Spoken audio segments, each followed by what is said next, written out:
Okay.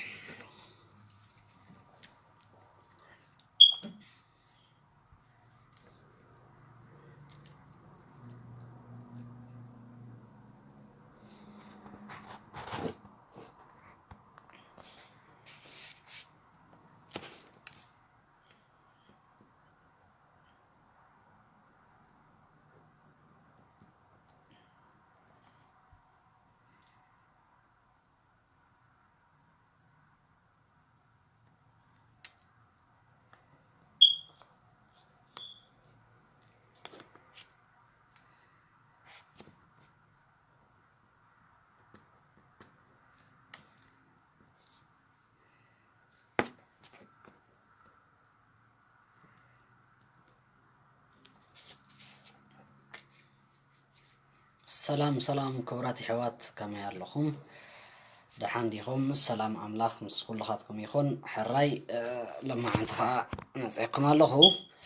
بحد عرستي حيزلكم مسئلهو I hope تي عرستي كتفتوه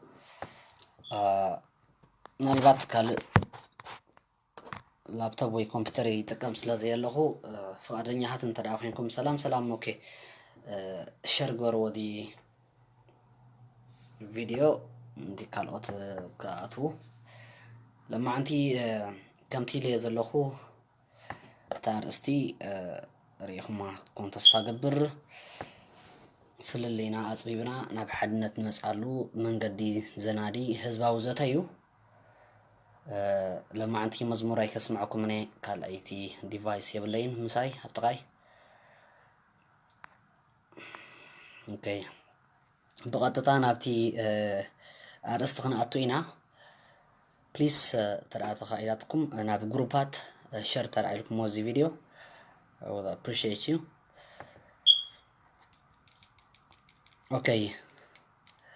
تي أرستي كم تر زنباب كلكم فللينا ويدما فللياتنا أصبيبنا نبحد مسمر مسكينا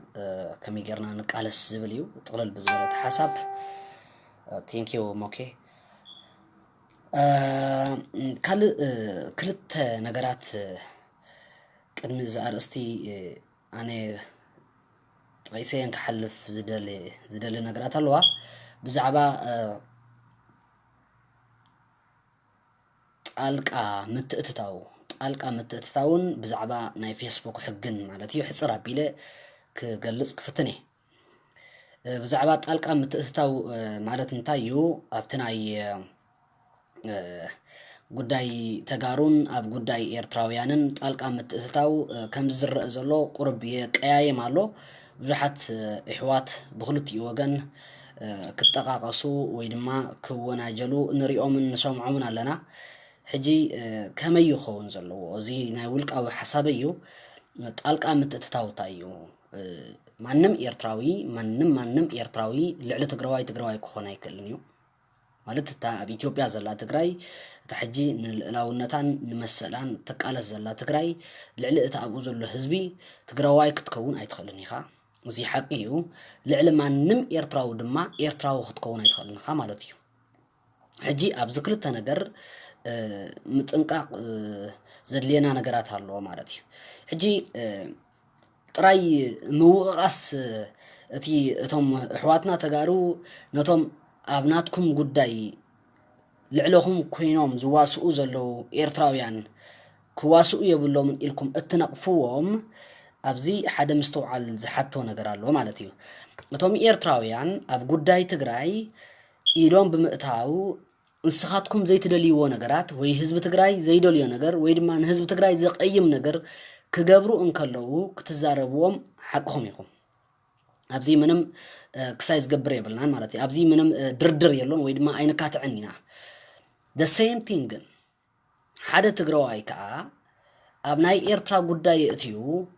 وي بهايمانوت مفللاي وي بأوراجا مفللاي وي زخونا يكون نقر كقبر كأني قبا يكونن مالتي حجي اتا تالقا متأتتاو نخلتنا عقاتي تخون مالتي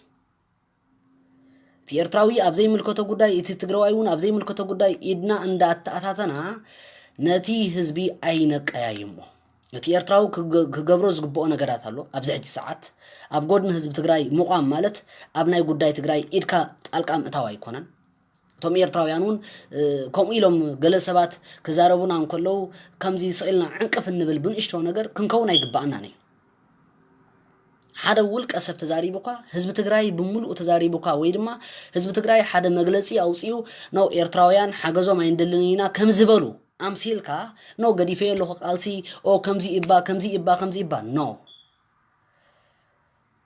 ኣብዚ ክንጥንቀቀሉ ዝግባአና ነገር ሓደ ሰብ ኣብዚ ሕጂ እቶም ተጋሩ ሕዋት ይጉድኡ እዮም ዘለዉ ኣብ መሬቶም ይሓው ተደፊኡ ዘሎ ኣብ መሬቶም ሓዊ ከም ዝተደፍአ መጠን ድማ ንሳቶም ክቅየሙ ንሳቶም ክቁጥዑ ክሓርቁ ንቡር እዩ ማለት እዩ ጀስ ቸንጅ ገርና ናባና ንምፃዮም ዶ ንሕና ኤርትራውያን ከምዚ እንተበፅሐና ነይሩ እንታይ መስበልና ነይርና ባዕላትና ንፈልጦ ሓቂ እዩ ስለዚ ገለ ውልቀ ሰባት ተጋሩ ኢሎሞ ኢልካ ክስታይ ምግባር ስኢልካ ከምዚ ሕዘን ስደደን እዚ ዓይነቱ እዚ ሓቃዊ መስመር ሒዝና ንቃለስ ከምዚ የለና ዘርኢ ነገር እዩ ማለት እዩ ስለዚ ኣብዚ ምጥንቃቅ የለና ቶም ኤርትራውያን ኣብ ጎድኒ ህዝቢ ትግራይ ቆይምና ምእንቲ ህዝቢ ትግራይ ክንዛረብ ከለና ንምንታይ ኢና ከምኡ ንገብር ዘለና ኣፍልጦ ደይብልና እንተደኣ ኮይኑ ወይ ብስምዒት ስኢልና ተደራሪኽና በቃ ጽባሕ ንግሆ ገይሩልና ነይሩ ተባሂሉ ክዝረበልና ኢልና እንተደኣ ኮይና no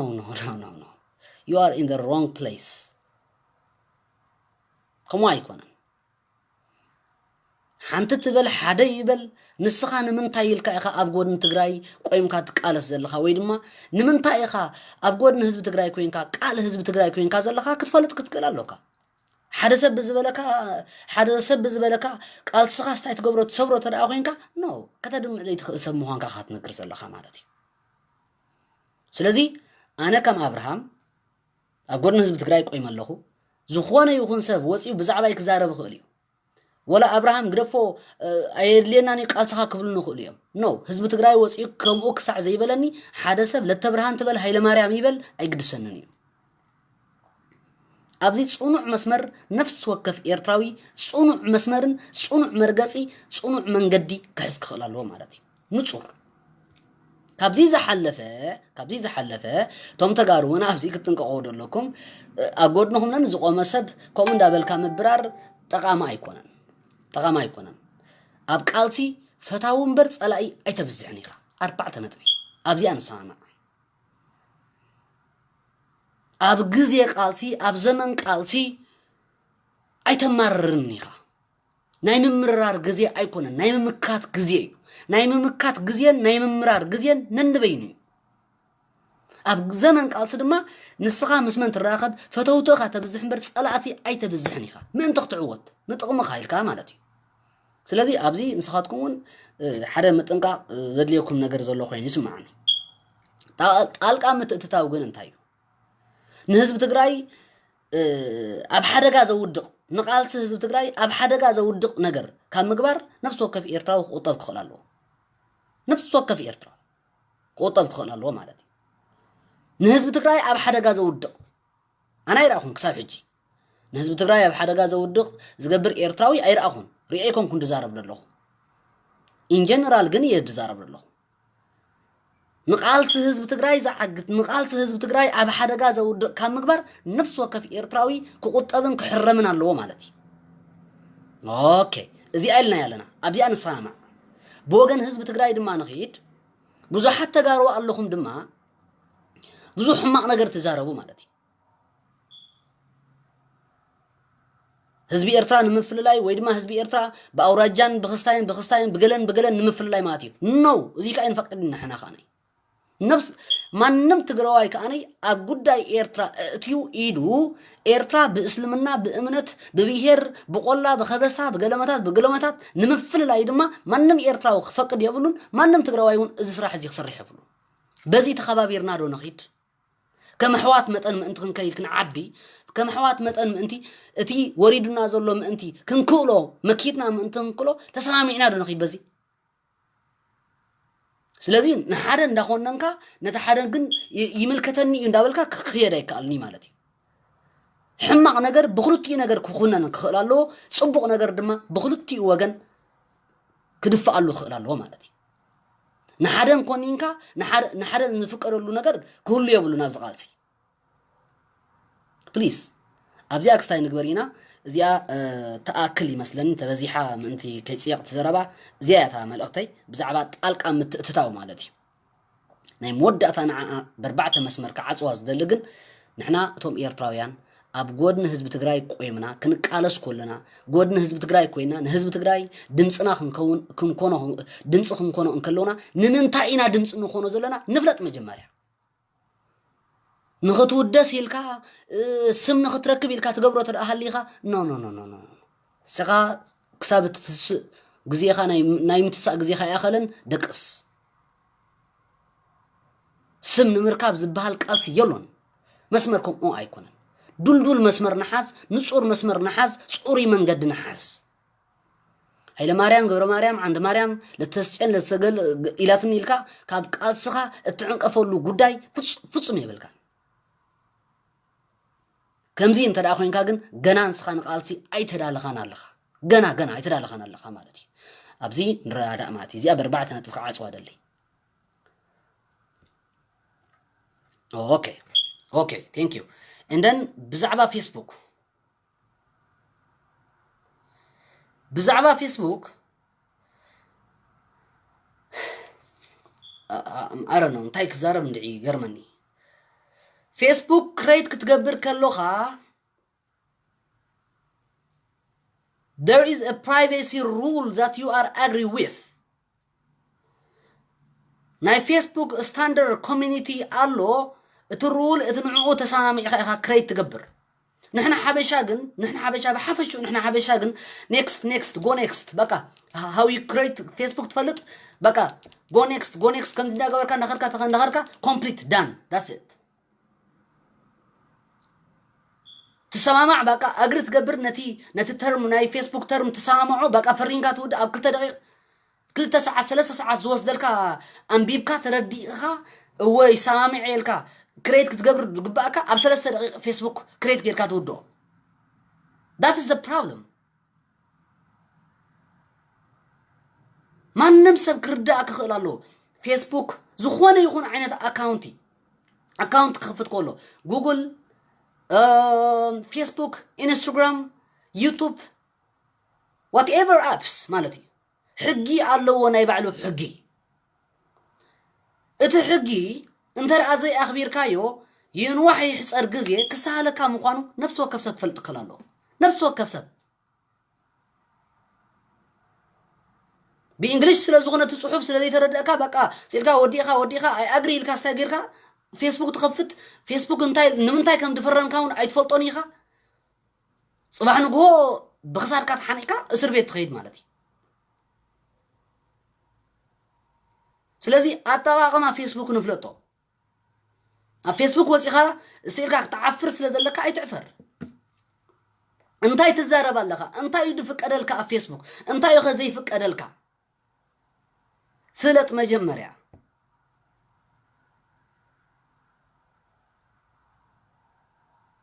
هيت سبيتش بحق فيسبوك يحتتك طراي دي كونه كساب اب بريزن وي اب بيت محبوس ياتوا كايو ام ببونتي اغريغيركا تتسامعلو زلخا تساين غيركا تسامعلو زلخا اي اغري لكا ستايت غبرو زلخا اكسبت بلو زلخا انت صحف نعو ام ببو مليسكا there is a lot of PDFs بزعبا فيسبوك زنقر مالتي سيرش قبر سلازي زي ناي حبشا ناي كلاتنا عبيد صقم كوين زلو ازي قداي زي أتاقما فيسبوك أين فلتون إنا أتاقما زخونة يخون أبس أين فلتون إنا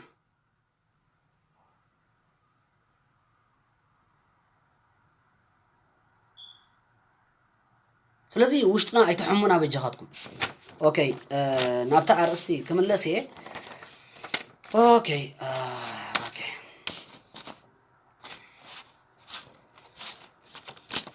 كلاي كم كي منشن كي قبركوا كي تقصكوا حلف زي دلي نحنا زوم إيرتراويان إزي بحر ناي سومال نقدفو إزي بحر ناي سومال نقدفو منأسي كوينكاس ود 30 عامت ود 4 عامت كوينكاس 10 سبات تأكيبكا من يزارب دلو من يسمع زلو ديفلت مالتي وجج ازي عينت بهرقا كقدف دلو بهري انوي اوكي اسكي حدا قبرو زرو لكم موكي توكادو اوكي اجيت ارستن تايو قالسي كم يقرنا خنحز نخل نحنا ايرتراويان سي ناب حدነት كنمص نخل دو حبراو قالسي حزنا كنقالس نخل دو سلام سلام دياكون هيلا سلام بروخ حاو كمي كاميك دحندا مسجن قمي እግዚአብሔር ይመስገን ንሕና እስኪ ኣብዚ ዝብሎ ዝነበርኩ ምናልባት ሓሳብ ተዳሃሊካ ቀብና ኣብታ ርእስቲ ምእታውና هو እንታይ ዲ ኮይኑ መሲልካ ዲያቆን መብዛሕትኡ ሰብሲ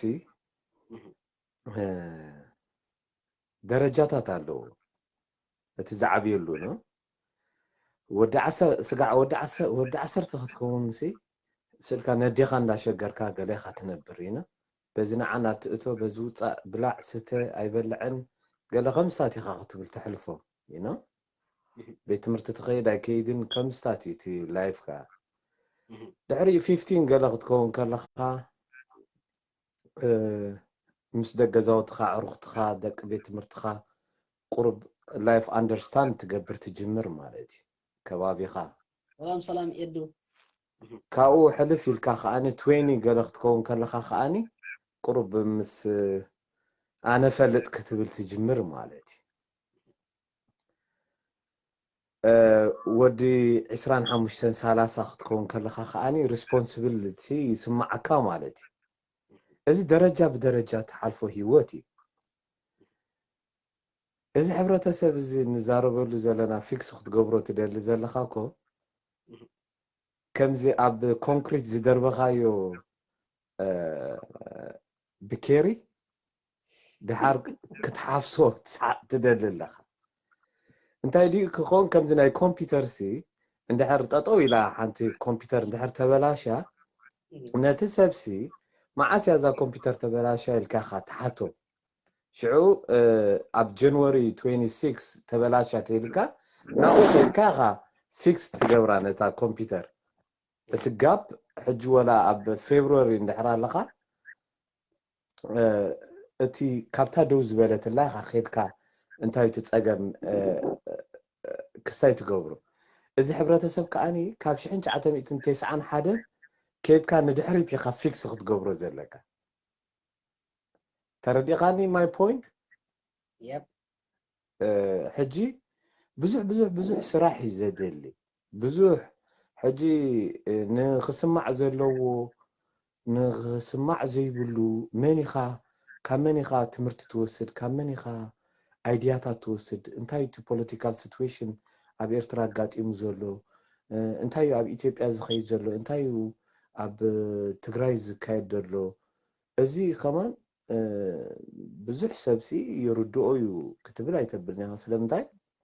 ከምዚ ወግዒ ተረዲኻኒ ክስቶ ሃሪሞ ክስቶ ፀፊዕዎ ድሓር ከምዚ ገይርዎ ገለ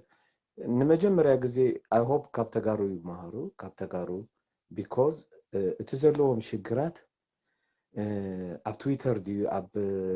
ፌስቡክ ድዩ ኣብ ኢንስታግራም ድዩ ኣብ ዝተፈላለየ ሚድያ ኣውትሌት ንዛዕበዩ ንበዓል ሲኤንኤን ኣልጀዚራ ዝተፈላለየ ኢሮፕያን ዩኒየን ዩናይትድ ኔሽን ዩኤስ ሴኔተርስ ዝተፈላለዩ በዓል ኣየርላንድ በዓል ናይ እንግሊዝ ፓርላመንት ብዛዕባ ኣብ ትግራይ ዘሎ ንኤርትራ ከም ሃገር ዘይፈልጣ ሰብ ንትግራይ ንክልል ትግራይ ይፈልጥ ሕብረተሰብ ዓለም ስጋዕ ክንድዚ ክገብሩ ዝኽኣሉ እዮም ነቲ ሚድያ እዚ ሕጂ ትብሎ ፀኒሕካ ኮርዮም ክስቶ ኣነ ድሕሪ ሕጂ ኣይቃለስኒ ገለመለ ዋላ ሓንቲ ቢኮዝ ኣይፈልጥዎን እዮም ከምቲ ዝበልካዮ እቲ ሓሳባት ዕላማ سلامتها خا تقالس دلخا سلامتها خا انت خا تهرم دليخا زلخا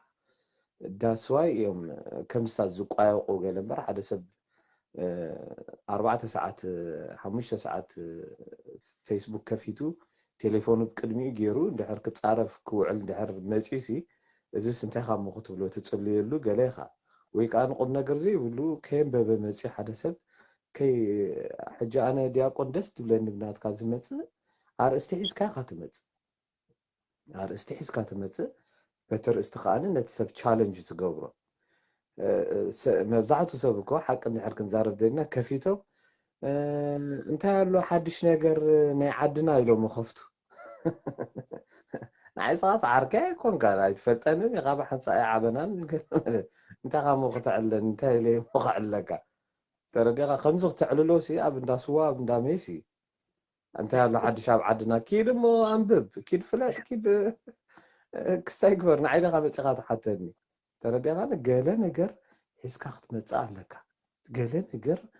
እዚኣ ንኣሕዋተይ ከምዚኣ ክምህሮም እየ እዚኣ ከምዚኣ ክገብሮም እየ ተጋሩ ዝበዝሐ በቃ ኣነ ዘስደምመኒ ማዕረኽንደይ ንፉዓት ምዃኖም ማዕረኽንደይ ዘኽርዑ ምዃኖም ንኩሉ ኣውትሌት ኮንትሮል ገይሮም እዮም ልክዕ ከምቲ ኣብ ሜዳ ትግራይ ብረት ዓጢቑ ዝዋጋእ ዘሎ ልዕሊኡ ብሰላማዊ ሰልፊ ዲ ብገለ አላሽ አቢሎም እዮም ኣብ ደገ እዚ ኸኣኒ ነቲ ኤርትራዊ ኸኣኒ እንታይ ክኸውን ግብኦ ወይ ከኣብ ኮል ክኸውን ግብኦ ተረዲኻኒ ናይ ኤርትራውያን ፀገም እንድሕር መፂና ሕጂ ሓድነት ክትብል ኩሉ ሻዕ እዛ ሓድነት ሲ ንእሽተይ ሞ ክዛረበላ ኣቤት ድምፅኻ መለሰን ኣሎ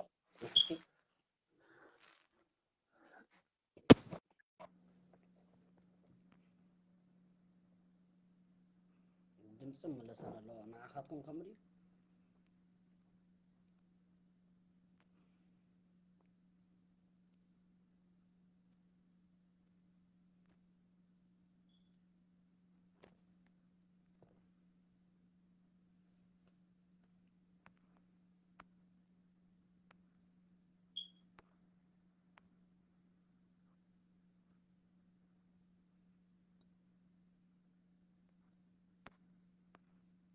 حدا صحف لي يمكن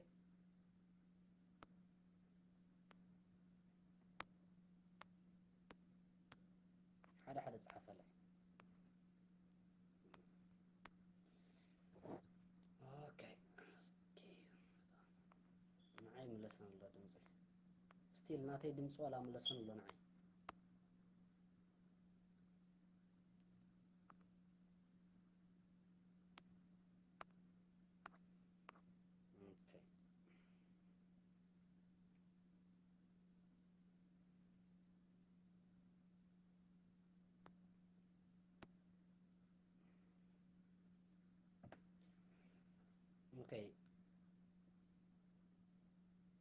اوكي حدا صحف لي سلام مرحبا كبر حونا كمي حديركا كمي حديركا دحان تخون كمي لخا هاللويا كمي كسا سلام لي كبرنا املاخ يكون زحوي እስከ ሓንቲ ግዜ ኤዱ እያሌ ሰጥቻለሁ እድል ሰጥቻለሁ ቴንክ ዩ እና ከዚህ በኋላ ኣብዚ ሓንቲ ሳርያ መታ መልእክቲ ደላትኒ ሓውና እኳ ፅቡቅ ዝዛረብ ፀኒሐ ንኣኻ ከማን ኣዚና ነመስግነካ ግዜኻ ሰዊዕኻ ኣብዚ ከምዚ ኢልካ ሰብ ሓሳብ ሰብ ንክሳቡ ክገልፅ ገለገለ ትገብር ዘለኻ ኣላይ ክደ ቦን ኣብቲ ቁም ነገር ይከኣቱ ተጋሩና እንዳበሉሲ ብዛዕባ ሓድነት ናይ ኤርትራውያን ክዛረቡስ እንታይ ከመይ ኣዚያስ ሓንቲ ክትብርሃኒ ካለት ካለይቲ ታነጥብ ከዓኒ ፍልልያትናስ ኣፅቢብና ኣብዚ ተኽን ገለገለ ይከሓከ هو مالسي نحن إيرتراويان سي فللياتنا أصبحنا كمي جيرنا بحدنا نسينا حدا مسمر حزنا كنقالس نخل رديهان ويس حزنا يزلنا من قدتات كواس الناخل إيرتراويان بحدا خمس أبزخ من قد لنا وانت هذه مسيلك فللياتنا هنتصبب بحدا مسمر كنعطون دهر كوينا إيرتراويان نخين السماء ما تسمع منين حد صار 4 3 نخبر في الله عبد الجدلنا إرترا نخين السماوات سماعين حدا كتب له خلخا حدا زي كفيديو إرتراوي حدا في الليلات ناس يبنا حدا مسمر مساق لما لا كتب له كفيديو سلازي موكي ريكا لهم موكي عدلك بكاي سوري أبيات نصني حناتك خزلك ورحب إرترا نخين السماوات سماعين ناس سلازي بتفليات ناس يبنا أو حدا مسمر المسألة عزي كفيديو بزوج مسوعاتك حتى كاين عها مخريد عتنبر أنا أبز عدي هم طلعوا أمريكا أنا بعدش أب سرقة سرقة ما نخرج الجزية بس عند ترى خوفنا بزعل حجرنا خوفنا عم نعدل حدا تبلكات حدا بزيب لكات حدا بزيب لكات حدا كم زيب لكات حدا كم زيب لكات so how can survive your life how can you get money that's it أجنزل كم يجر كات ركب هيوت كم يجر كات من رح تراي ويا دلهم برا بأمريكا أنا بز بوسطن يلهم في اللي كات بيبكا حدا نترم بزا خوفيلكا قال كيكون لما عالتي حدا كم زيب لك حدا بتخيب لك عشان ما تصبحوا دسلاك عنقاتات لا تزارب كان إرتراوي فما حدش تسمير ناس حجر ناس ند كنا نتسي قلت زي حلمي يصيرك عبد الدلنا عدي جنزبنا حيز ناس يصيرك حد أو تريح بدر بديمقراطية بس مالت إرتراو حق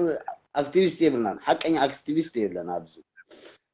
ساكتنا يوتيوبر ترى تعكي بعدها يوتيوبر كم يجركا يوتيوب جنزل تركب سبسكرايب فلورس اللي ملا السنة مركب هذا ده كلها يوتيوب تقويين بقى بحق بوليتيكا تنتينو هذا سبب يوتيوبر كوين ويد ما كاب يوتيوب زرخبو جنزب يوتو سارفايف كم الكتامة $50 يركبني $100 ترى خبي جن كاكوف كم بال $100 من بكاي نعم نمركب ينبر أجي كاب قال ملك شو مصوع كاب زلين تحقي كم بعد الجوار هجينا يتبير الجوار بس نسرعته ما يرون إيرترا بوليتيكا قوسكيسو بتمنجس سرعته زجنحه كم زي جيركا حزب إيرترا كم زي خونا له قال إيلوس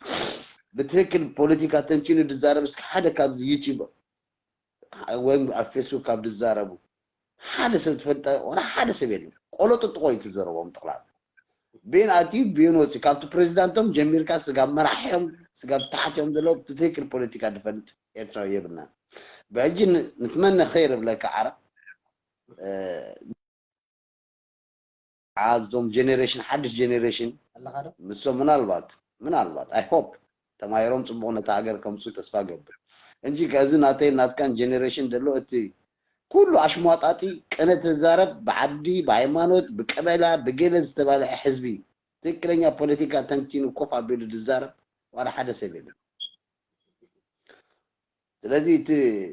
في اللي عندنا هذا تصبح اوكي انا بوشيت يوما انا مسخ حجي اوكي تصبح خيد انت بتحسن كان زرارب كنراداد اب ترميزه خنورن خرينا موداتا فينال ግን خنباسينا سغاب جينيفا كو مصينا اخيبا كاب امريكا جينيفا مصيانا سمراب تبحالو لغزي سمراب يلا حج اداش ميتوماش ስለዚህ ማለት ሕጂሲ ኣብ ኣመን ሓዛብ ሕጂ ምክንያቱ ክንሕዞ ኣለና ናቲ ጉዳይ እጂ ማለት ስለዘከርካኒ ኣብቲ ሽዑ ግዜ ሲዝክር ካብ ሙሉእ ዓለም ኤርትራዊ ኸይዱ ናብቲ ዝበልካዮ ከተማ ናብ ጀኔቫ ከም ዝተኣከበ ዝዝክር ኣብቲ ሽዑ ግዜ በቃ ብጣዕሚ ዓብዪ ተስፋ ገይሩሉ ዝነበረ ኤርትራዊ ፍላይት መንእሰይ ኣካል ማለት ተስፋ ስለዝነበሮስ ኣነ ካብ ኣሜሪካ ናብ ጀኔቫ መፅአ ስዊዘርላንድ መፅአነ ረዲካል ኣቦንተነ ባም እጂ ተስፋ ዝነበርናሉ ተስፋ ዝገበርናሉ ውድብ ዝነበረ ስመር ሃገር ለውጥ ክትመፅእ ለይትን ከተም ተጓይና መፂና ረዲክ እጂ ወዳእታ ትብቲኑ ሕጂ ኸ ናይ መንሽሙ ውድብ ዶ ክንከይዲና ናይ መንሽሙ ውድብ ኢልና 18 ውድብ ዘለዋ ሃገር ነይጠቅም ሓንቲ ሰለፍ ብዕራይ ተኣክል ሃገር 19 ውድባት ኣለዋ እተን 19 ውድባት ፆሚ ካብ ሓንቲ እንዳ ፅሟቕ ማሽን እቲኻ ከምዚኣ ጌርካ ተፅፆምካ ሓደ ጥዑይ ሰብኣይ ትረኽበሎም ሓደ እስኪ ጥዑይ ውድብ ተጥቕም ነታ ሃገር ፅቡቕ ዝመርሕ ህዝቢ ኤርትራ ብዲሞክራሲን ብሰላም ዝመርሕ ተሎ ኦኬ ኣነ ምሳኻ ኣለኹ ንዓናይ ክድግፈካ ክሕግዘካ ብዓቕመይ ብዝተኸኣለን መጠን ክሕግዝ ክኽእል ግን እቲ ሓሽ ተንቲን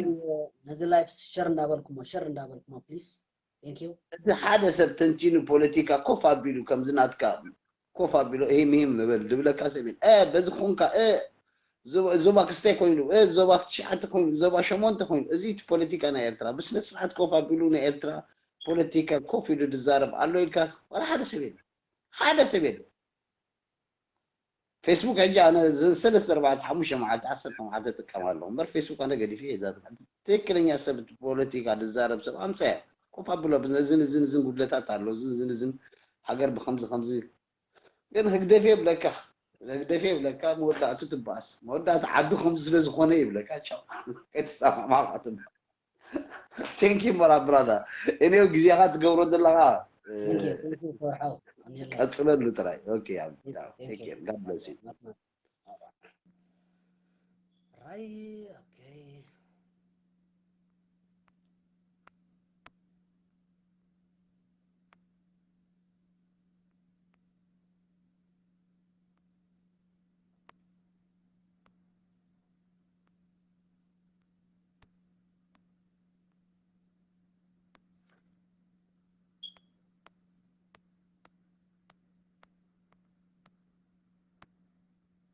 نظام حريتي سي عركيا زعر الزاغوال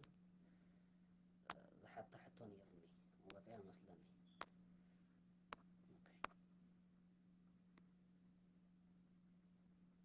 اوكي اوكي يس تسفاري يكالهو املاخ العلي بلون يكالهو عدلك بكمي حسر كنبر اوكي حجي مسي خلخا اوكي سوري اوكي دمزي ملسن سلد نبرايو اوكي صقم يبل حسر عدل متحسب اسكي غير هو اي جمركو انكو تحسب هو ايوه اذا حاونا حجي خزارو صنح حقون دي كمتا انا كبلات صنح خوي سبسي امبيبو فريطو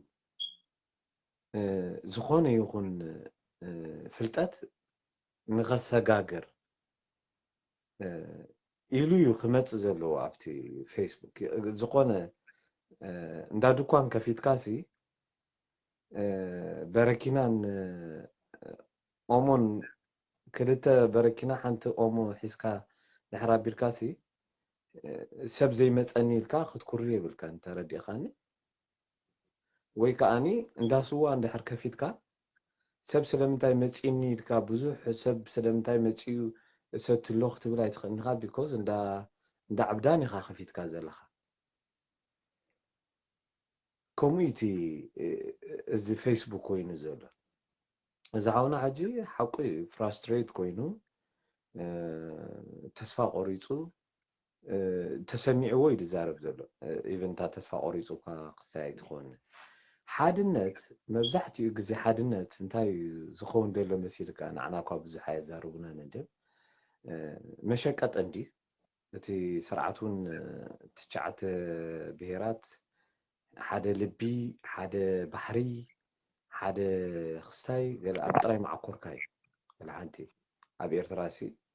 ዶኩመንት ናይ ኤርትራዊ ምዃንካ ርኤን እንተይልካ ብዝኾነ ትነብረሉ ዓዲ ማንም ሰብ ዘለዎ የለን ዶኩመንት ናይ ኤርትራሲ ዘለዎ ሰብ የለን ኤርትራስ መብዛሕትኡ ሰብ እንታይ እዩ ከም ስደተኛ እዩ ዝነብር ተረዲእኻኒ ከም መንቀሳቐሲ ዝቡኻ መንቀሳቐሲ ከምቲ ኣብ ሱዑድያ ኣብ ሱዳን ኢጋማ ዝቡኻ ከምኡ ኢኻ ትንቀሳቐስ ከም ድላይካ ተሲእኻ ንደቂ ኣምሓራ ክትከይድ ኣይትኽእልን ኢኻ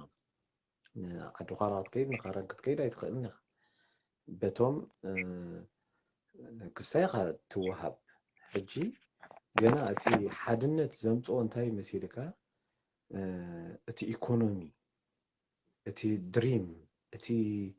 ኤዱኬሽን እቲ ሄልዝ ሲስተም እቲ ኢንፍራስትራክቸር ሃውሲንግ ሳለሪ ጃብ ኦፖርቹኒቲ ካልቸራል ዴቨሎፕመንት ቱሪዝም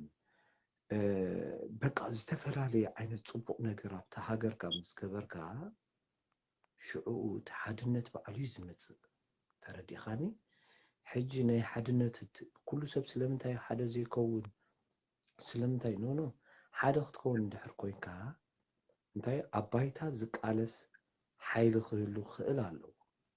حجر إخيالك أب تجري زقالس حيل له أبايتا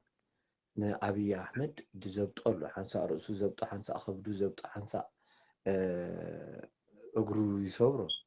نري لنا زي نبوملهم تجارو responsibility يسكمون مالتي because يوتهم زخفلو سبات سلزلو أبنا إرتراخ أمتى أبايتا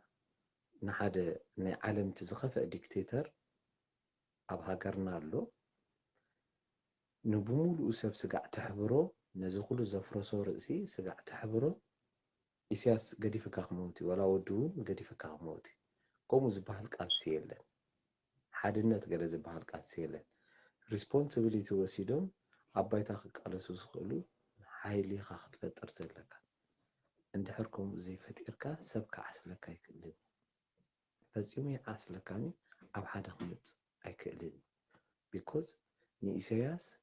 نداك أبات أركا نيسياس قال سنادو سورانادو كمزي معلتنا تمندو معلت سوء أدو معلت قال اندابلكا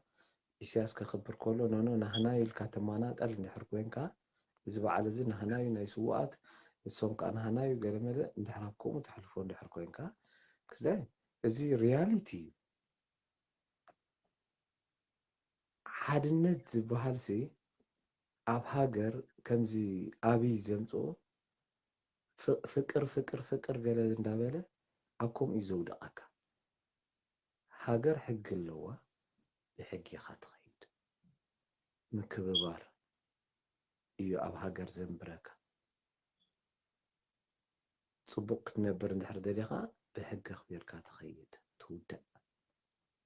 حادنت قلم حادنت نعيز مسؤول سوات علو زمادي علوني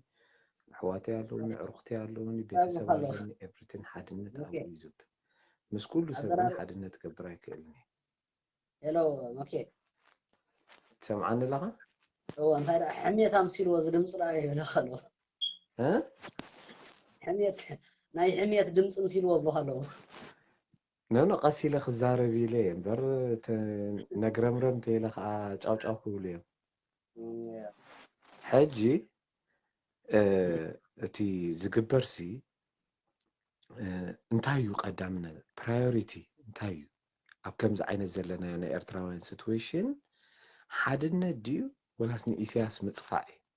زد لينا زلو حجي completely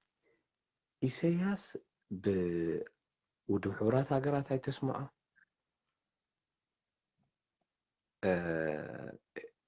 إيروبيانين هاي يسمعوه كلام لا يسمعوه إسياس كم تها ويانا زقبرته خباد ما تشفتي فازوصاتنا مستشفشفو يو زقبل قال زقبل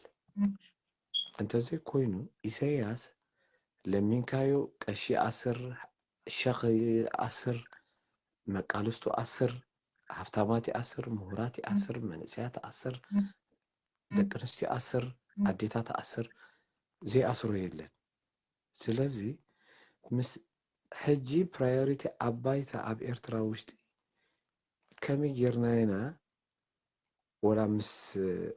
تقالسنا يتقراي كأني حسابهم كمي ليو سقع أب إرترا كخون زلو تقالسي دعينا خنا حاسب زلنا نمبر دياقون حوي ازي إرتراونت 30 عمت رئيخايو إخا ولا حانت زربح نقر يبلون صبحي سريح خاسي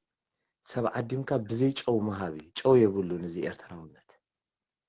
چو يبلون تردي خاني سري خاسي بخصادكا وصايايو بقى جبر أي تجبر إرتراوكو أي تحزلوني خا سابتاي بس كم زيلو قصلل كله كندي جودو كله أوروبا عند حركت كاكو أبزلو بزحات كندي أحواتنا أبدراك زود كله أب كندي هيوتهم زطفولو ناي أمروت أجمع زلهم على ورقتي سينهم أب من العالم زيشجرولو because of men because of زي أبي إرترا زلو سرعة أبرزنا زلو سجع بدق حزني متينا نزق عقيروز خلو وحداتهم كل سب كقالة سلكاي تحسب ديستراكتيز قبرك فتسيمو إذا كل سب كل عالي كل سب سلمتها أي تبل حادنت دحرت بالكوينكا دياقون كمزوم كم بعل أرجع كوينكا خطر انتاي ني إسياس كحمومو زخئل انتاي جيرو أب تقرأي آتي نتو ميت الشح زأخلو سدتنياتات أب تقع إرتراس لزنبورو نزيئا نخطف إلو زخلو عبسا نهزب تقرأي زي جفجفهم كمان نزخلو كسايز قبر نتي زفرحو حيلي أب كبد تقرأي سلا زعقوبوي إسياس أب ما عدو خينكا تقالسو أب تقو أي فتواني تردي خاني نزن خي تفتر كأني بمولو أوتي معسكرات بغمي حدا أفريسو نكون أبيت بغمي حدا نكون نخل حجسي مالت نحنا كنا يكون كاترمز يكونان حدا خنكون دياقون يكون كاترمز يكونان حدا عينة سايز كلونا حدا عينة شيب كلونا حدا خنكون ينخلنا كم يجرنا حدا سلازم انتايت مفتح تبل انتاي responsibility cost زقلو سبات أب قونت أو قالسي زأمنو سبات يوم لو تخمسو زخلو اوكي اب غونص او قالسي نخخون حدنت انتر ازي هاليو غونص او قالسي كم يجرو مالت اب حق خو نخل مالت رياليتيس كم يجرو قير خل انتاي زخون مسيلك شعبيا انتاي زقبر نيرو مسيلك قالسو أب حزب نخزرق انتاي زقبر نيرو وحدات فدايني زقبر نيرو تردي أخاني قالس أب إرترا خمزلو نسبات درع دلو نسبات كاب حما مقبار زقط أبلو درجي أما أكل أسمرة استفراليو كتماتاتنا إرترا انتاي زقبر نيرو بفداين جيري اندحر هزبنا وحدات سبات تلاعلكا حدا نقرا بلعل زي سرعة زي اندحر بالجبه نعا خمانا يكدليدي اتحدنت بعلي يزمت أبايتا خير آية زخونا نقرقين انتاي كمي جيريو مو كعسل انتاي سلزرعي كعسلكا السوكو يتحطو زلو حجي جاما خاسي جاما مس قبر كاس بالعلي خالص تقبر ليها ايكون كان كالسيقا تقبر مجمرة تحري جاما تقبر ات برايوريتي جن انتاي سوري كابتي تحسبو كفلا خيل بزوح سلز قبرنا بزي كونتات زي فتنايو نجار يلن لومي إذا قال سون تغيري نبعلو إذا بإرتراونت بحدنت بجلز بحال قالسي ندحريتي زي مرسكا هاي الكا ندحريتا مديسكا نا إسياس سلطاني خاتناوح نحنا مبزحتيو إذا تقراواي زي بحال تقرنيا دزارب ناي تقراواي من النزلوو تاريخاو تسألائي سلازلنا كمي جرنا مزوم تقارو حواتنا حبيرنا قالسنا سقع أسمرا يخون تاريخاو صلاينا خام حرايو حنساب النحوارون زوم فنجح مثلا قالنا أب تقراي زلو نعاتهم حويسنا نحنا بحيلنا دا أمبر تلماميسنا بدحر حجي كستون عادو زتخدندو زتبلدو زسعسعدو زتزاربدو تباهيلو زمص حدنت يله ماينوريتي لو ماجوريتي لو بهاجر نحنا ماجوريتي ندحر كوينا كل سب أب تحت حقي نبر كم زي أبز عد تنبرو زلقة مالتي ماجوريتي خمي ينبر ماينوريتي خمي ينبر تفرط إخا أنا خكل صلكا يكونكم سلازي تقراي كابانا تفاليوم دنبرو هيوت أبز 30 عمد 100 عمد رئينا يوينا أيكونني متصاوتينا نخون نحنا تردي خاني سلازي حدنتنا إرتراويان دياقون حاوي استفل على فيديوهات ديو كلمات أي قاتر أي انترفيوات قاله أو كولل تبل أي تربحنا ኣይትጠቅምን እያ ሕልምና በበይኒ ንሕና ብመሬትና ዓደቦና ብገለ ክንዛረብ ከለና ገሊኡ ኣብ ካልእ ዓዲ ኸይዱ ደሰይም ኣነ ሓወኹም ክብል ዝኽእል ሰብ ኣሎ ተረዲእኻኒ ገለ ንሕና ግን ዓድና ሳያታ መሬትና ሓደ እቲ ምስ ህዝቢ ትግራይ ከዓኒ ሓደ ዓይነት ታሪክ እዩ ዘለና ብታሪክ ድሕሪት ኪድ መበቆልና እሱ እዩ ህዝብና ሶም እዮም ንሕና 1.3 ሚልዮን ወይ 1.5 ሚልዮን እስክን ንበል እቲ ትግርኛ ዝዛረብ ኣብ ኤርትራ እንድሕር ሃልዩ እቲ 8 ሚልዮን ኣብ ኢትዮጵያ ዘሎ እሱ ኩሉ ሻዕና ኣና ሓይልና እዩ ኣብ ታሪክ ኣብ ኩሉ ሓደ ኢና ምስኣቶም ኢና ሓድነት ክንገብር ዘለና ምስኣቶም ኢና ሙር ንኻልኦት ኣይንኽብርን ኢና ማለት ኣይኮነን ሃገር ትፈጠር ኢኻ እስራኤል ኣብዚ ኮይንካ ፅረፎም ንእስራኤል ኣብ ገዛኻ ምድመፁኻ ንሓደ ዓረብ ፅረፎ ስኻ ኣብዚ እቲ ኤርትራዊ ኣነ ዓረብ እየ ዝብል መፂ ይፀርፈካ ዘይወዲ ሃገሩ ንስዑድያ ፅረፋ ስለምንታይ ኣቢልካ ንትግራይ ተኒኢድካ እፀርፈካ ስለዚ ካብ ከምዚ እንታይ ሓይሊ ጥራይ ዘዋፅኣካ ሓይሊ ተለካ ፅባሕ ንጉ ክትነብር ትኽእል ኢኻ እዚ ናተይ ኢልካ ክትምንዝዕ ክትክእል ኣለካ ዝሰዓበ ክስዕቢ እቲ ዘርከበ ከረክብ ሓይሊ ተዘይብልካ ተመሳሲልካ ዝመፅእ ሓድነት ዝበሃል የለን ቢኮዝ ህግደፍ እቲ ሻዕብያ ኣብዚ ኣይተሓቢኡ ዘሎ እንድሕር ሓይልካ ሰርቫይቭ ክትገብር ኢኻ ኣይኮነን ግን እዚ ናይ ኤርትራ እንታይ መሲልካ ክውዳእልካ ኣብ ውቅያኖስ ጀሪካን ሒዝካ ኣትኻ ተረዲእኻኒ ክትሰግሮ ኢኻ ትሓስብ ከምዚ እዚ ዝግበር ዘሎ ቃልሲ ብንእሽተይ ዕንጨይቲ ሒዝካ ከይድካስ እንዳሓንበስካ ንውቅያኖስ ክትሰግር ኢኻ ትሓስብ ቢኮዝ ወላ ሓንቲ ዕላማ የለን ዕላማ ናይ ሻዕብያ ተኮይኑ 30 ዓመት ዝረኣኻዮ እዩ እዛ ኤርትራ ትበሃል ታሲራ ኸማን የብልካን ፓስፖርት የብልካን ክትንቀሳቀስ ኣይትኽእልን ኢኻ ወላ ሓንቲ ሕልሚ የብልካን ወላ ሓንቲ ታሪክ ካብ 61 እዩ ዝጅምር ታሪክ ኣቦታትካ የለን ኣዲኻ ኸማን ሞይታ ክትቀብራ ኣይትኽእልን ኢኻ ሕክምና ዘለዎ የለን ዓመት ሓሊፍዎ ኣሎ ህዝብኻ ወላ ሓንቲ ዝብላዕ ድስተ ዘይብሉ ገዛ ተቢሉ ኣሎ ወላ ሓንቲ ስራሕ የለን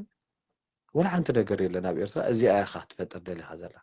ስለዚ ንሕና ዌስቲ ንግበር ታይምና ኣብዚ ሓድነት እንዳበልና ምስ መኒና ሓድነት ንገብር ስለዚ ሞር ብትብዓት ከመይ ጌርና ኢና ሓደ ዓበ ሃገር ክንፈጥር ንኽእል ከመይ ጌርና ኢና እዚ ኣብ ትግራይ ተፈጢሩ ዘሎ እዚ ሰዓት እዚ ከመይ ጌርና ኢና ንሕና ካልእ ዓይነት ኣቦታትና ዝተጋገይዎ ጌጋታት ኣሪምና ነዚ ኣብ ኣስመራ ዘሎ ሓይሊ ኣሊና ሕጋውን ዲሞክራሲያዊትን ንሕና ማጆሪቲ ንኾነሉ ሃገር ክንፈጥር ንኽእል ሰባት ኣለዉ ኣብ ሱዳን ኣሕዋትና ኣለዉ ክነምፆም ሻዕብያ ከምፆም ኣይደለየን ዶ ስደተኛታት ክመልሶም ኣይደለየን ንብል ደሰይም ከዓነ ኣነ ከዓ ኣሕዋተይ ኣብዚ ኢትዮጵያ ኣለዉ ምዞም ዱግ ኣምሓሩ ኣለዉ ጭፍጭፍዎም ኣለዉ ብላምባ ቃፅልዎም ሪኦም ኣለኹ ኣነ ከዓ ኣሕዋተይ ክእክብ ይብል ሓተይ ረይብ ግበር ኣለዋ ይቁረፃ ኣለዋ እንዳበልኩ እንተቢለ ግን ሓራም እዩ እሳቶም ግን ናይ ሱዳን ክስታይ ኣብ ኤርትራ ንኽመፅእ ሓላል ንዖ ስለዚ እዝታት ኩሉ ሻዕ ከመይ ጌርካ ኢኻ ብሓይልኻ ብቕልፅምካ ዋንነትካ እተረጋግፅ እዩ ኣብ ኣፍሪቃ ስጋዕ ዘለና እዚ ዴሞክራሲያዊ ዶ ከምዚ ዶ ገለመለ ዝበሃል የለን ሓይሊ ለካ ሰርቫይቭ ትገብር ሓይሊ የብልካን ከዓኒ ትጠፍእ ማለት ቃልሲ ህዝቢ ትግራይ ለውጢ ከምፅእ እዩ ስጋዕ ውሽጢ ኤርትራ እዚ ኩሉ ተገይሩ ዘሎ ከዓኒ እቲ ቃልሲ ባዕሉ መልሲ ክህበሉ እዩ እዚ ናይ ቃልሲ ናይ ትግራይ ናይ መወዳእታ ሕቶ ክሓተካ መባኣቢልና ክንውድእ ሓራይ ዕድል ክንህብ حجي زناي حيلي أب تقرأي زلوا حيلي مالت معواتي ترفني ምናልባት هو ግዜ ክውስድ ይኽእል ናይ ግዜ ጉዳይ ጥራይ እዩ ማለት ትሕቶ እምበር تخكل ምዕዋተይ ተረፍኒ ያ ምክንያቱ ህዝባዊ ቃልሲ ክሳዕ ዝኾነ ብህዝባዊ ዝተደገፈ ቃልሲ ስለ ዝኾነ ምዕዋት تخكل ተረፍኒ ሕጂ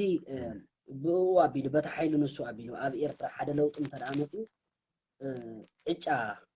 ናይ እዞም ተቃወምቲ ፓርቲ ንብል ወይ ድማ እዞም ናይ ምንቅስቃስ ናይ ደለይቲ ፍትሒ ንብል ዘለና ኣብ ደገ እንታይ እዩ ክኸውን መብዛሕትኡ ግዜ እቲ ኣብቲ ሃገር ነቲ ሃገር ዝተቆፃፀረ ነቲ ሚድያ ዝተቆፃፀረ ነቲ ባንክ ነቲ ኤርፖርት ነቲ ኣብቲ መሬት ዘሎ ሓይሊ ንዑ እዩ ዝምልከት ተረዲእኻኒ ኣብ ዝኾነ ይኹን ሃገር ለውጢ እንድሕር መፅኡ ዘረጋግእ ሓይሊ ክህሉ እዩ ናይ ግድን ናብኡ እዩ ዝወደቕ እቲ ፓወር ካብዚ ኤርትኬታ ቆሪፅካ ይኮንካን ካልእ ሰብ ዝሞተልካ ስኻ ፓወር ክትመፅእ ከብድኻ ክንዲ ገለ ኮይንካ ኣይኮንካን ፓወር ካልኦት ዝሞቱልካ ክተብል ኣነ እንድሕር ኣትየ ኣብኡ ተቃሊሰ እንድሕር ኣቢለ ስኻ መፂኻ በቲ መሰጋገሪ ዝወፀልካ ስጋዕቲ ጋቨርንመንታል ስትራክቸር ተትሕዞ ነታ ሃገር ፀጥታ ዝኾነ ይኹን ግብረ ሽበራዊ ሓይልታት ከየብሉ ህዝቢ ከየብል እቲ ኢንፍራስትራክቸር ናይቲ ሃገር ከይዓኑ ብሕልፊ ሂወት ሰባት ከይጠፍእ ነዚ ኮንትሮል ዝገብር ሓይሊ ንሱ እዩ ነቲ ብዝተፈላለዩ ሽዑ ኢዶም ዘእትዉ ፖለቲከኛታት ክህልዮም ነቲ ጋቨርንመንት መሰጋገሪ ጋቨርንመንት ከመይ ገይሮም የቆምዎ ብኡ ተመሪሕካ ከዓኒ ቀስ በቀስ እናበልካ ከዓኒ እቲ ሓይሊ ክራጋ እሱ ሲምፕሊ ወላ ሓንቲ እቲ ዝኣቱ ኣብቲ ሃገር እሱ እዩ እቲ ፓወር ክሕዞ ድሕሪኡ ነተን ኣብቲ ናይቲ ሃገር ፖለቲካ እንድሕር ክትወዳደር እንድሕር ወይ ክትሓሳብ ተለካ እንድሕር ኮይኑ ከዓኒ ተብል ግን ንሕና ሕጂ ንብል ዘለና እዚ ቃልሲ ኣብ ትግራይ ዝካየድ ዘሎ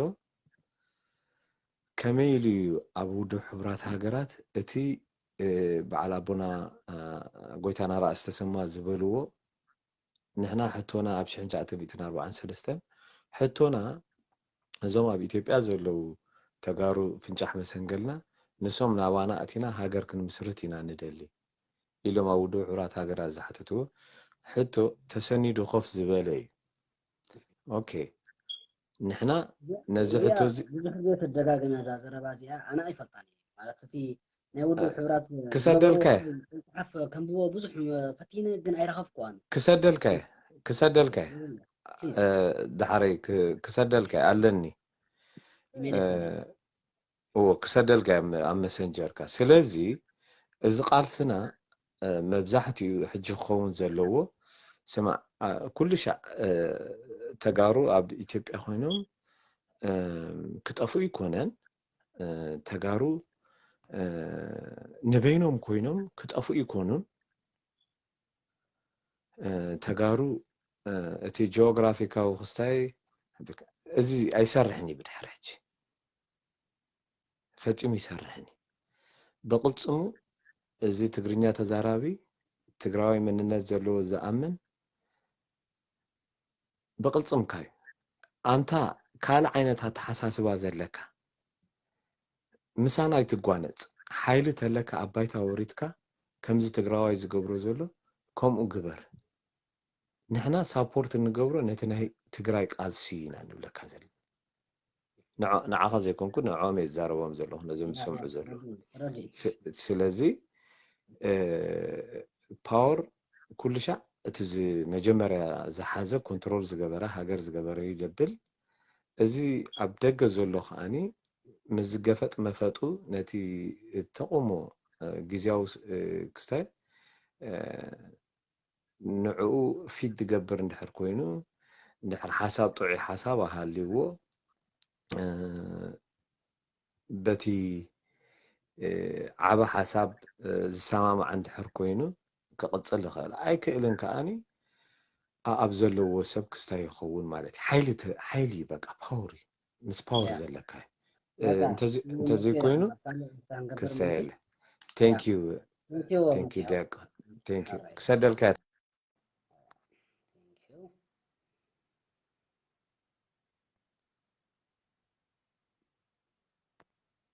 كيروس دياقون كيروس لو دالكالهم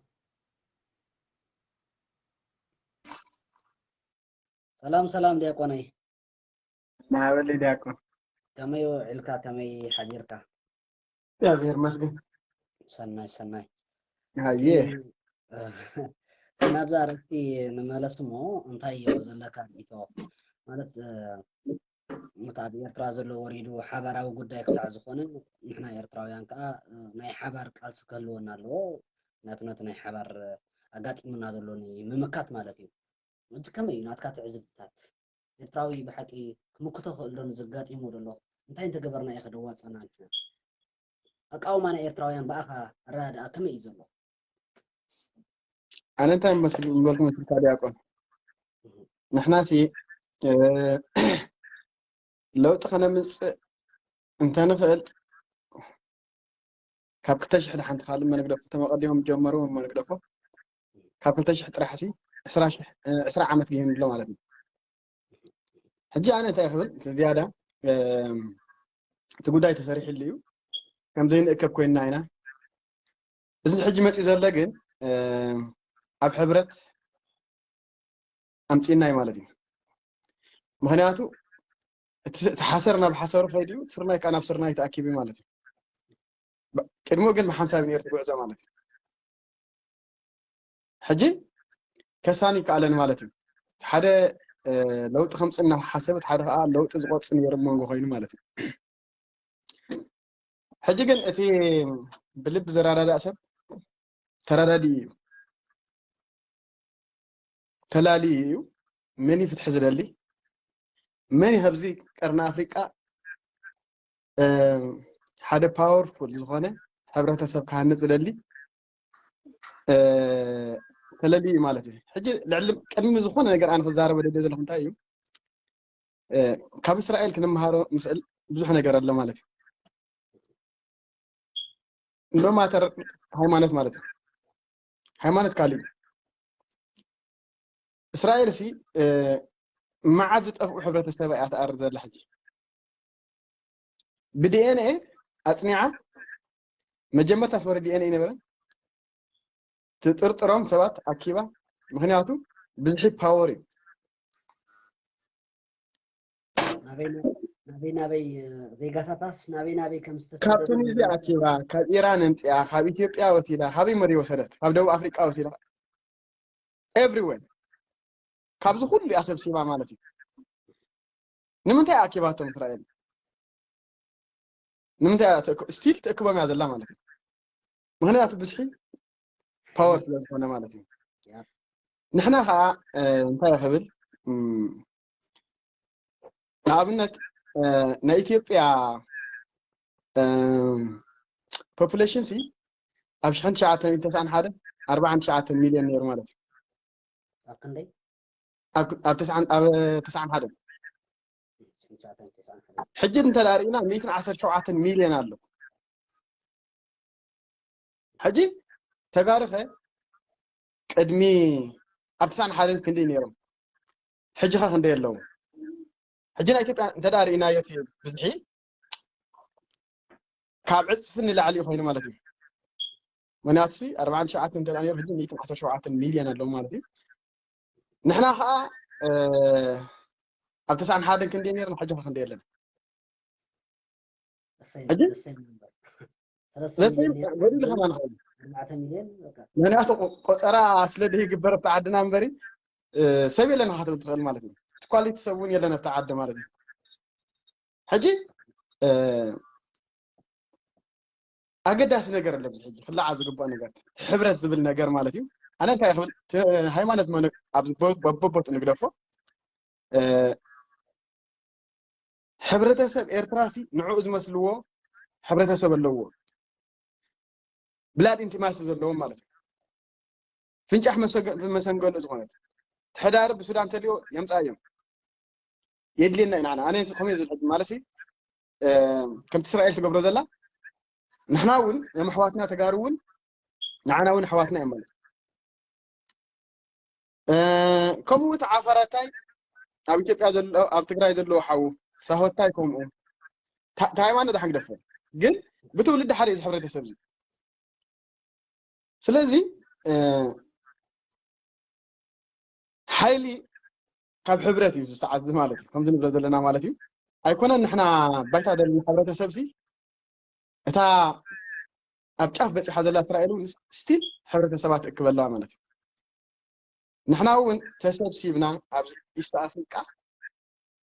باور تزي قرن كل جزء أين بس حنا خبر كل جزء أبكينات أبور خينات أبد خنات أبشجرنا النبر حيل خاب علىها خاطر رجال كمالتي سلسلة أجي أنا هذا جزء سبع تاريخ الله إتي باور نايتي حبرته سب قدمنا إيطاليان جزء كمين يرو حجها خمين الله حيلي نسمع ما نقدفه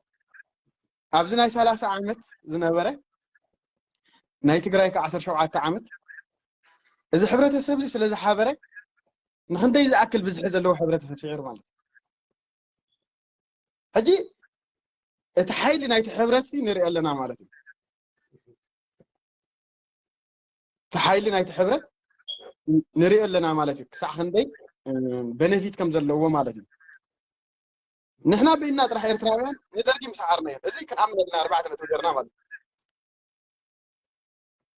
إزباويان حرنا تجرايون نبينهم ندرجي سعر وين مخالم إذا خلت حبي رجل تجيب سألعينا إست أفريقيا سعره مالتي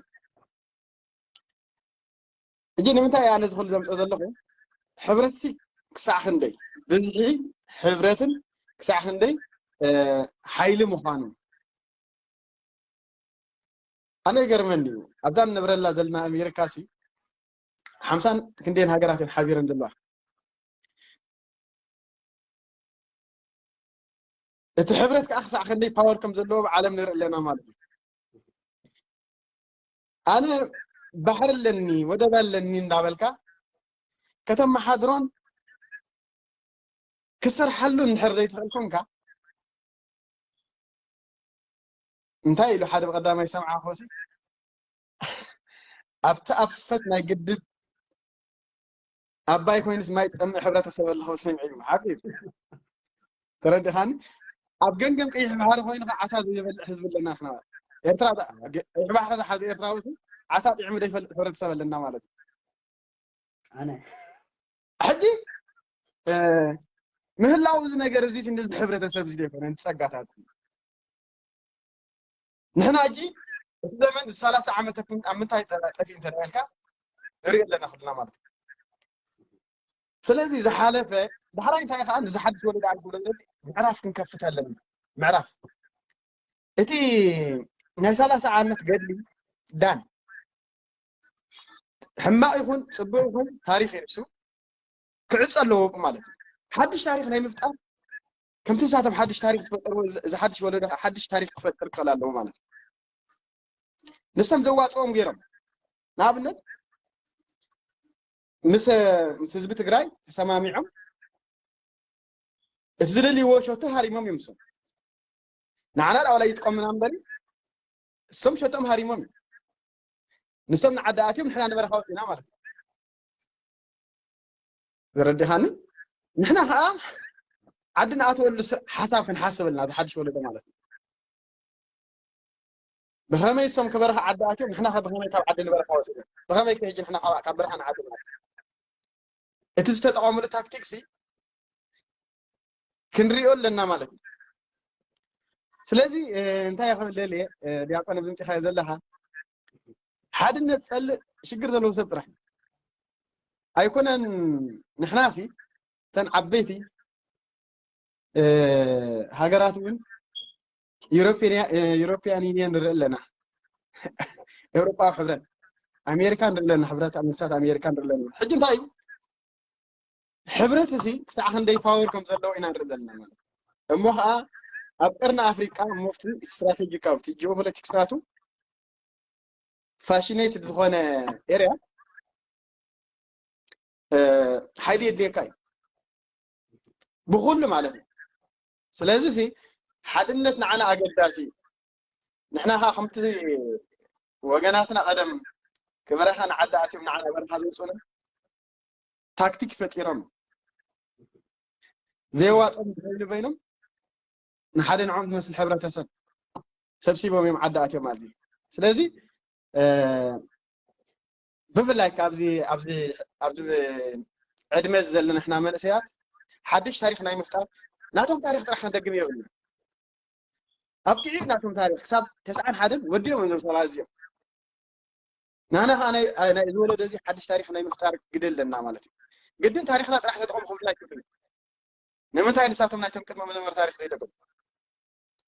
إذا حدش ولد أنا يبقى لحدش تاريخ فترة اللي هو مالتي زعابي اللو زبل سجلو زعابي اللو سرح ناي مسرح مالتي ناي حبرات ناي مرداء ناي دبلوماسي ناي كل نجار فتا إذا أنت غيرنا إن خاخم حبرات ستحفرنا هنبر نخلف توثات أبتيره هجين سمعوا لنا مالتي بإذن إن نسمع ذلنا أم هاروسي دائما زلزال بعضي تعمل نجاراسي مجمرت أنا زي أبتقرأ ذلو حبرات مغنى بنحرقاتي نزحرت تدالي زل درهوك كلير اللي بزخانة من قدم نتصور بزخانة من قدم من ترقم ديبلو إذا حبرك زي خيل أنت أخوي نسخة أنا شجر ذلو حبرت أسوي يا إذا حبرك أنت لا إذا شجر زي كحبرك أنت زي كيلو أنت يعملوا مخرم من بز بلاسي مكرا يميلو جن مكرا حي مخرنا كله زما حواتنا تقعد بساعة سي أطوي لهم اللو مالتي أنت خيلنا جوي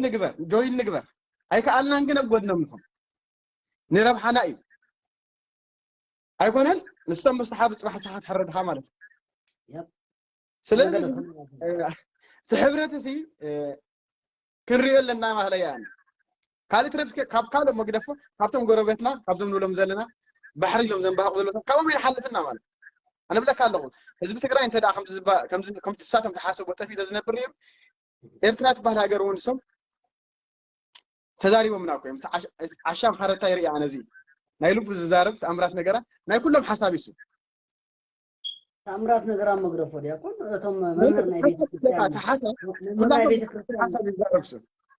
ثم مهرنا بيت كريستيان تازبل واسي تقرأينا إيرترا بزيه جزية جنبار فترة عند بيهون نورو أورومان أمارا من دم يهون نبر أنتم يوم قد سبزوخنا من قد نجيرهم نايم طب حج أنت يازبل أنا بزعباتي استبلا شو عمركم كنت دارب زلهم بزعباتي أبدي حدش تاريخ نايم فتار بقعد زلوا ملسي كحسب ولا زلوا مالتي باور سي حبرتك سأخلي باور مخانو نري لنا مالتي كاب كالت في إيران ذكرنا أفريقيا سي في حين نزلنا لوكيشن من نجمجم عبي لوكيشن زين عبيت هاجرات زبوجو إيرياي نسمى نقدفل تمو قريبتنا زلوا 110 شوعات حنشتنا حمشوعات 110 مليون عندها هذا قبل 3 سنين مش انت شي صرقو دحرا كان تقدفوا انت هذا قبل نمتا قد حجي 5 غيرنا عندنا زول زرارباني مورال نايت سب اكمي كونتات اللبس ساعات انت عندك مورال نيرنا نحن في ساعات نص حجي انت عندك مورال لنا نفس وكف نفسي فلطاي مالت يب لو مخموت لو مخسوع كسع خندي مورال زلو سبي زلو ترديخاني مسكن جاء تزموت سو اندا تقواشش تزموت سو اندا تنقفن دار خاصي ماني وحجي سلا ايرترا مسوات زحل انت يا خبز للحجي داكون حوي منالبات زحزنا يوم سبات كيهلو عينها مخفاف يدلي مالتني كسع خندي تتأمت كم ذلها زحسبلك زلو نجر كتستوعب اللي قبل كامات هجي يسأل كذي نايزهم خسروا بوليتيكينياتات ما هيك ده مستقاركم زيقركم مزيمكم زيقركم مزيمكم هذه تراش كنقوح بلنا ناتهم تاريخ أبتعي ناي بعلنا حدش تاريخ ناي فقر ناي سلام ناي حدنة ناي حبرة حدش معراف مكفتل هذه دحرا يبقى جن دياقون حوي زي بهايمانوت قليلكا نجر أي سرحنا أي يدلني يقول نسخان نقول لها حبر بسلام كان بركز زخل حق وقينكا سبب الله براكتس يقول هايمانوت يا دياقون حوي أنا بقول كي كمزي بهايمانوت ودب بهال إسرحني كم يدام ربي خان حتى أنا نقول مستقرأ حونت على الناس مستقرأ حونت على الناس بالكل إحنا مستعفر كل حونت على الناس هنا تبي اعتراض العفر حوي نسو تبي اعتراض اللي خنا ما مستبي تبي اللي خنا ما حوي مستبي شو هذا اللي يكون نحوي رجع خاني كم يخون استقرأ مو سابدي كابي نابل أجت هاي كبلي ليه مس هايمانوت الناس يروم بحث حوات كان زهبوا زلوا نز مثل زلوا مالتي سلازي كن بل حلو زقب عنا ساعات يفدي تادرو تحرت تدالي لا ابن بنا زلوا كي تحاردنا تخرب عنا عشان قبل احنا عليها لنا مالتي سلازي زمتي حاجه زلها دحرا يسب الله يناي مزرع مسل كله له انا سيزبل نمنتاي بلوك نقبره سلازي يزارب سب حساباته يقلص ግን لعلم ማንም ክሪኦ ዘለዎ ግን መጻኢ ናይቲ ሕብረተሰብ ናበይ ገጽ ይኸይድ ኣሎ መን ይጥምተሎ ከነጽር ኣለዎ ባህላየ ምናልባት ግዜ ተሕዘልካ ዲያቆን ኣነ ፖለቲከኛ ኮንኩን ኣነ ማለሲ ትዕልተ ዝገልጽ ዘለኹ ማለሲ ትዝምሪዮ ዘላ ባይታ ንሕና እውን ከምዚ ኣገልገልቲ ኣምላኽ እናይልካሲ ኣገልጋሊ ኣምላኽ ንበይን ብጠፈረ ይነብርን مزم حبرت سبنا بحبار ندبر زلنا ترجع خان كم زين عاي ملكته من زبال ملكته كام بر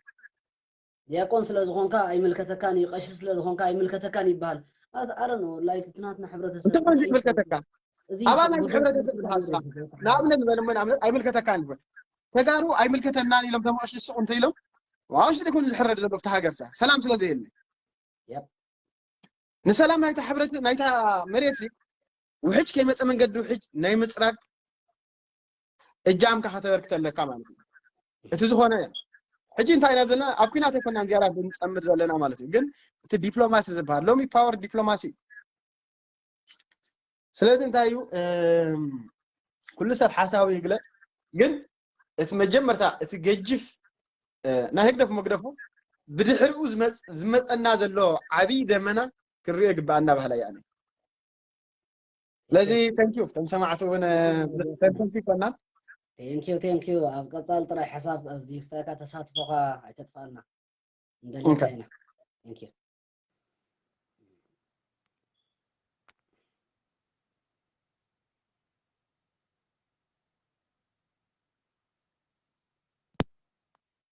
ሄሎ ጆኒ أبراهيمو ሰላም ከመይ ቀኒኻ بيلا أماني خمي الله እግዚአብሔር ይመስገን ቤተሰብ ሁሉም ሰላም ደ كل أماني بصبق እስኪ ኣብዛ ሓሳብ እስኪ እንታይ ርእቶ ኣለካ እንታይ ይኻትብል ሓደ يا بتعمي حسب بتعمي صبوا أرستي خايبكايا دست بلا أرستيا كلايكا إذا خزارب صالح دياقون بتعمي صبوا أستمر خيب صالحه دست بلاكا أجيب زعبا زارست اندحر داخل الزارب فينا بيمو انتي مسيلكا دحر اتي حبرت حدنت كنقلت بهال دلسي نحنا حزب تግራይ حزب ኤርትራ نحبر ኢና ንብለልና ከም ሃገር ኮይናሲ በቃ ረብሓና ሓደ ዓይነት ይኹን ሕጂ ነዚ ነገር ነዚ ብጌጋ ድርድኡ ኣለው ኤርትራ እቲ ናይ ትግራይ ተዛራበ ትግርኛን እቲ ናይ ኤርትራ ተዛራበ ትግርኛን ብሓንሳብ ኮይኑ ሲጸላኢ ይበድህ ብሓንሳብ ንኹን ንሕበር እንድሕሪልካ እሞት እስላማይ ሓውናኸ እሞት ካልእ ሓውናኸ ብሉኻ እዚ ናይ ሃይማኖት ኣይኮነን رديك نهاية ما نتحبرت يكون نقبر لنا نهاية بعرب حيو رديك هاجرسي بقى رب حلو تعبي له زجور بيت أخوينا نعم زجل أخوينا استعبي إذن نهاية ما نتجدفه هاي ما نتيكون أصلا ما نكستانان بحسب كوينا حد هاي ما نتنفتر يكون نبلد لنا نهاية بعرب حا نهاية بعر هاجر زي تدفر كم زحج زود اختبلت سنحت مالتي كم ذي نقبرين نبلد لنا حجي كابتي أرادا أخوون خيليو نسب كاسيل كان دحرار ديكايو نحنا ربحنا نفلت ذربحنا حزب تግራይ بس حزب تግራይ حدا خوينا نسرح نسلاتنا نبده إلكا بجوب تردو أجيب زعباتهم شعات بهيرات ሃይማኖቶም ከናበይና ክንድርብዮ ሕዋትና እንዲም ከምዚ ገለገለ ድብሃል ኣሎ እሱ ኣቦቱ እዩ ሃይማኖትካ ስትንክፈልካ ሰበለና ይግልኻ እዩ ተረዲካኒ ምናልባት ኣነ ሎም ክርስቲያን ኣለኹ ጽባሕ እስላማይ ክኾን ይኽእል እዚ ወላ ሓንቲ ዘገደካ ኣይኮነን ግን እዞም ክልተ ህዝቢ እዚኦም ኣሕዋት ምዃኖም ድሕር ዳኣ ተኣምኑ ኮንካ እሞ ከዓ ዘርብሐካ ሕብረት እንድሕር ኮይኑ ሓደ ዘይኮነስ ሕብረት ማለት ብሓሳብ ምሕባር ማለት ሓደ ክትኮን ኣይትኽእልኒ ካብ ብዙሕ ነገራት ኣሎ ግን እቲ ሕብረት ዝበሃል ናይ ሓባር ረብሓ ንምስራሕ ካብ ሃይማኖት ወፃእ ምዃኑ ከተረድኦም ክትክእል ኣለካ እቲ በነፊት ትረኽበሉ ሲ ብሓሳብ ኮይና ሓቢርና እምበር ተፈላለዩና ሲ ደፋሪና ብዙሕ ኸውን ኣሎ ማለት እዩ ኣይ ዶንት ጌን ካ ትሪኦ ኣለኻ መብዛሕትኦም ኣፎም ኣሃቢሎም ክውሕጡና ደልዩ ንረብሖም ክብሉ ማለት እዩ እዞም ክልተ ህዝብታት እዚኦም ግን ከምታ ናይ መጀመርያ ንጸላዮም ብሓንሳብ ኮይኖም ደጥፉ እሕና ከዓ ብሓንሳብ ኮይና ጸላይና ክነጥፍእ ናይ ሓባር ረብሓ ንገብር ኣለና ማለት እዩ ናይ ሓባር ሃይማኖት ግን ኣይኮነን ሃይማኖት ናይ ወላቶም ጋዜጠኛታት ናይ ኢትዮጵያ እኮ ከምዛ ዲያቆን ኪሮስ ክብላ ዝጸንሐሲ ንጹር ብዝኾነ መንገዲ ንህዝቢ ትግራይ ቀዲምካ ተዳኽሞ እሞ ተዳኽሞ ንሱ ዝበዝሐ ሕብረተሰብ ዘለዎ ዝበዝሐ መንእሰይ ዘለዎ ንዕኡ ተዳኽሞ እሞ ድሓር ማለት እቶም ናይዚ ናይ ኣምሓራ ምንቅስቃስ ወይ ድማ እቲ ኣምሓራኒዝም እንታይ ይበሃል እስታይሲ ኢሊት ዝሓስቦ እንታይ መሲሉ እኳ ትግራይ ንምሓዝ ኣይኮና ትግራይ ኦልሬዲ ምስ ኢትዮጵያ እያ ዘላ ትግራይ ካብ ትግራይ ዝጥምቶ ሓደ ተጠማት መሬት ወይ ድማ ሓደ ኣገዳሲ ዝበሃል ንዕኡ ስትራቴጂክ ዝበሃል ቦታ ስለ ዘለዎ ኣይኮነን ትቐንዲ ነገር ናይዞም ሰባት እዚኣቶም ሓቂ ክንዛረብ ትረኣ ኮይና እቲ ድሌት ናይ ቀይሕ ባሕር እዩ ቀይሕ ባሕር ክሕዝዎ ክኽእሉ ኣለዎም ኢትዮጵያ ከም ኢትዮጵያ ክትቅፅል ትረኣ ኮይና ኢትዮጵያ ከም ኢትዮጵያ ቀፂላ ናብ ከባቢኣ ዘለዎ ከም በዓል ግብፂ ዝመሰላ ካልእ ናይ ዓረብ ክሳይ ድመፃ ተቃሊሳ ክትክእል ትረኣ ኮይና ቀይሕ ባሕር ክትሕዞ ኣለዋ እቲ ዕላማ እዚ ረዲኻኒ ህዝቢ ትግራይ ተዳኽሞ ድሓር ከዓ ቀፂሉ ዘሎ እቲ ህዝቢ ኤርትራ ሒዞም ኣለዎ መዝሚዞም ኣለዎ እቲ ናይ ህዝቢ ኤርትራ ኣቃውማሲ ናይቲ መንእሰይ ኣቃውማ ህዝቢ ኤርትራ ኣብ ክንደይ ተኸፋፊሉ ከም ዘሎ እቲ ናይ ህዝቢ ኤርትራ ድሌት ሪኦም እዮም ረዲኻኒ ህዝቢ ኤርትራ በቲ ዝዓበየ ነገር ብኣውራጃን ብገለን ተፈላለዩ ነዚ ኣፅኒዖም እዮም መዝሚዞም እዮም ረዲኻኒ ንሳቶም ካድረታት ናይ ፖለቲካ እዮም ኩሉ ብዙሕ ነገር ድፈልጡ እዮም ማለት እዩ ቀለልቲ ይኮኑ ኣምሓሩ ብጣዕሚ እዮም ስማርት ኣብዚ ናይ ፖለቲክስ ብጣዕሚ ስማርት እዮም ኣምሓሩ ብጣዕሚ ካብ ቀደማ ትሒዞም ማለት እዩ ሕጂ ንሳቶም ኣዳኺሞም ነቲ ኤርትራዊ ናይ ሓደ መዓልቲ እዩ ወይ ድማ ናይ ክልተ መዓልቲ እዩ ኢሎም እዮም ድሓስቦ በቲ ናቶም ኣተሓሳስባ ማለት እዩ ሕጂ እስኪ ኣብዚ ተኪርካ እስኪ እንታይ ያ እንታይ መሲልካ ኣብርሂሞ ሕጂ ሓደ ነገር ክንርዶ ደልና ፖለቲካ መጀመርያ ረብሓ እዩ ረዲካ እሶም ትዘርብሖም መገዲ ኦልሬዲ ጀሚሮም ኣለዉ የርብሐና ኢሎም ስለ ድሓሰቡ ጀሚሮም ኣለዉ ዕወቱ ድዮም ኣይዕወቱን ንዕላምኦም ምልከት ማለት እዩ ንሕና ግን ኣብ ደገ ዘለና ተቃወም ትበል ደገፍ ትበል ገለረን ተረዲካኒ ነንሕ ትሕትና ብዝዋጭዋጭ ናይና ንበሃል ዘለና እምበር ሓደ ዝተጨበጠ ዝተተሓዘ ወይ ድማ ኣባይታ ኮይንካ ነቲ ናትካ ከምቲ ንሶም ልክዕ ዝቃለስሉ ዘለዉ ንዕላምኦም ንሕና እውን ንቃለሰሉ ቦታ ኣይረኸብናን እዞም ኣብ ደገ ዘለና ማለት እዩ ንሕና እንታይ ኢና ንገብር ዘለና ሰብ ብዓቕሙ ክነቅሕ ኣፍሉጦ ከማዕብል እዘይ ኮይኑ ካብኡ ወፃእስ ወላ ሓንቲ ኣባይታ ተታሒዙስ መጥቃዕቲ ዝጀመርናሉ ነገር የለን ከም ውድባት ማለት እዩ ወይ ድማ ከም ውልቅና ኮይና ክንሪኦ ከለና ማለት እዩ ግን ከም ረብሓ ንዓና እንታይ ደርብሐና በቃ ከምትሰሙ የርብሐና ኢሎም ጀሚሮም ዘለዉ ጉዳይ ንሕና ከዓ ዘርብሐና ምስ ህዝቢ ትግራይ ሓደ ኮይንካ ጸላይኻ ምእላይ ረዲካ እንደዳ ድሓር ሓንቲ ነገር ክነግረካ ብሂሞ ዝኾነ ኣነ ቀዳማይ ጸላይ ሕወሓት ይፈልካ እዚ በቃ ጠቕላላ ጸዲፉሎ ተረዲካኒ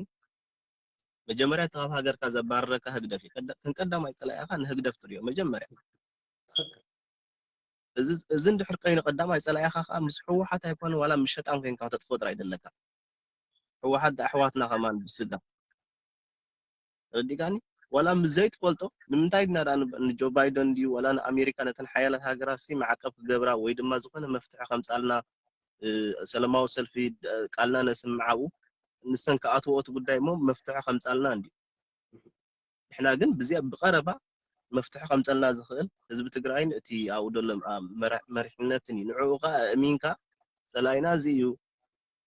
እንታይ ትሕጉዝና ወይ ድማ ባይታ ተሂቦምካ ኣብኡ ተሳተፍ ምክንያቱ ንሓደ ረብሓ ኢኻ ትፅዕር ዘለኻ ከም ታርጌት ቀዳማይ ህግደፍ እንድሕር ኮይኑ እብለካ ኣለኹ ምስ ሕወሓት ኣይኮነን ዋላ ምስ ሰይጣን እውን ኮይንካ ክትፈጥር ኣይደለካ ስለዚ ኣብቲ ረብሓ እዩ ድምርኮስ ኣብርሂሞ ናይ ግድን እዩ ኣምሓራይ ከምዚ ኢሎም ከም ዝብሉ ንስም ንረብሖም ሰብ ንረብሑ ፅዕር ኣሎ ንሕና ከዓ እንታይ ይደርብሐና ኣለሊና ምስ ትዘርብሐና ንብሎ ህዝቢ ተፀጊዕና ክንሰርሕ ጥራይ ዘለና ኢለ ደኣምን ኣነ ማለት ቴንክ ዩ ጆኒ እስኪ ናይ መወዳእታ ከም ሓደ መንእሰይ ሓንቲ ሕቶ ክሓተካ ደሊ ኣብዚ ናይ ኣቃውማ ናይ ውድባት ናይ ኤርትራ ማለት ውድብ ኣሎ ኢልካ እኳ ክትዛረብ ብዙሕ ዘኽእለካ ኣይኮነን ግን እዚ ምንቅስቓስ ናይ ደለይቲ ፍትሒ ዝበሃል ናይ ኤርትራውያን ኣዝዩ ብዙሕ ቁፅሪ እዩ ማለት ኤርትራ ከዓ ኣብ ኣፍሪቃ ካብተን ዝነኣሳ ሃገራት ዝበሃላ እያ እቲ ናይ መሬት ጥራይ ዘይኮነ ከዓ እቲ ህዝቢ ከዓ ካብቲ ብወሓደ ህዝቢ ትውንን ሃገር እያ ሕጂ እዛ ንእሽቶ ሃገር እዚኣ ድማ ማለት ኣረኖ ኣብዚ ሕጂ ሰዓት ክንደይ ኣለዋ ግን ልዕሊ 40 ወይ እውን 40 ዝኣኽላ ምንቅስቓስ ነይረና ሕጂ ኣብዚ እንታይ ማለት ንሕና ብከምዚ ዓወት ክነምፅእ ንኽእል ኢልካ ትሓስብ ሕጂ እንታይ መሲልካ ውድባት ከም ዝበልካዮ ብዙሓት እንደን ካብተን ብዙሓት ውሕዳት ንሃገር ዝሰርሓ ኣይሰኣናን እዮም ግን መብዛሕትአን ንሃገር ደይኮና በቃ ንውድበን እየን ዝሰርሓ እቲ ዕላመአን ከዓ ሓደ እዩ ታርጌተን ከዓ በቃ እስያስ ንምጥፋእ ብለካ ወይ ድማ ነቲ መሪሕነት ናይ እስያስ ቀይርካ ሓድሽ መንግስቲ ምትካል እየን ድብላ ኩሉ መብዛሕትአን ማለት እዩ ግን ካብአን እተን ውሕዳት እንታይ ዝብል ዕላማ ኣለወን ከም ዝረኣኽዎ በቃ ክሰርሓ ንሃገር ዝሃንፅ ነገራት ኣትሊስት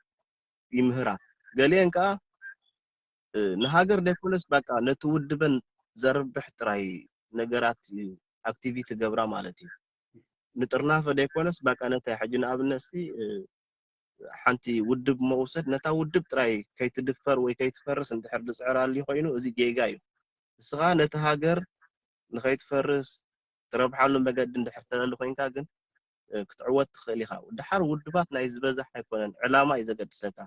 ሕጂ ንኣብነት ናይ ኢትዮጵያ እንድሕር ወሲድና ናይ ትግራይ ብዙሓት ውድባት ኣለዋ ኣብ ትግራይ ግን እቲ ሽግር ሓደ ምዃኑ ኣሚኖም ኣብዛ ሰዓት እዚኣ ፍልልዮም ኣቦትኡ ኮይኑ ናፅነት ሃገሮም ብዝተፈላለየ ዕላማ ኣለዎም ነናቶም ውዳብ ኣለዎም ግን ፀላእዮም ሓደ ምዃኑ ኣለልዮም መጀመርያ ናፅነት ትግራይ ፅዕሩ ኣለዉ ቃለሱ ከዓ ኣለዉ ብሓንሳብ ኮይኖም ማለት እዩ ፍልልዮም ኣቦትኡ ኮይኑ ሕጂ ነቲ ፍልልዮም ግን መኣስዮም ክረዳድእሉ ድሕሪ ዓወት ሃገር ምስ ሓስካ መርሕነት ምስ ሓስካ ከም ውድብ ከዓ ምርጫኻ ተተመሪፅካ ክስዕር ወይ ክትወድቕ ናይቲ ውድብ ጉስጎሳን ወይ ድማ ዘምፅእ ሓሳብን ውስኖ ማለት እዩ ግን ንሕና ኤርትራውያን ከም ውድባት ሓደ ባይታ ይብልናን ቃለሰሉ ባይታ ይብልናን ኣብ ደገ ደለና ዕድሜኦም ሙልዮም ተቃሊሶም ግን ብዲፕሎማሲ ቦታ ክትረክብ ኣለካ ንኣብነት ኣብ ሱዳን ድዩ ኣብ ኢትዮጵያ ድዩ ኣብ ጅቡቲ ድዩ ኣብ ገለሲ ባይታ ክህልወካ ክኽእል ኣለዎ ትቃለሰሉ ኬድካስ ሳፕላይ ዝግበረሉ ተጥቆዕሉ ክህልወካ ኣለዎ ክህልወካ ክኽእል ኣለዎ እወ ንኣብነት ኣብርሂሞ ሕጂ ክቃለስ እየ በቃ ንሃገረይ መስዋዕት ክከፍል እየ እንድሕር ኢልካ ካብዚ ፍላይ ጌርካ ከይድካ ኣበይ ትኸይድ እንታይ ትገብር እንታይ ዓይነት ሳፕላያት ከቀረበልካ ኣለዎ እዚ መጀመርያ ባይታ ስለ ደይብልና ህውተታ ጥራይ እዩ ግን ነቕሓሉ ከዓ ይሕግዘና ኣሎ እዚ ኣብ ደገ ዝረብ ዘሎ ፖለቲካታት ማለት እዩ በብመዓልቱስ ሓሳባት ንእክብ ኣለና ማለት እዩ ግን ከም ዝበልኩኻ ናይ ኤርትራ ውድባት ባይታ ክሳብ ደይሓዛ ዓወት ክመፅእ ኣይክእልን እዩ ማእከላይ መንግስቲ ገይረን መሬት ክወሃበን ኣለዎ ወይ ድማ እቲ ዝህበን ዘሎ ጋቨርመንት ድዩ ሃገር ከዓ ብዲፕሎማሲ ምስኡ ሰጢመን ክሰርሓ ክእል ኣለዎን ማለት እዩ ሓንቲ ነዚኣ ከተዓውተን ኣማራፂ ኢለ ዝሓስባ ከዓ ትግራይ እያ ረዲካኒ ኣብ በቃ ምስ ትግራይ ምዛ ሕጂ ጀሚሮማ ዘለዎ ቃልሲ ኢድንኳን ትንኮንካ ተላኢኻ ምቕንፃል ኢለ ድሓስብ ከማይ ማለት እዩ እምበር ውድባት ፍልልየን ኣፅቢበን ናብ ሓደ መፅአን ባይታ ተዋሂቦን ተሰሪሐን ወርሑ ናይ ወስድን ህግደፍ ንኽጠፍእ ማለት እዩ إلى دا من أبريم ينكيو جون حوي بطعمي أزي بوصل دخنا حسب يا كمزينا جبرنا تي دليتنا يتهزبي موساد نتهزبها مفلاتون حدا عبي نقر سلازخونه I hope so زي نقبرو زلنا أتهزبي كنقحلو دليتنا هزبنا ننببلو مدرخ ريو انتا كنقبر كم زلنا من قدنا نفلط أولو من قدي مسلني دخنا تينكيو جوني نخالي عدلك thank you عدل كاس لذهب تاني أني اللي تينكيو جوني باي إيش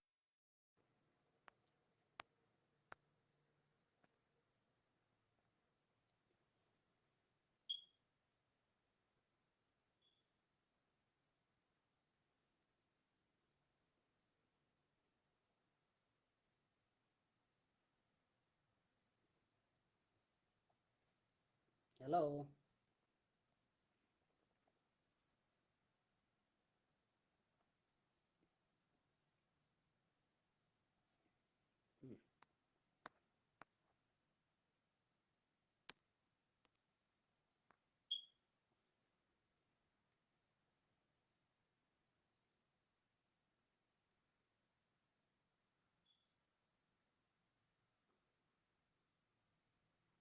قلطف فيكم العلا بلوه بليز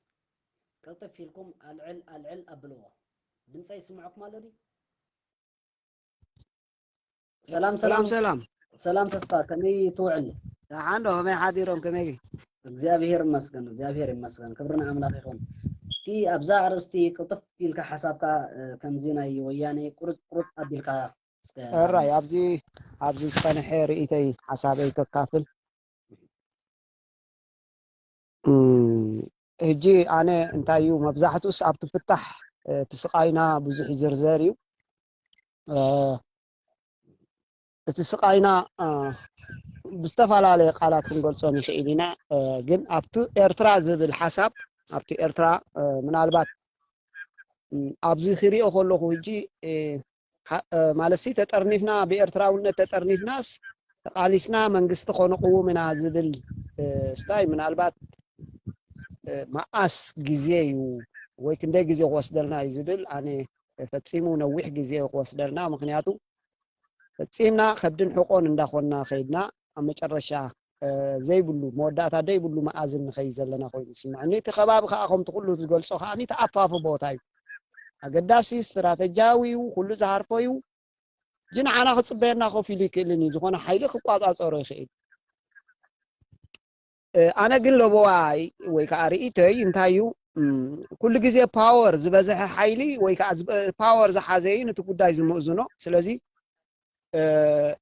أنا هجي أبتو قالسين هاي تجراي أبتو تسريع زلو أبتو مسرعينا خن أبتو زلنا إلى زعم بقى نحنا نأمن حدنا حزب تجرينيا إلنا نأمن بقى أبتو مسرع ناي تجراي نحن أبتو زلنا نمبر كال المسرع متكال ولا حمت مداخمين هاي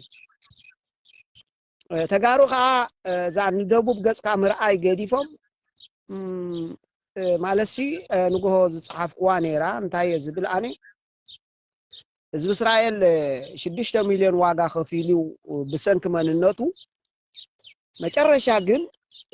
እቲ 6 ሚሊዮን ብላሽ ኣይኮነን ከይዱ ሓንቲ ሃገር ንክትህልዎም ወርቃዊ ዝኾነት ሃገር ክትህልዎም ገይርዎም እዩ ንሱ ድፊት ዝዓበየ ገይሩሎም ምክንያቱ ጨፍጨፋ ሓደ ጉዳይ ከም ዝገብሩ ገይርዎም እምበር ቅድሙ እኮ ኣይግደስሉን እዮም ነሮም ሃገር ዝበሃል ብዙሕ ኣገዳሲ ይኮነን ሃብትለና ነብር ኣለና ገለ ዝብል ሓሳብ ነይሩ ኣብኡ ከይናስ سبعات بوتين تخبيبنا خنبر عين خلين زبل حساب ينروا أما شرشا جن تي أزي قفعنا قفع مستفاد سمع بقى زين خجابرو جديدوا الجون حزب تجراي زي أقات إيمو زلوا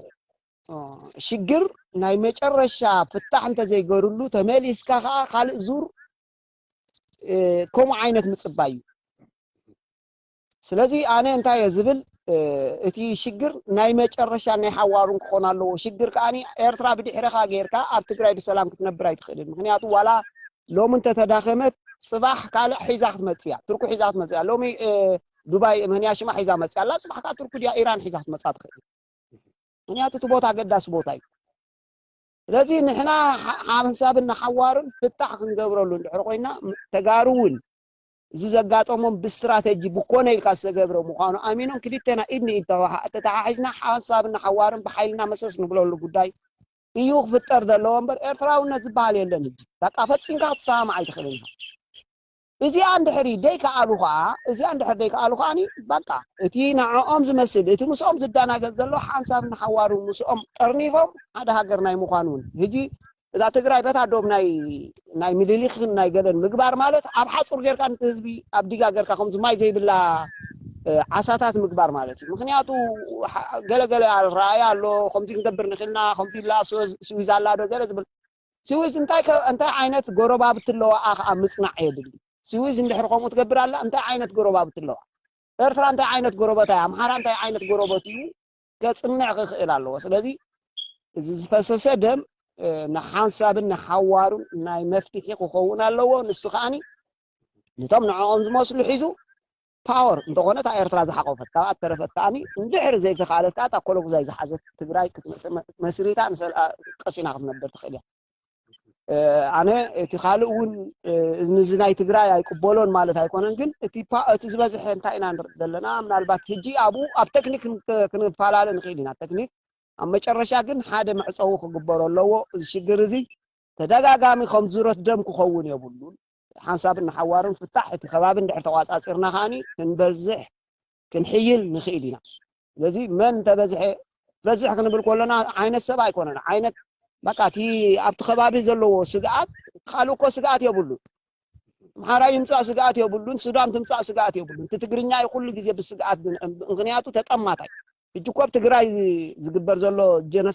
ጀኖሳይድ ትግርኛ እዩ ዝቕለዋ ዘሎ ካልእ እኮ ክንድቲ ኣይኮነን ምክንያቱ ንፈልጦ ኢና እቲ ኩነታት ናይቲ ሕብረተሰብ ኣበይ ከነ ንመን ናብ መን የተኩር ንፈልጦ ኢና ክንሓብኦ ተዘይደልና እንተዘይፈሪና ንፈልጦ ኢና ስለዚ ንሕና ታርጌት ንኾነሉ ዘለና ምክንያት እንታይ ምዃኑ ፈሊጥና ፓወር ጌርና ንምውፃእ ጥራይ ምስዓር ጥራይ ተዕውተካ እምበር ሕጂ ሓድነት ናይ ኤርትራ ንዑ ኢልካ ዋላ ሓንቲ ክትሰማዕ ኣይትኽእል ምክንያቱ እቲ ሓደ ጀኖሳይድ ኣፍቂሩ ምስ ኣምሓሩ ዝወፅእ ኣነ ከዓ እቲ ጀኖሳይድ ናተይ ብመሰረቱ እቲ ህዝቢ ትግራይ ማለት ሲ ትሬለኻ ጅራ ኣምሓሩ ኮይኑ ነገረ ብሓደ ክመፅእ ትግራይ እዚኣ እንተዳ ኮይና እዛ ትግራይ እዚኣ ትመስል ተረዲኻኒ ሕጂ ማለት እዚ እስታይ እዩ እዚ ሕጂ ዘሪአኩም ዘለኹ ከም ቀሊል ወይ ድማ ከም ፀወታ ይትረኣይዎ ተረዲኹምኒ እቲ በዚ ኣፍ ደገ ዝነበረ ምስ ሱዳን ኮነ ኢልካ ክዕፆ ተገይሩሎ ክዕፆ ጥራይ ደይኮነ እዚ መሬት እዚ ብምልኡ እዚ ናይ ፀገዴ ድበሃል በዓል ሕሞራ ድበሃል ክሳብ በዓል ጎልጅ ክሳብ እዚ በዓል ናይ ኤርትራ እንታይ ዝበሃል ወሰን እምባሓጀር ድዩ ማሓጀር ምስ ኣምሓራ ክራኸብ ከም ዘለዎ እዚ ቦታ እዚ ናይ ክሳብ እዚ ጫፍ ናይ ኤርትራ በዓል እምባሓጀር ማለት እዩ ናይ ኣምሓራ ዶብ ኮይኑ ትግራይ በዚ ዝተዓፀወት ኮይና በዚ ኦልሬዲ ተዓፀወት እያ በዚ እንታይ ኢኻ ትብሎ በዚ ዓፋር በዚ ዕፆት እያ በዚ ኮነ ኢሎም ክዓፅዎ እዮም ብዙሕ ሓይልታት ክቐምጡሉ እዮም እዚ በዓሉ ኤርትራ ኣላ በዚ እውን ብዙሕ ሓይልታት ክገብሩ እዮም በዚ ኣምሓራ ኣሎ እስታይ ረይዎ ሕጂ እቲ ድሕሰብ ዘሎ እቲ ዝሕሰብ ዘሎ ጥፍኣት ነዚ ኣብዚ ዘሎ ህዝቢ ነዚ ኣብዚ ዘሎ ህዝቢ ጥፍኣት ዝሕሰብ ዘሎ ኣስተውዕሉ ሕጂ ወላ ዓንቶ በይቲ ዲያቆን ኪሮስን ሓው ጆን ዝበልዋ ብጣዕሚ ብሱል ሓሳብ እዩ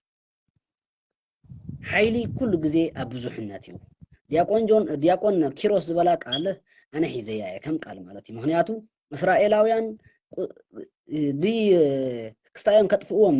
ናይ ዓሌት ጀኖሳይድ ክገብርሎም ምስ ጀመሩ ዓለም ሳቶም ክገብርዎ ዝወሰድዎ ሓደ ቀዳማይ ስጉምቲ ዝወሰድዎ እንታይ እዩ ህዝብናቶም ኣበይ ከም ዘለዉ ብመሰረት ታሪክ ኣፅኒዖም ኣብ ኢትዮጵያ ደለዉ ኣብ ካልእ ናይ ኤሽያ ሃገር ደለዉ ኣብ ኤውሮጳ ደለዉ ኣብ ኩሉ ዓለም ደለዉ ህዝብታቶም ኣብ ምእካብ እዮም ተዋፊሮም ማለት እዩ ምክንያቱ ኢሉ ዲያቆን ኪሮስ እቲ ሓይሊ ድበሃል ብዙሕነት እዩ ኩሉ ግዜ ብዙሕ ኣብኣ ተቃውሞ ነራህኒ ከመይ መስለካ ዲያቆን ሓወይ ምናልባት ንምቁዋም ኢለ ዘይኮንኩ ንኣብነት ኣብዚ ናይ 6 መዓልቲ ኩናት ዝነበረሎ ኣብኡ ስለ ዘለኹ ብብዝሒ ካብዚ ዓዲ ተሰዲዶም ናብ ጆርዳንን ናብ ፍልስጢን ናብዚ ሊብናንን ከይዶም እዮም ኣይመለስዎም ንዑ ንመን ትበልስኡን ኣገዳሲ እኳ ምክንያቱ እቲ ፓወር መን ክወፅእ ይደልይዎ ኣለዉ እቲ ናይ ኣይሁዳዊ ሓይሊ እዮም ክገብሩ ደልዮም እምበር ኩሉ ብሽም እስራኤላዊ ይኮነ መን ተምፅእ እውን ሕጂ ንኣብነት ካብ ሱዳን ምፁ እንተኢልካዮም 20 ሚልዮን ይመፁኻ እንታይ ትርጉም ኣለካ ዳ 20 ሚልዮን ኩሎም ኤርትራውያን እናብሉኻ ምክንያቱ ንሶም ዘድልይዎስ ምስ ፈፋሕ ናይቲ ሃይማኖት ይምበር ብዛዕባ ሃገር ኣይኮን ስለዚ ብድፍረሲ መን ከተምፅእ ትደሊ ምስ መን ኢኻ ሓዊ ምስ መን ኢኻ ፓወር ክትደሊ ዘለኻ ንሕና ሓደጋ ንዓኦም ከም ዘይኮንና ቅድሚ ሕጂ ማጆሪቲ ከለዉ ፈቲኖም እዮም ምክንያቱ ብሰንኪ ናና ማይኖሪቲ ምኳን ዝወረዶም ዋላ ሓንቲ ግፍዒ የላን እዚኣ ትበሃል ግፍዒ የላ ብዘይካ ናይ ሃይለ ስላሴ ናይ ካልኦት ባዕዳውያን ሓይልታት ክኾኑ ይኽእሉ ንሕና ማይኖሪቲ እንተኮይንና ግን እንታይ ከም ዝወርደና ንፈልጥ ኢና እንታይ ከም ትመፀናስ ንፈልጥ ኢና ሕጂ ነዚኣ ብትብዓት ወፂና ንዓቶም ሕጂ ንሶም እንታይ እዮም መመኽነይቲ እዮም ዘምፅዎ እንተበዚሕኩም ስለምንታይ ብዙሓት ከሎና ገለ ጉድኣት ዘይገበርና ኣሎም ክልተ ገዛ ሰለስተ ገዛ ነይረኒ እንድየን ኣብ መንጎ 150 ገባር ኣብ ዓድና እንታይ ኮይኖም ንዚኦም ሰባት እዚኦም ፀገም ዘይወረዶ ሎሚ እንታይ ኮይኖም እዮም ምስ ተጋሩ እንተወሪድ እንተኮይ ሓቢርናስ ስግኣት ንኾኖም ዘለና እውን ክምርመር ኣለዎ እንታይ ኮይኖም እስኪ ግለፀለይ እንታይ ንሕና ምሕባርናስ ንዓኻ እንታይ ኣተስግአካ ክንብሎም ክክእል ኣለና ንሕና ምዕብላል ግን ናይ ካልኦት ንሕና እንተተዓብሊልና ግን እንታይ ከም ዝወርደናስ 100% ያፍልጥና ምክንያቱ ጀብሃ በመንደፈራ ምስ ተቋፃፀረ ስዋግ ይደፉ ከምዚ ኣይትግበሩ ከምዚ ጀሚራ እንድያ ንሱ እንደ ኮነ ተሓጊ ተሓቂ ስለዚ ንሕና እቲ ስግኣትና ካበይን ካበይን እዚ ክንብል ኣለና ይነግሩና ኣለዉ እቶም ናይ ኣምሓራ ኢሊት ዝበሃሉ ሰባት ግልፅ ገይሮም ይነግሩና ኣለዉ ኣረኖ ውዝናትና ህዝቢ ክሰምዕ ዝኽእል ኣይኮነን ናይ ብክልቲ ማለት እዩ ወላ እቲ ብወገን ህዝቢ ትግራይ ዘሎ ይኹን ብወገን ህዝቢ ኤርትራ ዘሎ ይኹን ክሰምዕ ዝኽእል ህዝቢ ኣይመስለኒ ንዓይ ከም ህዝቢ ኣይኮንኩን ዝፀርፎ ዘለኹ ግን ወላ እቶም ሃይማኖታውያን ናይ ኣምሓራ እንታይ ይብልኹ ኣለዉ ኣስቡት ኢሉ መጋቢ ሐዲስ እሸቱ እቶም ዓይነ ስውር ማለት እዩ ኣብ ኢትዮጵያ ቤተክርስቲያን ዓብይ ቦታ ዘለዎም ረዲኻኒ ኤርትራና ኢትዮጵያ ግንባር ፈጥረው አንድ ሆኖ ቢሆን ኑሮ አስቡት ኦሮሞና አማራ ድርሻ ወይ ድማ እንትን ምን እንደሚሆን የነበረ ግን ይሉ የእግዚአብሔር ፍቃድ ሆኖ አጠዳነጋቸው አዎ ግን እግዚአብሔር እንትናቸውን አውቆ አጠዳደፋቸው ነው ነው أنا نيجو بقى زي فتح جمد جرا عسيرهم نقول وادقنا نحدحنا ويلنا هيجي إتنانا سميمي دلو سميمي ترى دي خاني نيبعل تأمرات نجارها سمعوا لها ترى دي خاني نزل تقرأ تدخمو مجمرة نزل تقرأ تقرصمو لحال شغنا إيرترا قداي تسألهم يقولون تبالعهم إيرترا anyway كسر ناتاتهم فيليبيا نتصرتيان تايدليو وتنحنا حزبيو نحنا خمسة تبلو دلخات سميمي دي حميمي دي وكردنا ديك دل بقى نايتنا حنا حزبي ازي كا بحايلي زي سعر مبر بيبجاخو من حدነት نغبر لك اي سعرن اذا كومزي زدلي مسم حرا وغينو زلو حايل خصعر طراي دلو حايلي زي سعر مبر نعبجاخا نسخاسي ازي تግራዋይ حوكا يلكا خطأمنو يتخلي ስለዚህ ፓወር هنا እቶም ندل حايلታት مستحيلي مسارع ኣብቱ መስርዕ ክናኣቱ ለና ነቲ መስርዕ ከመይ ገርና ኣትወኻኒ ንዘራረበሉ ከመይ ገርና ኢና ኣብቱ መስርዕ ንኣቱ ያ ስለዚህ መስርዕ ሓድሽ ስማዕኒ ብዙሕ ጣጣዩ ብልመና ገለመታት ክትፈትሖ ትደሊ ሰብ ተዳሃሊኻ ኪድ ኣብ ገዳም ካቶ ተረዲኻኒ ኣብዚ ዘሎ ኣብ ጥቓኻ ገዳም ኣብ ኣቲኻ ጥራይ ስታይግበር ማለት ከምኡ ድባህል ኢሉና ቃልሲ ብምህለላ ብጾም እስኻ መንእሰይ ክሳዕ ዝኾንካ እግዚኣብሔር ኣብ ግዜ ንእስነትካ ክትሰርሕ ይፀውዒካ ኢልካ ናብ ኣምላኽ ጥራይ ናብልካ ትፈትሖ ነገር የሎን ማለት እዩ ኣብ ዓራትካ ኮፍ ኢልካ ምህለላ ዶ ሱባኤ ዶ ገለም እዚ ሸፈጥ ይልበሃል ሸፈጥ ولا أملاكون أي فتواني قوم دبها القالس يلون إنه كم زب مهللا بصوم قلا دبها النجار يلون كساك السر حلوكا مجمع رياض سخا من قد كتكستب إجزاء حق زن خاطر يعني من قد مسكر كان إجزاء حق زكاة إجزاء عود كذكا مهنياتو عود كاب أملاك سلوز خنا مالتي زي كوينو عراتكا كوفيلكا بيرخان شرمكا حيل أملاكي وصلت مقبر قلمتات زي يسرحني مالتي الذي انوي نقالس كعبل كسحاوي هراي هو لسا ذات بلاد لخا خمايا بقى تصومن تا مهللان نخت غبر زدلخا طريات حقك ازي اخغبر يمو املاك حقزنا اباخا توكيل له بقى كتغبر تبغس امبر اب عراتكا دقسكا صلوت انت بزحكا ولا حنت غبرها كاي تبلونا لابتنا هيمانتنا مسلني و غبرها كاي تس تبلالا غبرها كاي ازي هراي تصبحوي ثانك يو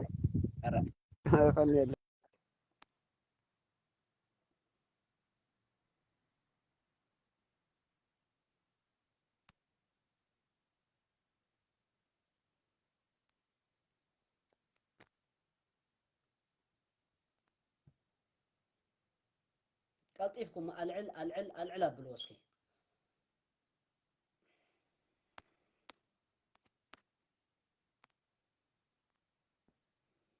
ማእኸለ ተኽለ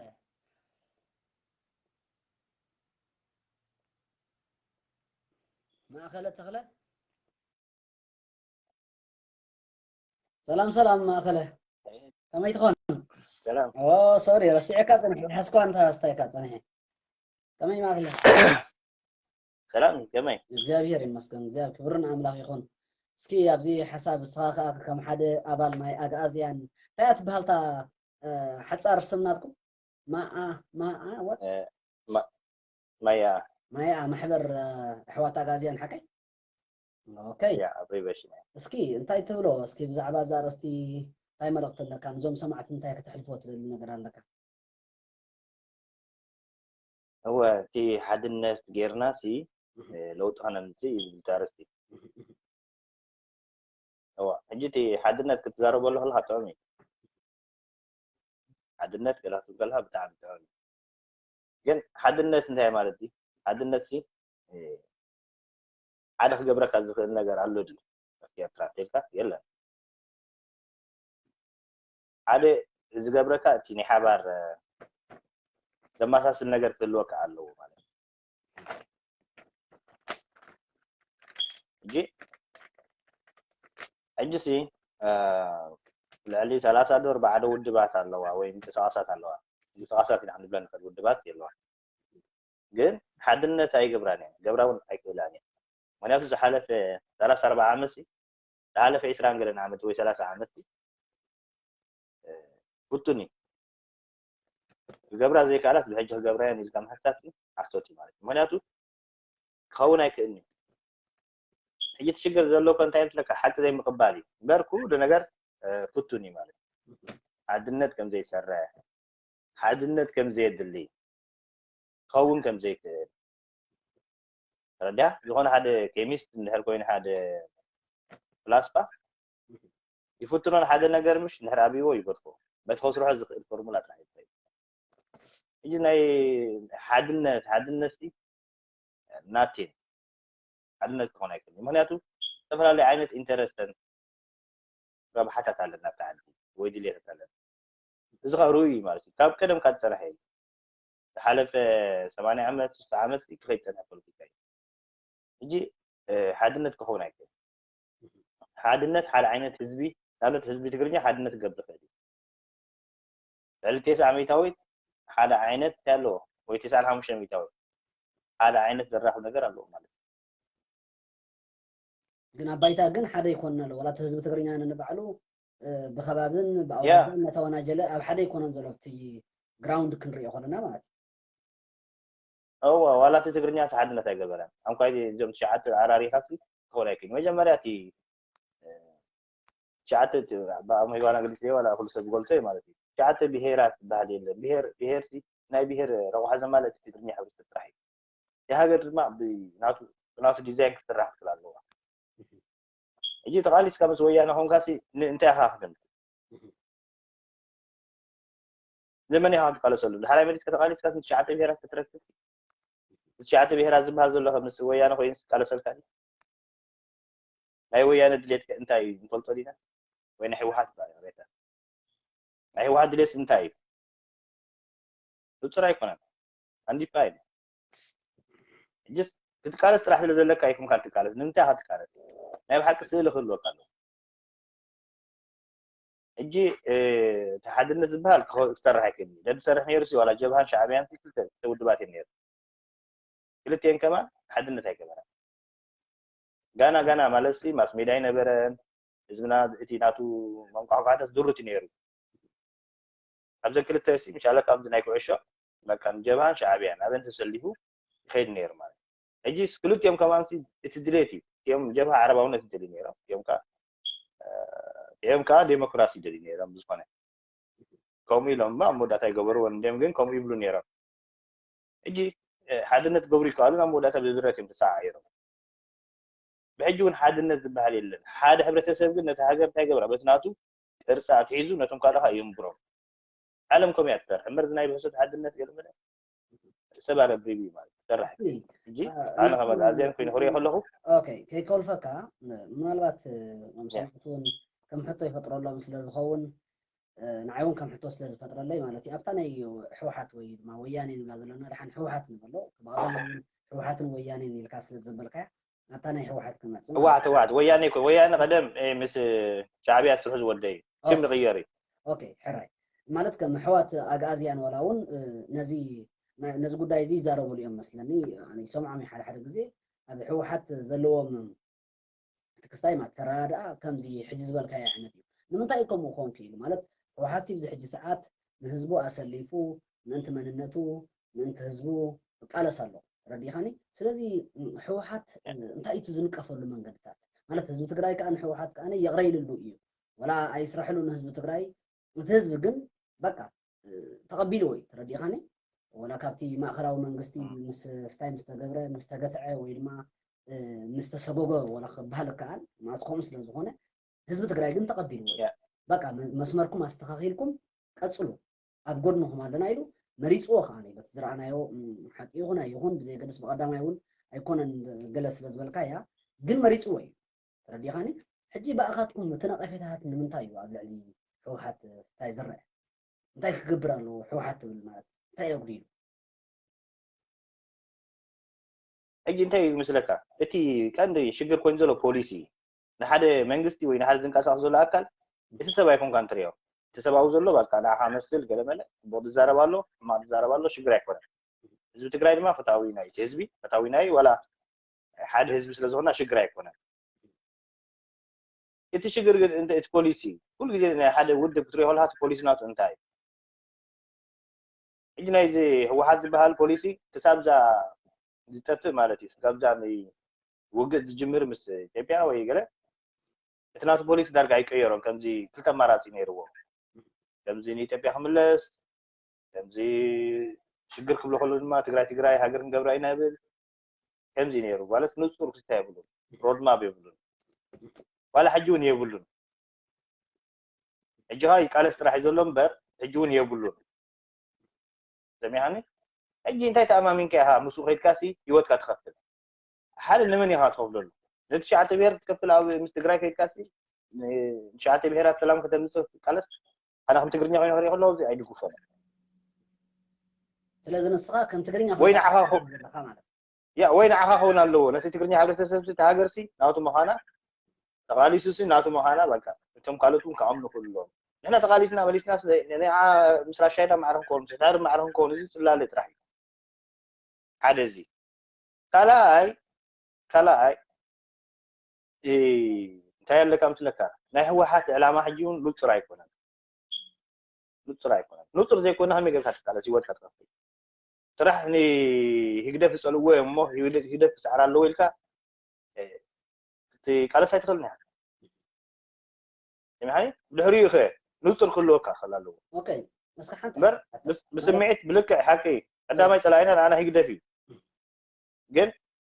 طلعنا سلا زخونس بقى مس يقدف مس واحد كيم كان عوس ايركا دحري خي اوكي واحد سي ابرس ايرتراس انت عينت بوليسي هتكتل اوكي ذات زربا زلخا زرباسي منالبات እቲ ተስፋ ጽዮን ቅድምና ብመቐለ ምኻዱ ዝነበረ መርገጽና ምንቅስቃስ ኣጋዝያን ኣብ ልዕሊ ሕወሓት ጽቡቕ እዩ ነይሩ እቲ ወላ ክገልጾ ከሎ እቲ ብፍላይ እቲ ዝበዝሐ ግዜ መደብ ናይ እቲ ሕወሓት ኣጋዝያን ብሓው ተስፋ ጽዮን ስለ ዝግለጽ ንሰምዖ ነርና ኢና ጽቡቕ ዓይነት ረዳእን ጽቡቕ ዓይነት መርገጽን ከም ዘለዎ ኣብ ልዕሊ ሕወሓት ማለት እዩ ድሕሪ ካብታ መቐለ ተመሊሱ ወይ እውን ብዝኾነ ስታይ ከይተሰማምዑ ድዮም መፅኦም ኣይፈልጥን እየ ድሕሪኡ ግን ኮምፕሊት ለድሕሪ ሓደ ሰሙን ድሕሪ ክልተ ሰሙን እቲ መርገፂ እዩ ተቐይሩ ማለት እዩ ኣብ ልዕሊ ሕወሓት ክለዓል ተጀሚሩ ሕጂ ምናልባት እዚ ክስታይዶ ኣይመስልን ሕወሓት ቦታ ስለ ዝኸለአቶ ነቲ ምንቅስቃስ ናይ ኣጋዝያን ኣንጻር ሕወሓት ተባሂሉ ዝረብ ዘሎ ዘረባ ዶ ኣይመስልን ኖ ሕጂ ነገረካ ኣሎ እቲ ፖለቲካ ተቆፃፂሩ ዘሎ ኣብ ትግራይ ሕወሓት ዝበሃል ፓርቲ እዩ ሕጂ ከምቲ እዚ ኣዲምና ዝበልናዮ ዋላ ከምቲ ይፈልጦ ማለት እዩ ሕወሓት ገና ኣዲስ ኣበባ እንከላ 2016 እዩ ዝጎስጓስ ናይ ኣጋዝያን ተጀሚሩ ምክንያቱ ሕወሓት ኣብ ኣዲስ ኣበባ እንከላ ትግራዋይ ዋላ ኣብ ካልእ ከባቢ ይቕተል ነይሩ ሕጂ ትግራዋይ ኣብ ኢትዮጵያ ማይኖሪቲ ናይ ማይኖሪቲ እዩ በዓንቲ መዓልትስ ብእምኒ ጎይኻ ክትውፅኦ ትኽእል ኢኻ ምክንያቱ 80 ሚልዮን ወይ ልዕሊ 9 ሚልዮን ካልእ ህዝቢ ኣሎ ማለት ኣብ ዝኾነ ዓለምካ ማይኖሪቲ ኾንካ ንማጆሪቲ ክትገዝኡ ኣይከኣልን እዩ ከምዚ تغيدك ويقال تزي كوين بر مستفلطو جزء تقلنا ስለዚህ እዚ ማሕበር ህዋት ጋዚያ ንህወሓት ብጣዕሚ ይስተገይርዎ ጉዶ ፍሕዶ ዝብሎም ነይሩ በዓል እዚ ጀነራል ተክለ ብርሃን ዲ ገለ ዝበሃል ይምልሰልና ነይሩ በአዲስ አበባ ኮይኑ ሽዑ እንታይ ብል ነይሩ ምስለካ እዚ እዚኣ ትግራይ ሲ ኣብዛ ትመፅእ ዘላ ንሰርሓ ዘለና ኢትዮጵያ እዩ እንታይ መፃኢ ይብል መሊሱ ንሕና ንዛረቦ ንሱ ምልሰልና መፅሒ ድማ ካሊእ እዩ ዝፅሕፍ ሰሚዓኒ እዚ 2016 ተሰኛ 2017 ፖለቲካ እናቀየረ እናነሃረ መፅእ ንሕና ኸ ንዛረብ 2018 ኮይኑ ሰሚዓኒ ሕጂ እንታይ እዩ ምስለካ ኣብቲ ክሰምዑካ ከለዉ ካብ ንህግደፍ ንህወሓት ክትዛረቦም ከለካ ይሓይሽ ተሓይሽ ዘይኮነ በቃ ቀደም ዋላ እሳተ ጎራ ይትረኽቡን ኢኻ ማለት ህወሓት ኣብ ፅቡቅ ከላ ኣብ ኣዲስ ኣበባ ከይድካ ኣብ 4 ኪሎ መን ከቅርበካ ስብሓት ነጋ ይኮነን ደብረፅዮን ኣይትረኽቦም ኢኻ ምክንያቱ ክርከቡ ይክእሉን እዮም ኣገደስቲ ሰባት እዮም ኣብቲ ግዜ እቲ ንትግራይ ምስ ተመለሱ ግን ወላ ሓደ እንዳሻ ትረኽቦም ማለት እዩ ሰሚዓኒ ሽዑ ንምርካቦም ቀሊል ኮይኑ ወላ ትናትካ ሓሳብ ንክሸይጥ ቀሊል ኮይኑ ማለት እዩ ስለዚ ተስፋፅን ከዓ ከይዱ ካብ ንህግደፍ ንስኻትኩም ማለት ተነጊርኩም ኢኹም ትክንገሩ ፅንሑ ኮይኖም እዮም ኣሚኖምሉ እዮም እምበር ከምዚ ክስታይ ኣይኮነን ሕጂ እውን ዝመፅእ ዘሎ ሰዓብየን ተጠንቀቑሉ ኢልዎም ግን ኣይሰምዑን ማለት ከምዚ ምሻለካ ሓሳብ ትንዕቕ ተኾንካ ሰብ ኣይኮንካ ትነው ሓሳብ ትንዕቕ ተኾንካ ካልእ ሓሳብ ኣማራፂ ዘይብልካ ድሕር ኮይኑ እንታይ ትኸውን ትግዳዕ ማለት ሕጂስ ንሕና እቲ ሓሳብና ዋላ ምስ በቃ ህወሓት ናብ ኣጋዝያን ክቅየር ክኽእል ኣለዎ ተቐይሩ ከዓ ንሕና ባይታ ክንረክብ ኢና ኢልና ኣብ ትግራይ ባይታ ክንረክብ ከም ድላይና ማለት ውዳበይታት ምስሪትና ገለ ከም ድላይና ክነብር ክሕግዘና ኢና ዝበልና እምበር ናብ 50 ተቃለስ እውን ኣይበልና ንሱ ግን ኣብ ኣጋዝያውነት ተቐየር ኢትዮጵያሲ ኣይትገድፈካን እያ ሕጂ ተሓሳስባታት ናይ ኢትዮጵያስ ኣኺልካ እዩ ይበሃል ነይሩ ሕጂ እንድሕር ኣብይካ እንታይ ክትገብሮ ትኽእል ኦኬ ማለት ኣላለ ትገብሮኒ ሓራይ ባቃበል ኣበይ ተመስሪቱ ኣጋዝያን ያ በስመራ ብመን ማለት እዩ ብኣፍልጦ መንግስቲ ኤርትራ ኖ ከመይ ጌርካ ባፍልጦ ብስውር ማለት እዩ ወላ ሓደ ከምዚ ናይ ዕቁብካ እዩ ሓሳብ ዘለዎም ሰባት ዝራኸቡ ሻሃሰት እዩ ሓሳቦም ፀርፉ ኖርማል እዩ ከቢድ ነገር ኣይኮነን ኣብ ደገ ወፂኻ ከምዚ ንገብር ኢና ገለገለ ኣይኮነን እራኸብ ሰባት ሓሳብ ተምፅእ ኩነታት ተንብብ መደባት ትሰርሕ ቀሊል እዩ ከም ጌርካ ትምስጠት ምናልባት ሕጂ ብእስኻ ብወገን ሕወሓት ኮይንካ ትሓስቦ ከለካ ማለት ኣብ ኣስመራ ዝተሃንደሰ ወይ ድማ ኣብ ኣስመራ ዝተፈጥረ ሓሳብ ምንቅስቃስ ኣጋዝያን ንሳቶም ሕወሓት ሙሉእ ልቦም ሂቦም ከኣምንዎ ክእሉ ኢልካ ተኣምን ከም ሓደ መንእሰይ እስኪ ብወገን ሕወሓት ኮይንካ ክትሪኦ ከለካ ማለት ኣብቲ ተቐባልነት ናይቲ ምንቅስቃስ ክስታይ ልቦም ከፊቶም ደይ መቕባሉ ነቲ ምንቅስቃስ ኣብ ኣስመራይ ተፈብሪኹ ወይ ድማ እቲ ሓሳብ ዝነበረ እዩ ማለት ሓድሽ ኣይኮነን ላይክ ከምዚ ሓድሽ ተፈጥሮ ስታይ ኣይኮነን ኣጋዝያን ማለት ህዝቢ እዩ ግን ንሕወሓት ከም ሓደ እቲ ህዝባዊ ግንባር ወይ ድማ እቲ ህግደፍ ዝበሃል ኣብ ኣስመራ ዘሎ ከም ሓደ ፀላእዮምን ከም ሓደ ኣስጋኢ ፓርቲ ንዕኦምን ኣብ ኣስመራ ዝተሃንደሰ እንተደኣ ኮይኑ እቲ ምንቅስቃስ ብኸመይ ክቕበልዎም ኢልካ ተኣምን ብኸመይ ልቦም ሂቦም ምስ ኣጋዝያን ምንቅስቃስ ክሰርሑ ይኽእሉ ኢልካ ተኣምን ሞስ እኳ እዩ እዚ ኣብ ሽርሒ ምእማን ኢትዮጵያውነት ኤርትራውነት እንታይ መስለካ ዲያቆን ኣብ ሽርሒ ምእማን እቲ ሓሳብ ጠቕመና ደልካ ቤት መፅናዕቲ ክንዲ ዝረአሲ ዋላ ህግደፍ እንታይ ደም ዝብሉ ነይሮም ህግደፍ ዋላ ንባዕሎም ኣብ ናይ ትግራይ እዮም ዝብሉ ነይሮም ምክንያቱ እቲ ምሻለካ እቲ ትግራይ ዝብል ስም ኣብ ትግራይ ዘሎ ተረዲያ ዘኤርትራዊ ትግራዋይ ክትብሎ ፅለል እዩ ቀንዲ ፀላእዮ ከማን ትግራዋይ ዝብል ኣተሓሳስባ እዩ ትግርኛ እንከሎ ማለት እዩ ተረዲያኒ ሕጂ እቲ ዝቐለለ ዝመስለካ ማለት ኣብ ትግራይ ተጀሚሩ ዝኸውን ገለ ክትብል ትኽእል ኢኻ ብኣንፃር ግን ኣብ ኤርትራ ምጅማሩ ጋና እዞም መራሕቲ ሕወሓት ጋና ርሻናት ናይ ኣዲስ ኣበባ ራእዮም ስለ ዝነበረ በዓል ኣለም ገብረ ዋህድ ብዙሕ ግዜ ዝምልሰልና ነይሩ ሜድያ በቃ ንሕና ኣጋዝያን ንዓና ብትን ዝመፀ እዩ ገለ ይብል ነይሩ ሕጂ እሱ ግን ሓንቲ ነገር ፅቡቅ ዝገበረ ኣብ ኤርትራ ናይ ኤርትራውያን ወነንቱ ኤርትራውያን ሓሳብ ወነንቱ ኣለዎ ወነንቱ መስረቱ ኣለዎ ስለዚ ኢሉ ከማን ንሱ እንታይ ገብር ነይሩ በቃ እቲ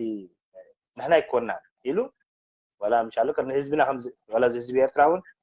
ناي تجرائي ما هي تمزحتهم زين تقام تودبات نيرترا بس تجرائي ركب نيروان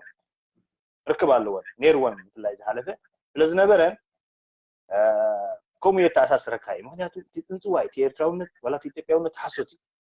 بكا سخاسي زبي بغير مهنا مثل كهولس كلبي تبلو بكا نتدرا خير زي أي تأمني هما سلزي داي مثلك إذا حلفه 3-4 عام بوجن إيرترا ناي بتجرائي تمسرف يبلو بتجرائي كمان بإيرترا يبلو جنا موداتا سينا نحن ولا نتينا مالتي غالستي دك تجرائي مسانا نيرو ولا لو جن نحر مالس خامن النتو ولا أنت هات زم هو حاسي تام زبل نيرو مثلك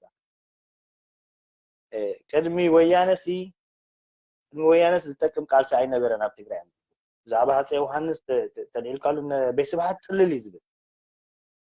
معناته نتي حزبي كابت دحري كبوغس አይደለም كابت دحري كبوغس ስለዚህ ደልዩ በቃ ህወሓት ወያነስ ገለ አይነት ተአምር ማጂክ ዝሆነ ውድ ምዃኑዚ ካውየም ከበጉስ ወስደሪ እቲ ናይ ቅድሚ ዝነበረ ቃልስ ናይ ወለደታት ናይ ራስ አሉላ ወይ ናይ ማዓት ነጋውስ ናይ ትግራይ ገለ አገዳሲ ኮለን ዝብሎ እጂት ናቶም ንሕና ከምዚ ሲያስ ካብዚ ናይ ድርስ ዓዋተ ቃልስኩም ጅምር ዝብለና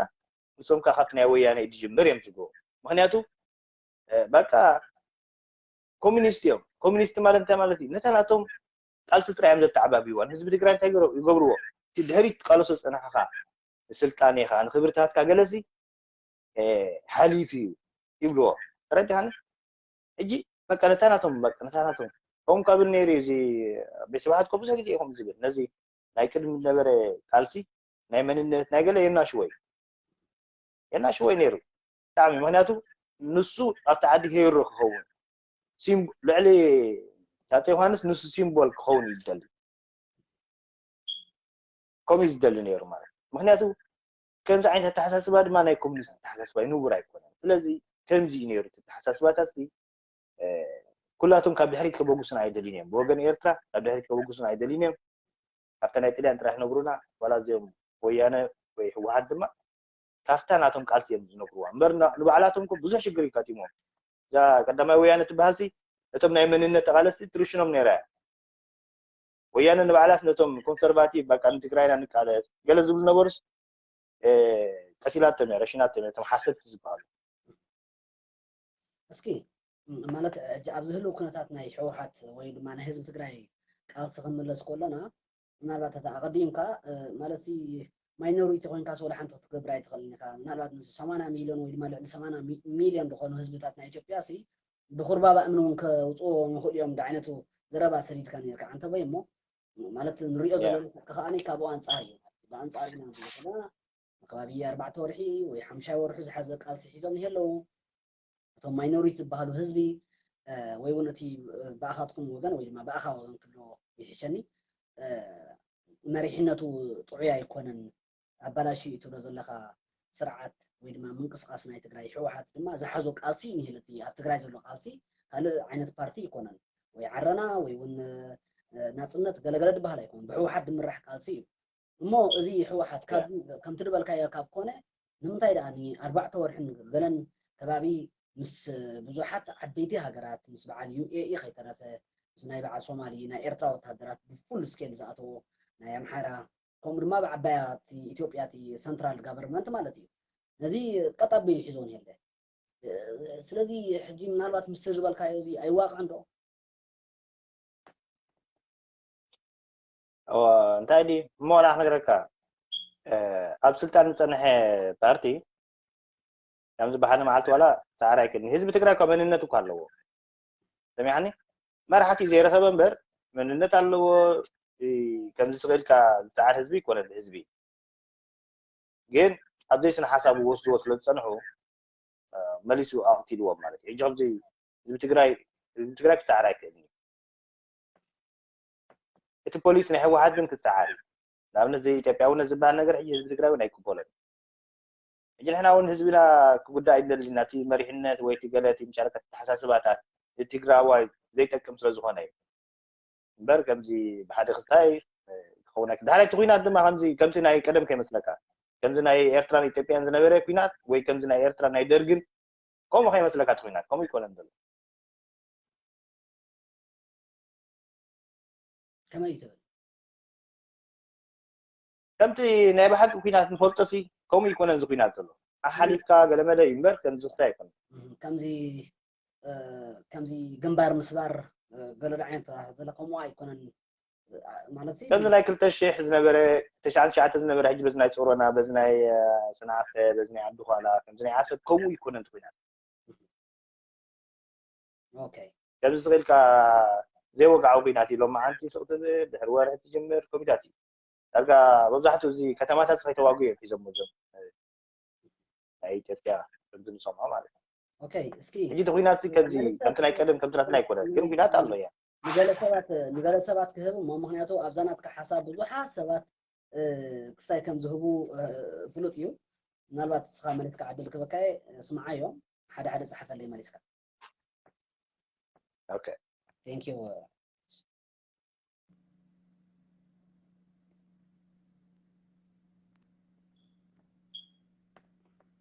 أبرش كدورة الكاي بس كان نقول عن استيت أقدم أبي اللي هي اللهم نزوم حدا صحيفكم ديكلاين تقبلوا لهم كابزا بيتكم صوكم كم تدولوا حدا تصحفوا ديكلاين كاتبوا أمان حدقوا سلام سلام سلام كم يتهون نحن لها እግዚአብሔር ይመስገን እስኪ ያለ ሐሳብ ያ ንእሽተይ ማለት ብዙሕ እኳ እንተዘይኮነ ነጥብታት ብዙሕ ተባሂሉ ብመጠና ድማ ንእሽተይ ሓደ ክልተ ክንብል እምበር ትሰምዕ ዘለኹ ስእልካ ኣብዚ እቶ ዘይትብሎ ሓሳብ የቕርብ ትወዲ ቀዳማይ ነገር እዎ ትግራዋይ ኣነ ኦኬ ያ ትግራዋይ እየ ያ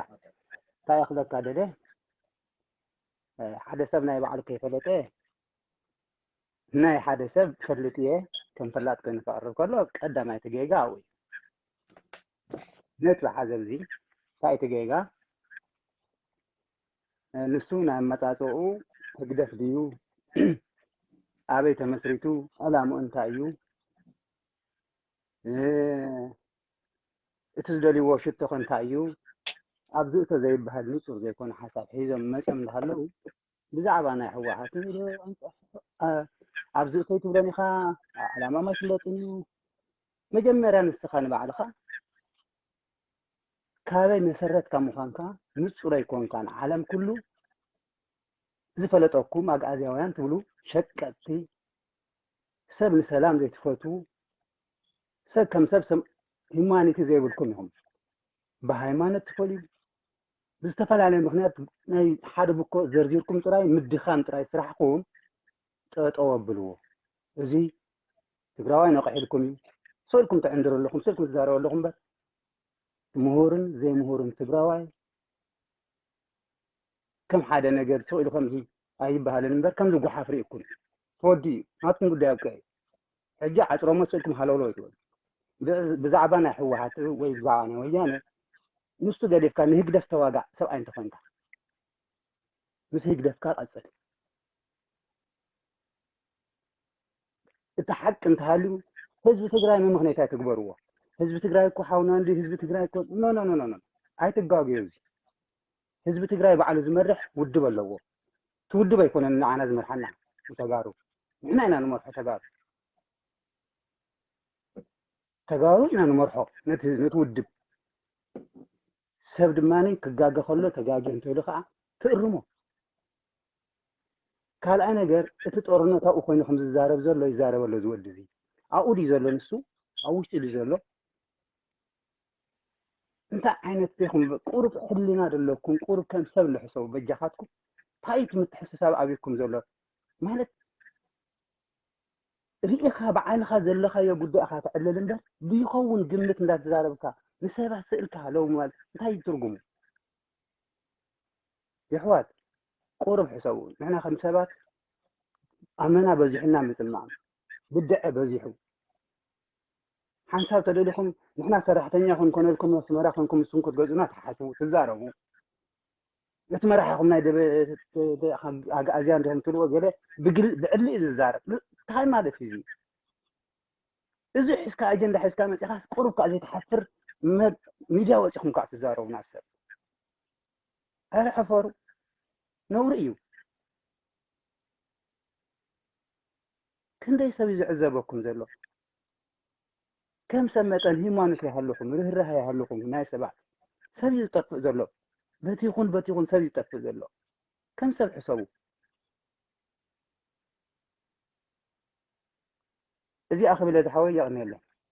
ቴንኪው ክብርሓው ኣጅኹም ህዝቢ ትግራይ ክዕወት ምዃኑ እዚ ምንም ጥራጥር ጉዳይ የብሉን ቴንኪው ይቐኒየለይ እቲ ሓሳብ ሰሚዑ እኳ ንሱ እውን ካልኦቶም ሰሚዑ ካሎ ንካልኦት ዕድል ቴንኪው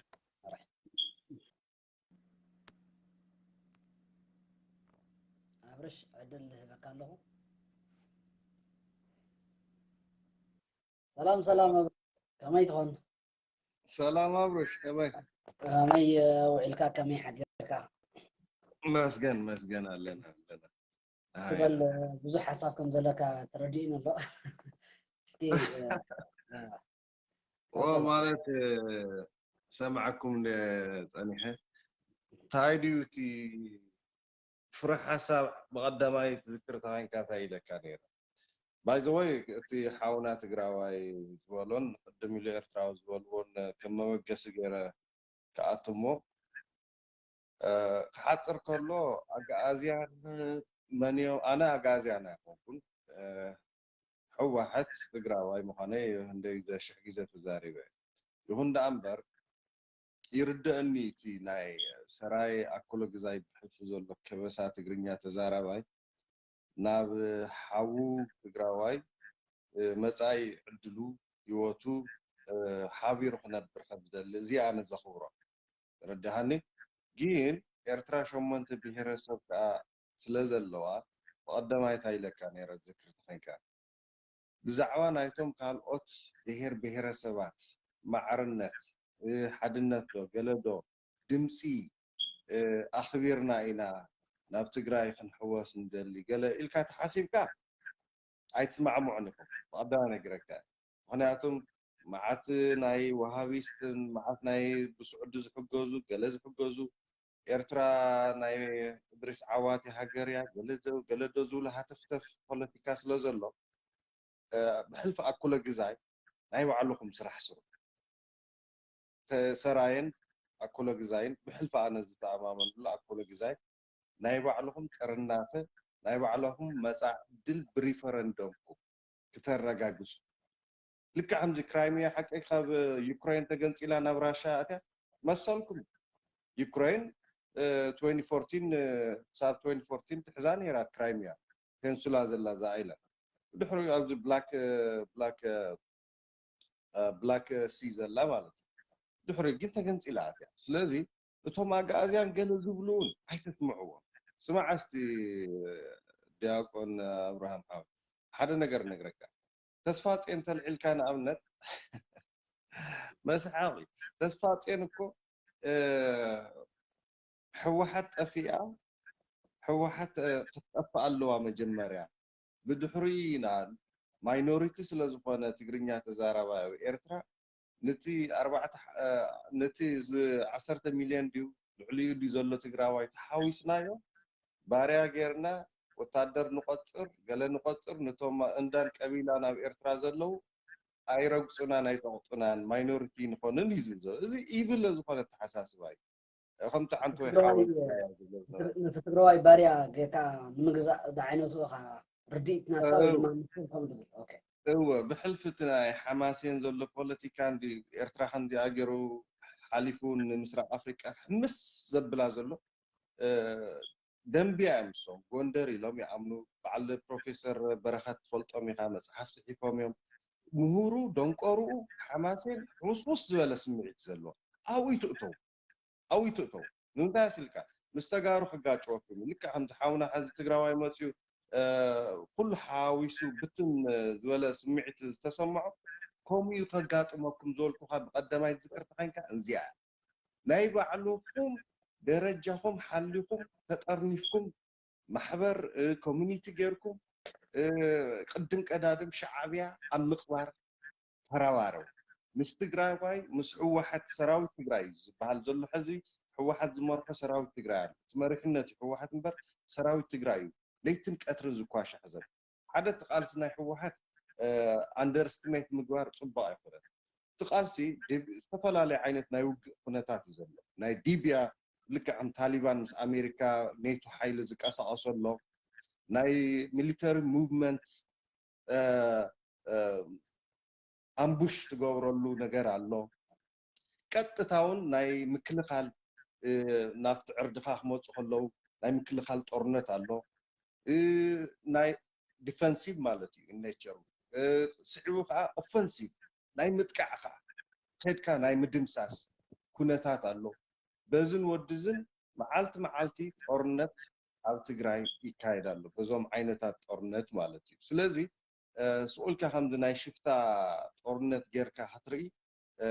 ናይ ደርግን ናይ ሻዕብያን ዓይነት ጦርነት ኣይኮነን ዝበሎ ጌጋ እዩ እንዲያም ኣፍሪቃ ተራእዩ ተሰሚዑ ዘይፍለጥ ሓያል ጦርነት እዛ ንእሽተይ ክልል ተበሃል ዝነበረት ሕዚ ሪፓብሊክ ኮይና ዘላ ትግራይ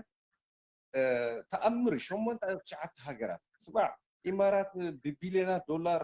ናይ ፔትሮ ዶላር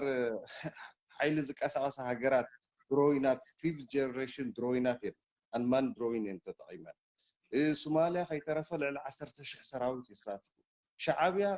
ልዕሊ 250,000 CIA ዘረጋገፀ የዛረበካ ዘሎ ልዕሊ 250,000 ሰራዊት እዩ እትዩ ናብ ትግራይ ኣብይ ኣሕመድን ኣምሓሩን ልዕሊ 300,000 እዮም እትዮም ጠቅላላ ናብ ከባቢ 800,000 1 ሚልዮን 1 ሚልዮን ሰራዊት እዩ ወሪሩ መፅ ስለዚ እዙን ወድዝን ኣንደርስቲሜት ክገብሮ ኣይትኽእልን ኢኻ ብጣዕሚ ኣነ ዝገርመኒ ትግራዋይ ስለዝኾንኩ ይኾን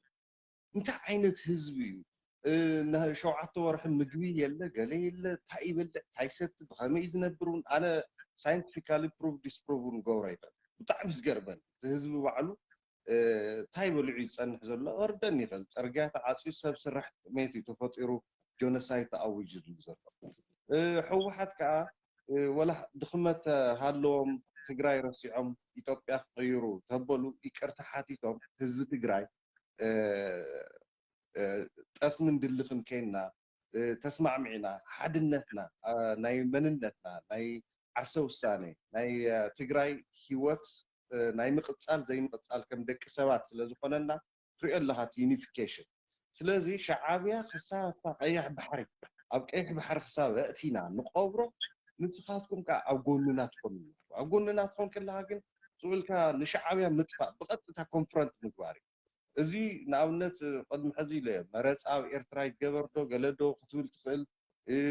ዝተፈላለዩ ነገር ተደራጂኻ ሻዕብያ ንኣብነት ንሕና ንባዕልና እናኸነጥፎ ኢና ብድሕሪኡ ቀጥታ ተሓስብለኩም ቀፃሊ ሂወትና ኤርትራውያን ወላ እምብተኢሎም ናቶም ካልኦት ብሄረሰባት ኣንሕና ጫፊና ዘለና ጫፍ ምስ ትግራይ ቦርደር ኢና ልክዕ ከምዚ ሜክሲኮ ኣሜሪካ ወይ ካናዳ ኣሜሪካ እዩ ረዲኻኒ ስለዚ ጫፊና ዘለና ናይ ካሊእ ቀቢላን እንዳናይ እትወና ኣንሕና ከም እኩለ ግዛይ ግን ኣዱሊስ ናብ ኣክሱም ክንምለሳ ኢና ኢልኩም ማሕበር ዝተፈላለዩ ኮሚኒቲ ዝተፈላለዩ ቅርንጫፋት ብራንች ስራውት ደ ወርልድ ኦርጋናይዝ ትኾኑ ኣነ ብቐዳማይ ዝበልኩ ከምዚ ኣዘርዋይስ ንመርዓሜር ንራሻይዳ ክእምን እየ ትብል ትውዕል ተኸይካ ማይ ምሑቃን ምንም ፍራይ ተምፅእ ራሻይዳ መርዓሜር እኮ እድሪስ ዓዋቴ ናይ ባዕለይ ዓዲ መስሪትለ ኢሉ ዝኮርዕ ልክዕ ምስኻ ኣነ ናይ ኣክሱማውያን 500 መራኽብ ብኣዱሊስ ዝነግድ ዝነበርኩ ኣክሱማዊ እየ ወዲ ትግራዋይ ትብል ዘለካ ንሱ እኮ እድሪስ ዓዋቴ ዝመስረተ ሃገር ተጋሩ ኣይወስድዋን ኣኩሎ ግዛይ ምስ ትግራይ ተሓቢሩ ብንግዲ ይኹን ብገለ ይኹን ወላ ሰላም ተመፅኡ ኤርትራ ባዕላ ቀፂላ ሰላም ተመፅኡ ናብ ኣስመራ ተወሪሉ ይመፅእ እዩ ናብ ትግራይ ምስ ሕዋት እዩ ዝኸውን እዚ ብሕቕ በላዒ እዚ ዓጋመ ዝብልኹም ንዙ እዩ ስለዚ ናይ ባዕልኹም ዴዚግኔትድ ፍሪደም ፋይት ክትጅምሩ ኣለኩም ዴዚግኔትድ ዝኾነ በቃ ሃይሊ ዴዚግኔትድ ፖለቲካሊ ሶሻሊ ኢኮኖሚካሊ ምስ ትግራይ ኢንቴግሬሽን ኢሉ እውን ዩኒፊኬሽን መሰረት ዝገበረ ኦኬ ኣባል ሓተካ እየ كلتا حتى لو أنا أكشلي نبتا قدامي تحطه دحين صنيحة حتى كاي نزاز بالكيامس بعد بين عمر يكون مستنى قال زلو بهرة سباتنا إيرترا حدنا تقبر تحسب ترى هاللي خاصي ما يمحقواني تبلا لها مو كم كتب لك اللغة أبرش مساعتهم حدنا زي قال بمسارة تولدهم وهي هايمانوتهم ديو ولاس بمسارة مركزيهم بخلتي حدا بعليك تايز بال سبنا بسبو زبنا بقروي تقول ردي خني السخاء نابايت مزل لها أنا والناباخ مزل حسب زلوا أحوات اللي زخنا ولا بجيوبوليتكس تتفلا لنا deep down blood and flesh اللي زخنا حدا قانقة حدا سجان دم اللي زخنا زخاء بعصر سلسلة فلا زمن زمان حماسين عينة أيقوننا ويأيقون كان كابت انت خابتك امتي نايلو مسلسة 14 عمت ندحريت تمليس كان قدمي للدوتو كروستوس أتحيزنا حدا محبرسة حدا تجارب أنا انتخانايت مولادو قلدو زبالو ناي سرحني حدا حبرات سوينا أي توالدنا حدا إناي بكان تايو توالدنا إنا قال إنا زولو له حدا تاريخ زي قلت بمولادا يفعل assimilation زبال أورومون تجراوين تتوالد ويم السودان تجراوين تتوالد إيرترا من الصوماليا تتوالد كا assimilation يبال أنا إنسان جن assimilated يفعلنا we are who we are Tigrayans تجارو إناي بلكان ترى يعني DNA ناتناس حدا ناتنا أما تسأل خاطر كنتي قد ملدة كريستوس أتحيزو تماريت دا أكلت سألت كل يوم منبر حدا حبرة سوين أي بلكان سلازي نسخاتكم designated freedom fight all the way to unification with Tigray زبل تزوج ميركم مرعامير خدق فهمني ناي مرعامير سمعت كحلو ناي راشايدا كحلو ناي اندان قبيلان كحلو تلكا I repeat it's gonna be like all about shaking water ما يمحقاني اوكي أبا اوكي أبتناي بهرة تجرينيا مالت بهرة تجرينيا الناس لنسوعه وجمع بهرة تجري أبتناي إرفاد الله بزيك أتناي سراين يأكلوا جزاين أتناي حماسيا كم حدا نسأتني غير كتغرب وطخا حجي بمسارة ناي مصحفتي يخون مصحفتي فلازياتا ناي تولد مصحفتين قليان قدامت انتاويان مصحفتين جن أب based on reality مالتيو أتي أب حماسيا زلو هزبي لعلمانم تقرواي لعلي أكلوا جزاي يخون لعلي سرايا يخون في زمن ما نخاطب له جنرال أرولا بمسألة حدا أكب وتهدراوي حيلي قالوا للعصر تسعيزهم أبوز مسرة له نسوت قروايو قالون أتي حماسين أتي أزيو بالطعمي ماينوريتي دخون هزبيو كاب دنبيا مصير بهال بمسألة مصحفتي أزيو وحديو توصنا عدتاتين مالتي حجي أبو أنا عند عدي لقصار دابها عدي مالتي أبا كلو زاي حجينا لقصار دا أحوات أبا حماسين لقوش واد بهالو ردي خاني وقع عن سباز بهالو أنا أبسرايا له حجي تتولدنا كلو زاين تناي سراين مست حماسين كم زيو مالتي ولا حنت تدخل يدخلنا قدفهم مخابزي ولا بمول تناي تغرينيا ولا بمسألة المتحف زي تراريخا تناي تغراي بمول أقول له كابو أنا تناي إرتراخ بمول أبتو تغراي له مالتي that's why حدا حزبي النبل مالتي حجي نالباتكم مو أنت دعائل حماسين سلز مسائلنا بتولدوا بمسارة تولدوا ستاين قبل أنت دعا حلينا أنا بزلوا أيديولوجي أقاوما أيديولوجي بتزلوا سنة حسب ترى أخوينه كنت سامع عن خلينا مالتي بمسارة تولد أنت أخوينه قلنا أبنت بعد وجرات يكون بعد والكايت يكون بعد حمراء يكون بزوح استحنا فص حزبي تتقروا يكونوا بعلوسي بزوح مالت كرمزي حجنا نو أبها خاطر الدين الله أبدأ corrective statement كوس خالك هاي مالتي مسلكا بتريتوريال انتجريتي نان قيزلن أكلو جزاين هاي وعلى بروفينسي بس ساعات هاي وعلى بروفينس وأوراجاي ردي خاني حماسين كبهال كله خاب اتناي majority سوينا نزارب زلنا assimilated خينو زماس outcome زي خنا زلناس indigenous society زبالة أنا سخان indigenous society دحريو መፅኡ ተሓናፊፁ ተባዚሑ ማልቲፕላይ ገይሩ ዝፀንሐን ዝወፀ ዝኣተወን እዚ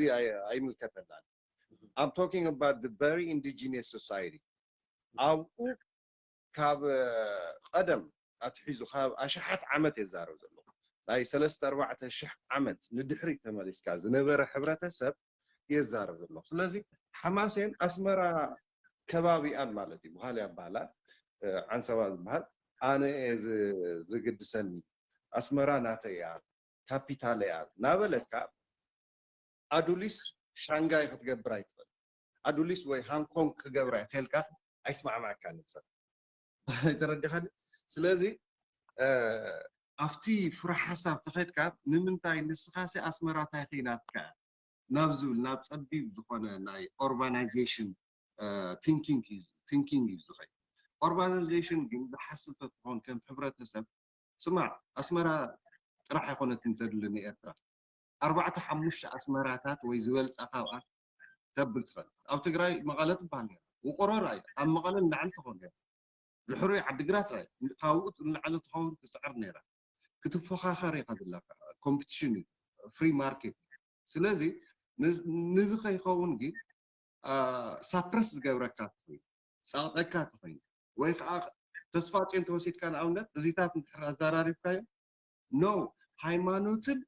ብሄር ብሄረሰባት ናይ ኤርትራን ክፅቀጥ ኣለዎ በቲ ትግርኛ ተዛራባይ ክግዛእ ኣለዎ ይብለካ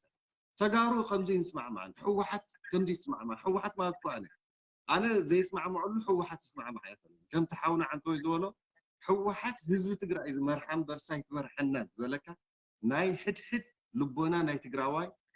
ስለ ተኽብር እዩ ሕወሓት እቲ ሕወሓት ቀደም ዝነበረ ናይ በዓል መለስ ኣድሚኒስትሬሽን ኢትዮጵያ ማእኸል ዝገበረ ኢኮኖሚን ፖለቲካን ንሱ ግደፎ ተሓዳሽ ሕወሓት የዛረብ ዘሎ ደብረፅዮን ዶክተር ደብረፅዮን ዝመርሓ ዘሎ ሕወሓት የዛረብ ዘሎ ኢና ዘርቦስ ተረዲኻኒ እምበርታ ናይ ቀደም ግደፋ ብዙሕ ናብ ድሕሪት ተኸድካ ኣድላይ እውን ኣይኮነን ዘሎ ኩነታት ምስቲ ዘሎ ኩነታት ዝኸይድ እዚ ሓዱሽ ኣድሚኒስትሬሽን ልክዕ ምዚ ባይደን ክሊንተን ኣድሚኒስትሬሽን ኦባማ ኣድሚኒስትሬሽን ትራምፕ ኣድሚኒስትሬሽን ናበልና ንኸይድ ዘለና ከምኡ ኢና ንኸይድ ናይ ዶክተር ደብረፅዮን ናይ ሕወሓት ኣድሚኒስትሬሽን የዛረብ ዘሎ እዚ ኣድሚኒስትሬሽን እዚ ሬግሬሽን ዝዓበደ ሬግሬት ዝገበረ ዝተፀፀተ ተጣዒሱ ወይ ኣነ ህዝቢ ትግራይ ከይቅይሮ ዝነበሩ ወይ ኣነ ዝበለ ንህዝቢ ትግራይ ድሕሪ ደጊም ተላዒለ ኣለኹ ዓጢቐ ስረይ ዝበለ ሕወሓት ጥራሕ ኢና መሰረት ጌርና ንኸይድ ማለት እዩ በዚ መሰረትኩም ትሪእዎ ዝግባእ እዚ ስቁልካ ናይ ቀደም ናይ ጥንቲ ናይ ሕወሓት ከይተወለድና ዝተገበረን ድሕሪ ቀረባ ግዜ ዝተገበረ ታሪክ ናይ ሕወሓት ክንፀባፀባ ንኽእልን ኢና ዋስዳን ይዝዳን ነው you cannot cry over the spilt milk ሓንሳብ ዝተፈሰሰ ፈሲሱ በዚ ሓዱሽ ሕጊ ግን ሕወሓት እንታይ ትብል መሲልካ ዓንተወይ ትወዲ መልሲ ክምልሶ ኣሎ ኣጋጣሚ እንታይ ልካሪርት ናይ ኣጋዝያን ማሕበር ዝበሎ ትወዲ ሕወሓትስ ኣቋም የብላን በዚ ይብለካ ንዓነ ግረካ ብሽ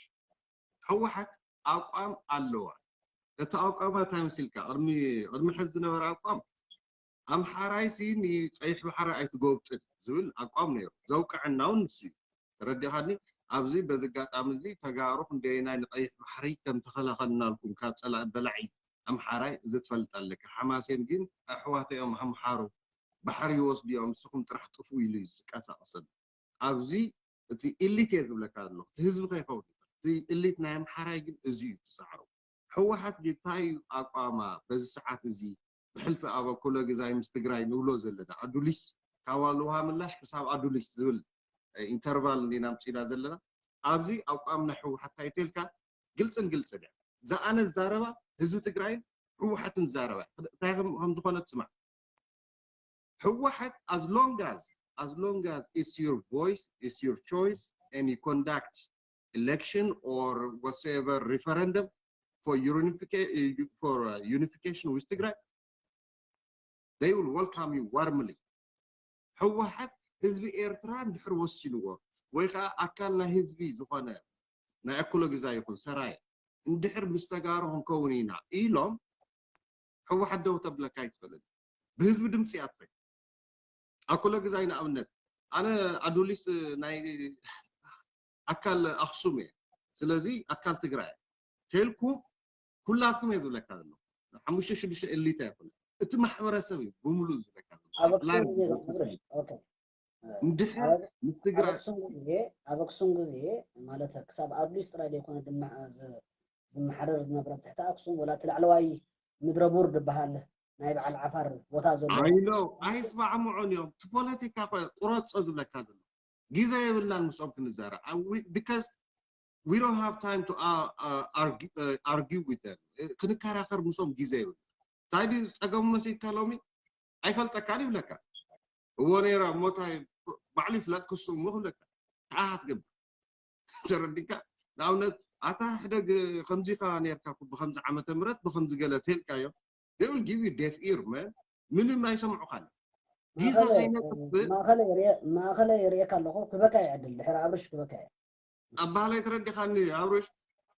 ኣብ ትኩረትና ኣብቲ ናይ ባዕልና ቅድም ቀዳድም ጥቕምና ከም ሕብረተሰብ ጥቕምለን ተጋሩ ምስ ኣካል ቀይሕ ባሕሪ ኢና እግዚአብሔር ፈጥረና ከሎ ስለዚ ማንም ቀይሕ ባሕሪ ምልከተካ እንትብለና ኣይኽእልን ባሕሪ ናይ ዮሃንስ ናይ ኣሉላ ጥራሕ ዘይኮነስ ናይ ኢዛና ሳይዛና ናይ ኣክሱማውያን ንስኹም ከዓ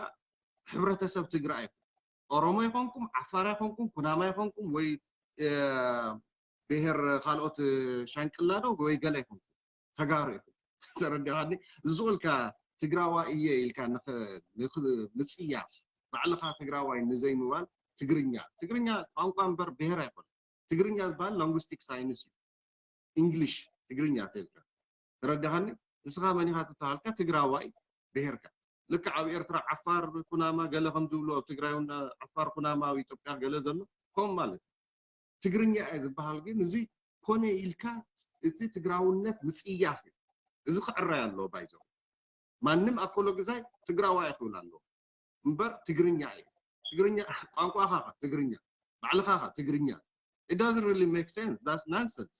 ተረዲኻኒ እዚ እቲ ክብርታትካ ዝቕንስ ነገር ካብቲ ናይ ባዕልኻ identify how do you identify yourself are you going to call yourself Tigrinya the language itself which is wrong to say that you have to call yourself Tigrawai so ካብዚ ዝመፅእ ጉዳይ ነገር linguistic science ካሊ identification ካሊ ኣብዚ ሓደ ኣኩሎ ግዛይ ኩሉም ኣሕዋትና ክዕርይዎ ዝግባእ ነገር ማለት እዩ ካልኦት they have the right to call themselves Tigrinya we don't care about them I told you we don't have time to deal with these guys እንታይ ዝበሃል ፈሊጡ ዝደቀሰ ተቀስቀስካ ይሰምዕን እዩ ጉዳይ ተረዲኻኒ እዚኣቶም ደቂሶም እዮም ተባሃሉ ክሓብር የዝበላ ሰራይ ኣሎ ሓደ ብዙሕ ኢሊታት ንዘራረብ ኢና ብግሉ እቲ ሰራዮ ኣካል ትግራይ ስለ ዝነበረ ከም ልክዕ ኣዱሊስ ይሕበር ሓማሴን እውን ድሕር ተዓርዩ ንኣብነት ከምዚ በዓልቲ ተስፍኦም ገለ ዝበሃሉ ህዝቢ ፀላእ ኣይኮነን ገለ ኦኬ ዳትስ ፋይን ድሕሪ ህዝቢ ፀላእ ዘይኮነ ሓማሴን እውን ኣካል ትግራይ ክኸውን የተይሉ ይኹን ብድሕሪ ዘሎ እቲ ማጆሪቲ ምምሕዳር ናይ ኤርትራ ከኣቱ የተይሉ ከኣቱ ይኽእል እዩ ማለት እዩ ስለዚ ፀገም የብሉና እንታይ ግን ይኸውን ደይኸውንን ፖሲቢሊቲ ተውፅእ ከለካ ኣይከውንን ዝብል ሰብዓ ሚእታዊ ኣለኒ መን ይኸውን ዝኽእል ፖሲብሊ ኣኩሎ ግዛይን ሰራይን ይከኣቱ ዝኽእል በቲ ዘሎ ፖለቲካ በቲ ዘሎ ናይ ፖለቲካል ኤሊት ተሪኢኻ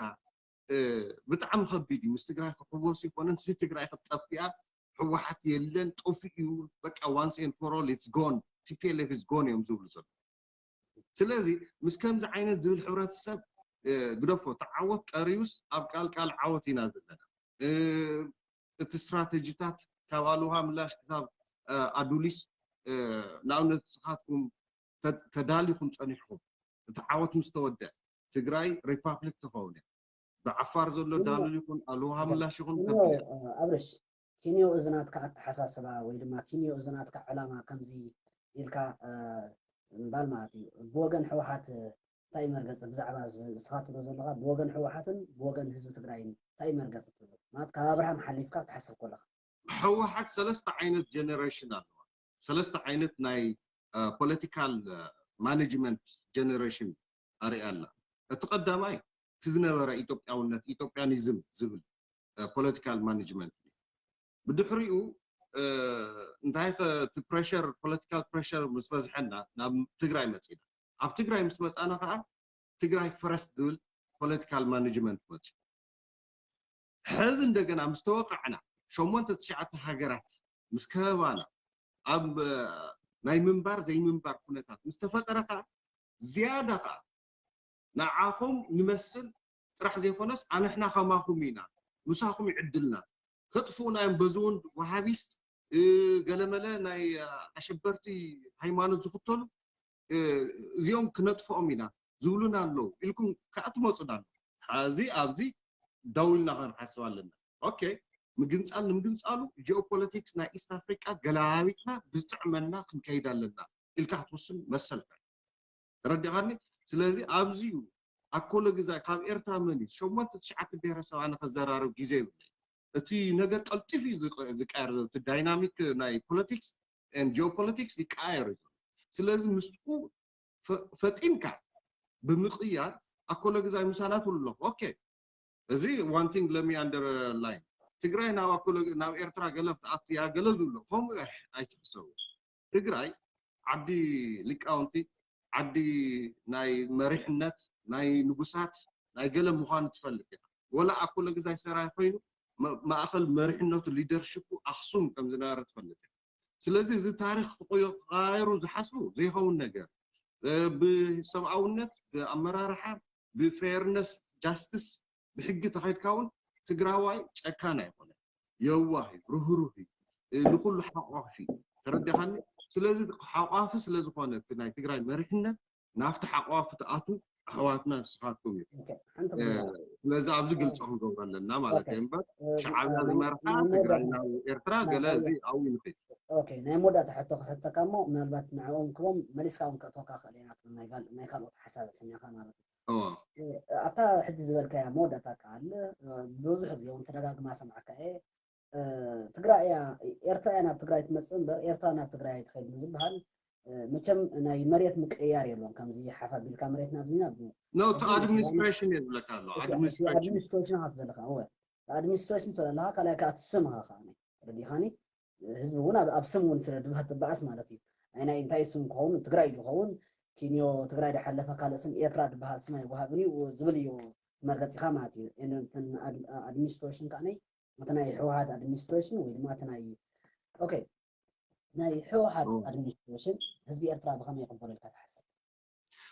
ታሎ መስልካ እዚ ስኡልካ ፅንፈኝነት ራዲካሊዝም ኣየድልይኒ ሕወሓት ከምዚኣ ገሊኣ ወሰኤቨር እዚ ግደፎም ኣይንደጋግሙ ሓንቲ ወይ ነገረካ ናይ መለስ ኣድሚኒስትሬሽን ሕማቕ ነይርዎ ፅቡቕ ነይርዎ ኦኬ ኢትስ ጎን ናው የለን ናይ መለስ ኣድሚኒስትሬሽን እዚ ሓዱሽ ናይ ሕወሓት ኣድሚኒስትሬሽን ዘሎ ግን ብህዝቢ ትግራይ ዝግናሕ ብህዝቢ ትግራይ ድሌት ዝኸይድ ኣማራፂ ዘይብሉ ሕወሓት እዩ ዘሎ እዚ ብህዝቢ ትግራይ ድሌት ዝግናሕ ሕወሓት ኣድሚኒስትሬሽን ንዓና ይጠቕመና እዩ ህዝቢ ትግራይ ፈትይዎ ካብ ባዕለይ ጀሚሩ ዝስኡልካ ደቂ ወታደር ደቂ ገለመለ ቃል መረሳዕዮም እቲ ትኽክለኛ ጨዋ ወዲ ጨዋ ደቂ ሊቃውንቲ ተጋሩ ዝኾና ንዓና ዝሰምዐና ስርዓት ፈጢርና ኣለና መሪፅናዮ ከዓ ኣለና 98% ባዕልና ዝመረፅናዮ ንዓይ እንድሕር ኣብርሃም ተኽብረኒ ኸይንካ እቲ ኣነ ዝመረፅክዎ ስርዓት ክትኽብር ኣለኒ ኣነ ንዓኻ ዘኽብር ተኸይነ ንጎረቤትካ ንኣሕዋትካን ከኽብር ኣለኒ ወላ ካሊእ ሸግር ትኻለ ተረዲኻኒ ተዘየልና ሕወሓት ህዝቢ ትግራይ ንፈትዎ ኢና ሕወሓት ግን ኣይንፈትዋን እዚ ናይቲ ዓንተወይ ዓይነት ሓውና ትግራዋይ ዝብሎ ዝነበረ እዚ ንህዝቢ ትግራይ ጥራሕ ክትፈትው ንትሱ ዝመረፆ ስርዓት ግን ክትፀሉ ተኾይንኩም ውዒሉ ሓዲሩ ሕወሓት በሊዕኹም ነቲ ህዝቢ ትግራይ እውን ተሓርድዎ ዘለኹም ከምኡ ኢኹም ዝበሎም ከመይ ኣትመፅእ ስለዚ እቲ ሓሳብ ንምጥቕላል እቲ ትብሎ ዘለካ ወይ እንትናትካ ሓሳብ እውን ክኸውን ኣለዎ እዚ ክኸውን ዘለዎ ትብሎ እቲ ናይ ህልው ዘሎ ኣድሚኒስትሬሽን ናይ ሕወሓት ህልው ኮይኑ ቀፂሉ እቲ ናይ ህዝባዊ ግንባር ታሪክ ወይ ድማ እቲ ናይ ህዝባዊ ግንባር መሪሕነት ግን ጠቕላላ ክጠፍእ ክኽእል ኣለዎ ናይ ህዝባዊ ግንባር መሪሕነት ኮምፕሊትሊ ክቕበር ኣለዎ እዚ ማለት ግን ህዝባዊ ግንባር ቶም ሰራዊት ኣይኹም ክብለካ ትስርዓቱ ኢሊት ናይ ኢሳያስን ክሊክስ ዝበሃሉ ብምልኦም ኢሊት ክድምሰሱ ኣለዎም ናብ ፍርዲ እውን ክቐርቡ እዮም ምክንያቱም እዚኦም በላዕቲ ሰብ ናብ ፍርዲ እውን ክቐርቡ እዮም ኤርትራ እውን ተቐፂላ ከም ዓዲ ብሕጊ ዓለም ልክዓም ጀርመን ትሕተተሉ ምስ ኢትዮጵያ ኣሎ ናይ ባዕሉ ጃስቲስ ኣሎ ትፈልጦ ኢኻ ስለዚ ኣብኡ እቲ ጃስቲፊኬሽን ተሰሪሑ ብድሕሪኡ ብተዋረድ ግን ንስኻትኩም ኣይንቕፅል እንተኢልኩም ኣኩሎ ግዜ ኣሕዋትና ሰራይ ኣሕዋትና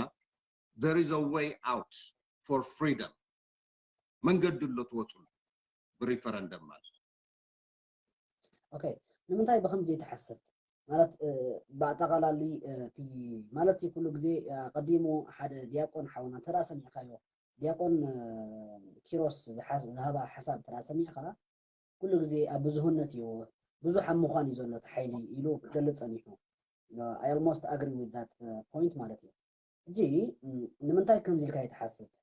እቲ ኣብ ኤርትራ ዘሎ ሓይሊ እቲ ማለት ሕጂ ናይ ህግደት ንሱ ክሰዓር ኣለዎ እቲ ንሱ ኣይዲዮሎጂ ንሱ ክሰዓር ክኽእል ኣለዎ እዩ ረዲኻኒ ግን እቲ ኣብ ኤርትራ ዝነበረ ሓይሊ ናፅነት ዘምፅአ እዚ እቲ ሕወሓት እውን ዝኣምነሉ ሓቂ ስለ ዝኾነ ማለት እዩ ኣነ ከም ኤርትራ እውን ኤርትራ ናፅነት ኣምፅያ እያ እቲ ናፅነት ግን ተመንዚዓ እያ ዝብል እምነት ዘለና እምበር ምክንያቱ ከፊልና ኣሎ ኢና ናፅነት ኣቦታትናን ኣዴታትናን ሕወሓትና ብምሉእ ህዝቢ ኤርትራ ከፊሉ እዩ ማለት እዩ ህዝባዊ ቃልሲ ስለ ዝነበረ ከዓ ማለት እዩ ሰብ ነናቱ ክስታይ ክህብ ይኽእል እዩ እዚ ግን ህዝቢ ትግራይን እቲ መሪሕነት ኣብ ትግራይ ዘለዎን ዝኣምነሉ ሓቂ እዩ ማለት ሕጂ ንምንታይ ህዝቢ እቲ ትግራይን እቲ ኤርትራን ከም ሓደ ዓብይ ሃገር እኮ ተፈጢሩ ሌፍት ዊንግ and right wing ወይ ከዓ ዴሞክራቲክ and ሪፐብሊካን ከም እንብሎ ኣብዚ ኣሜሪካ ከምኡ ዓይነት ክልተ ሓይሊ ተፈጢሩ ዘይመርሕ ከምኡ ድሌት ነይሩ እዩ ዶክተር ደብረፅዮን እኮ ነዚ እዩ ሻዕብያ ወላ ከይተረፍኩም ኢሉ ግደፍኩም ህዝቢ ኤርትራ ዓድኻ እዩ ካልኣይ ዓድኻ እዩ ካልእ ትረፍሲ ህዝባዊ ግንባር እውን ሻዕብያ እውን ዓድኹም እዩ እተው ኢሉ ዝፈቐደ እቲ ትብሎ ዘለኻ ዩኒፊኬሽን ክሳብ ዩኒፊኬሽን ተኸኢልና ተኸኣልና ከም ጎረቤት ተዘየላ ግን ክሳብ ዩኒፊኬሽን ንምኽያድ እዩ ነይሩ ይኹን ደኣ እምበር ፈሪሱ ጥራሕ ዘይኮነ እዚ ጉዳይ እሱ ዝዕላማ እሱ ፈሪሱ ጥራሕ ዘይኮነስ ህዝቢ ትግራይ ተሓሪድሉ ንሕና ተዓሺና መንግስትና እውን ተዓሽዩ ረኺብናዮ ዘለና መከራ ይቅር ዘይበሃል መከራ ስለዚ እዚ ጉዳይ እዚ is gone it's too late to negotiate with that regard ሻዕብያ needs to go ሻዕብያ ክኸይድ ኣሎ ስርዓቱ ማለት እዩ ንስኻትኩም ሓድሽ ስርዓት መስሪቱ ሓደ መራፂ ፕራይመርሊ እዚ ከም ፕላን ቢ ናንዛረብ ዘለና እምበር ናትና ፕራይመርሊ ትግራይ ካብ ኣልውሃ ምላሽ ክሳብ ዓፋር ዘሎ ባድመ ይኹን ገለ ይኹን ስማዕ ባድመ ተፈሪዳ ትኸውን ጾረና ንኩን ዓና ተፈሪዱ እዩ ኣውርሽ እንድሕር ባድመ ኤርትራ ትወስድ ኮይና ኣነ ከምዞም ካልኦት ዶ ናትና ከም ቆልዑት ኣይኮንና ንዘራርብ we are major you know ንሕና ዓበይቲ ኢና ስለዚ ባድመ ተወስድ ተኸይንካ ጾረና ሃበኒ ተፈሪዱ ኣሎ ብፍርዲ እንድሕር ትኸይድ ከይካ ደንከል ናባይ ተፈሪዱ ኣሎ ኢትዮጵያ ሓትኻ እዮም ካሊእ ማለት ስለዚ ብእንካ ሃባ ተኾይኑ ንላዋጥ ተኾይኑ ኣብ ኣያና ስዩም መስፍን እኮ ተዛሪቡ ኦኬ as is ንቀየር ተባሂሉ ንቀየር ትኸይድ ከላ ግን ባድመ ጥራሕ ኣይኮነት ንኤርትራ ትኸይድ ናባና ዝመፅእ እውን ክመፅእ ብከምዚ ሓደ መራፂ እቲ ቦርደር ዲማርኬሽን ናይ ዲሊሚኔሽን ገለ ስራሕ ክስራሕ ኣለዎ ተባሂሉ ብከምዚ ናይ ጂኦግራፊ ስራሕ ኢኻ ትኸይድ ማለት እዩ otherwise ጾረና ከይኣትወት ባድመ ንሕና ይንሓድግን እዚ ናብ ደም ከፋሰና ይኻልኣይ ውዒሉ ሓዲሩ ክፀራርግዎ እዮም ሰራዊት ትግራይ ይኮነን ክሳብኡስ ክሳብ ቀይሕ ባሕሪ እውን ንብረትና ክነምልስ ከም ንኣቱ ኣይ ጋረንቲ take it from me ብኸምኡ እዩ ዝኽየድ ብድሕሪኡ ግን ንብረትኩም ኣረኪብና ንብረትና ወሲድና ኤርትራ ነፃነታ ትሕሉ ደልያ ኣብኡ ይንፀንሕን ኢና ክንወፅእ ኢና ባድመ ዘላንበሳ ኩሉ ክሳብ ዓፋር ዘሎ ዳሉል ክሳብ ኣልውሃ ምላሽ ሒዝና ክንግንፀል ኢና ደን ኣኩሎ ግዜ ይኹን ሰራይ እውን ኣይ ኤርትራውያን ንኸይና ንቕፅል ኢና ተኢሎም ካባይ ጀሚሩ መንግስትናን ህዝብናን ሓደ ኢና ተጋሩ ነኽብር ኢና ናይ ኤርትራ ነፃነት ትቐፅል ጥራሕ ትናኸስ ትምንጭት ኤርትራ ኢና ክንርኢ ዘይንደል ድሕሪ ትናኽሰና ትምንጭተና ግን ብቐዳማውን ይለክዕ ኣይኮነን ክንቃወማስ ኣብ 3-4 ክንብትና ኢና ምክንያቱም ናደመና ይንደል ኣብዚኡ ንሕዋትና ምስ ተድሚዮም ንሕዋትና ተድሚ ኤርትራ ኣካል ክንከውን ኣይንደሊን ዝበለ ዮሴፍ ብቐዳማውን ሰሚዕካዮ ኣብርሃም ዝበሎ ናይ ኤርትራ ነፃነት ይኽብር እየ እንድሕር ትምንጭተን ተድሜኒ ኣዴታተይ ተሓርድ ትደፍር ተኸይና ግን ክትብተን ኣለዋ ከም ዓዲ ኸይና ክትቕፅል ኣይትኽእልን ኢሉ ኣነ ንባዕለ ከም ኤርትራ እውን ኢልካ ዮሴፍ ንሕዋተይ ትምንጭት ትበልዕ ኤርትራ ኣካል ኸይንቐፅል ኣይደሊን ምስ ኣሕዋተይ ክውግነ ኢልካ እዚ እቲ ፍራሕ ሓሳብ ኣብዚ ምንም ንስክስታ ይብሉ ናይ በሳል ኣዘራርባ ኢና ንዛረብ ዘለና ረዲኻኒ ስለዚ ንስኻትኩም ከምዚ ተጋሩ እንድሕር ንገብር ኤርትራ ከዓ ሻዕብያ ክጠፍእ ኣለዎ ወይ ክፀንሕ ኣለዎ ዘይኮነ ኣይፀንሕን እዩ ኣንሕና ተጋሩ ምስ ሻዕብያ ከምዚ ሕነና ከይፈደና ንብረትና ሃፍትና ደምና ከይሓፈስና ከምዘይንነብር ኦልሬዲ ኣፍሲፍና ስለ ዝኾነ ደምና ብኡ ወሰዶ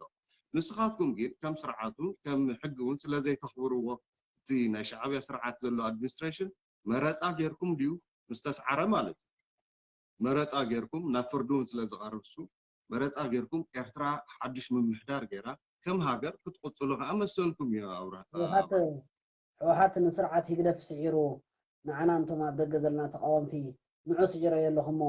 ንሃገርኩም ኣመሓድሩ ኢሉ ዝህበና ይመስለካ ዶ ኦፍ ኮርስ ንምንታይ መስልካ ሕወሓት እኮ ህዝቢ ትግራይ ዝሓስቦ እዩ ትሓስብ ይለካ ኣሎ ኣነ ዝሓስቦ ሲ ደብረፅዮን ይሓስቦ ትረስት ሚ ኣንሕና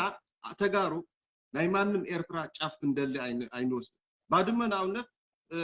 ደብረፅዮን ተሓዲግዎ ማንም ትግራዋይ ከምዘይምክራ ይፈልጥ እዩ ንምንታይ ዓንቶይ ነጊረካ ባድመ ኤርትራ ተኣቱ ተኸይና ጾረና ናብ ትግራይ ተኣትው ኣለዎ ኢለካ በቲ ፍርዲ እንድሕር ንኸይድ ኣያና ስዩም መስፍን ነፍሴር ኣያና ስዩም መስፍን ዝበለውን እዚ ናያታት ንሕጊና ንብል ኣይንግዛእን ግን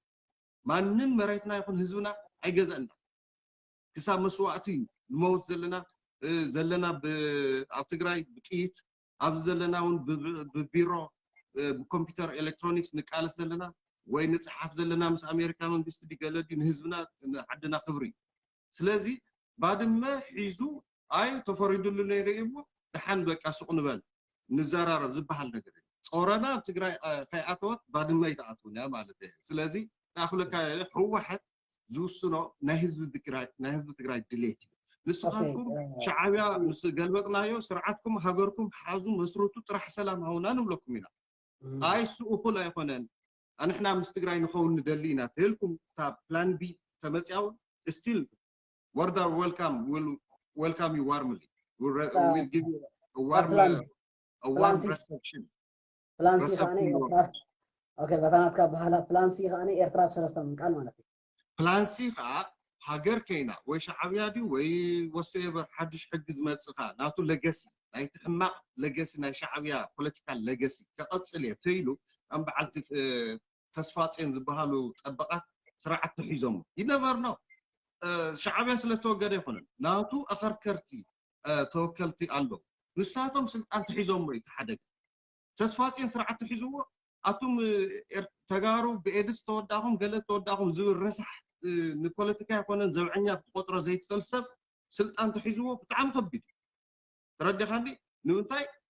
ንህዝቢ ትግራይ ድኽነት ወይ ትሑት ትግራዋይ ትርኢ ዝደሊ ሰብ ስልጣን ተሒዞ ኤርትራ በዚ ሰዓት እዚ ኦሆሆሆ እዚኣ ጀሚራ ኣላ እንደገና ገለ መሬትና ገለ ከብለናይ ብታሴራ ክዕደሎ ተጋሩ ክብል ከምቲ ዝዕድሎ ዘሎ ታክመፅእ እዩ ሻዕብያ ኣይጠፈን ትለገሲ ኣይተሓኸፈን ከምቲ ደርጊ ስዒርናዮ ነርና ትለገሲ ስለዘይጠፍአ ግን ደርጊ ተመሊሱ ሻዕብያ ከዓ ተስዒርካዮ እቲ ለገሲ ተዘይተደምሲሱ ብሓድሽ ኣድሚኒስትሬሽን ብሓድሽ ትውልዲ ወይ እቲ ትውልዲ ተማሂሩ ከም ጀርመናውያን ሂትለር ዝገበሮ ኣይኮነን ክድገምስ ሂትለር ዝበለ ሰብ ይእሰር ሂትለር ዝበሃል ሹም ንባዕሉ ካብ ዓለም ጠፍዩ ትሹም ባ ስለዚ ናይ ሻዕብያ ስርዓት እውን ብኸምኡ ዓይነት ብትኽክል ፕራክቲካል ደም ብለድሸት ስለ ብዙሕ ዘምፀ ኣጥፊኢኹም ስርዓት ጌርኩም ብስርዓት እንድሕር ትኸዱ ፅቡቕ ኣይ ትግራይ ገና ዛሕ ክነብላ ኢና ሎሙን ሲንጋፖር ትኸውን እያ ናበለ ዝሓድር ስርዓት ተመፁ ግን ወይለይ ዓዲ እዚኣ 3-4-5 ግዜ ጥራሕ ዝኾነስ ን130 ዓመት ትኸኽ ኣቢላትና ስለዚ ዓዲ ክትኸውን ኣይከኣለትን ኳሊፋይ ኣይገበረትን ኣንሕና እውን will break it into pieces ኢልና ክንቃለስ ኢና ማለት እዩ እዚ እኮ ተሓደጋ ብለድሸት ምክብባር እንድሕር ዘየለ ኩሉ ግዜ ቃልሲ ክመፅእ እዩ you have the right to defend yourself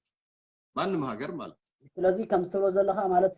እዚ ከምሳት እንተደኣ ዘይተፈጢሩ ኣብ መንጎ እቲ ክልተ ህዝቢ ማለት ከም ክትገልጾ ዝፀናሕካ እንተደኣ ዘይተፈጢሩ ሲ ልክዕ ከምቲ ናይ ኣምሓራ ኣክቲቪስት ዝብልዎ ዘለዉ ዝደልይዎ ዝሓልምዎ ዘለዉ ሕልምስ ክፍፀም እዩ ማለት እዩ يا اندحرنا كركر تاعتو فينا نا تግራይ በቃ ተጋሩ ሰላም ክረኽቡ የብሎምን ተጋሩ ክጠፍሎም ተጋሩ ክዳኸምሎም ዝብል ስርዓት ተመጽኡ ይብለካ ዘሎ ስኻ ከይተሓስብ ትኽእል ዝሓስቡ ኣብነት ይበካሎ ህዝቢ ኤርትራውን ዝኽተሎም ዘሎ ኣጋዝያን ዝበሃሉ ብዙሕ ዓይነት ኣጋዝያን እንዲ ካብቶም ዓይነታት ኣጋዝያን ግን ሻዕብያውያን ዝኾኑ ኣጋዝያን ኣለኹም በዓል ተስፋጽ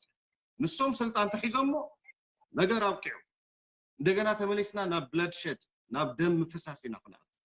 እዚኦም ክትንቀቑ ዘለኩም ኤርትራውያን ወንዙለካ ነዚ ኣኩሎ ግዛይ ዝዕብሉሎ ደቂ ኣኩሎ ግዛይ ኢሊት ፖለቲካል ኢሊት ዝዕብሉሎ ኣብ ኤርትራ ስርዓት ንደሊ ኢና ዝብለካ ዘለኹ በቀዳማይ ዝብልኩን ካብዚ ተበጊሰ እዚ እስኪ ሓደ ሰብ ከፈታይ ማለት ዝኾነ መልስ ክበካ ደል ይመስለኒ ነቲ ዓንተበይ ዝበልኩ ዲያቆን ምዑ ከቶየ ተመሊሰ ከቶከ ጽቡቅ አብረሽ thank you for giving me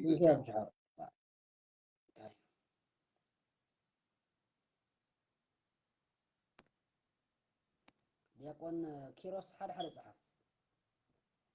ዲያቆን ኪሮስ ሓደ ጽሓፍ ኣለይ ዲያቆን ኪሮስ ሓደ ጽሓፍ ኣለይ ድምፀይ ዘይስማዕ ክህሉ ኸሊ ምናልባት ኦኬ ማእኸለ ክልውለልካ ሓደ ጽሓፍ እስኪ ማእኸለ ሓደ ጽሓፍ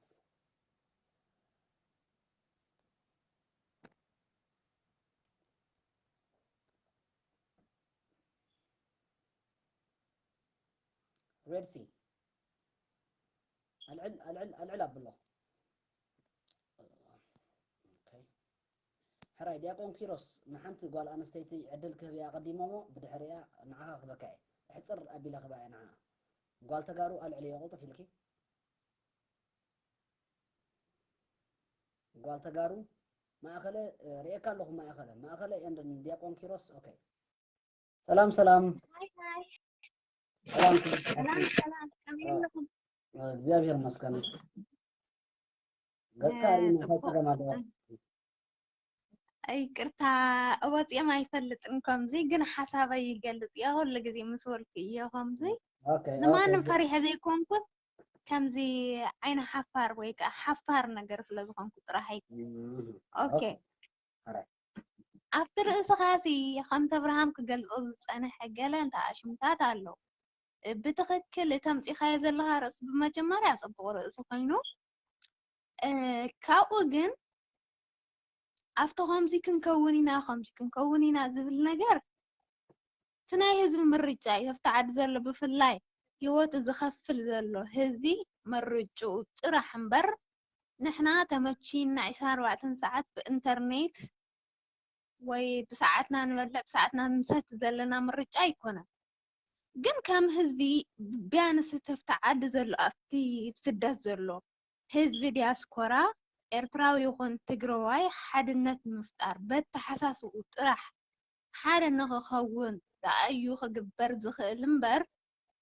እቲ ህዝቢ ሕጂ ካብ መጠን ንላዕሊ ይግፋዕን ይግለልን ስለ ዘሎ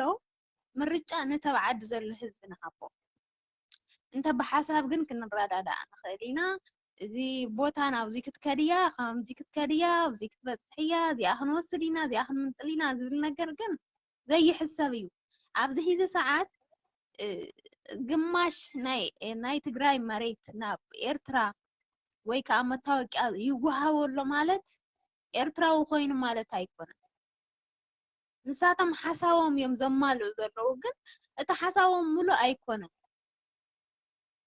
تزبن تايدل غير له هو تخافي يتقبل زلوتي متاك اي قبلن دحر ايلوم يقتلوا ويم زلو سلازي نايت حزبنا نايت عاد زلو حزبنا دليت اندحر يخايو عدو خبر مننتو كعبي دايم برنا بكالي زي قلنا زكونو المنقد ولا حاجه زحسب يلنا في ساعات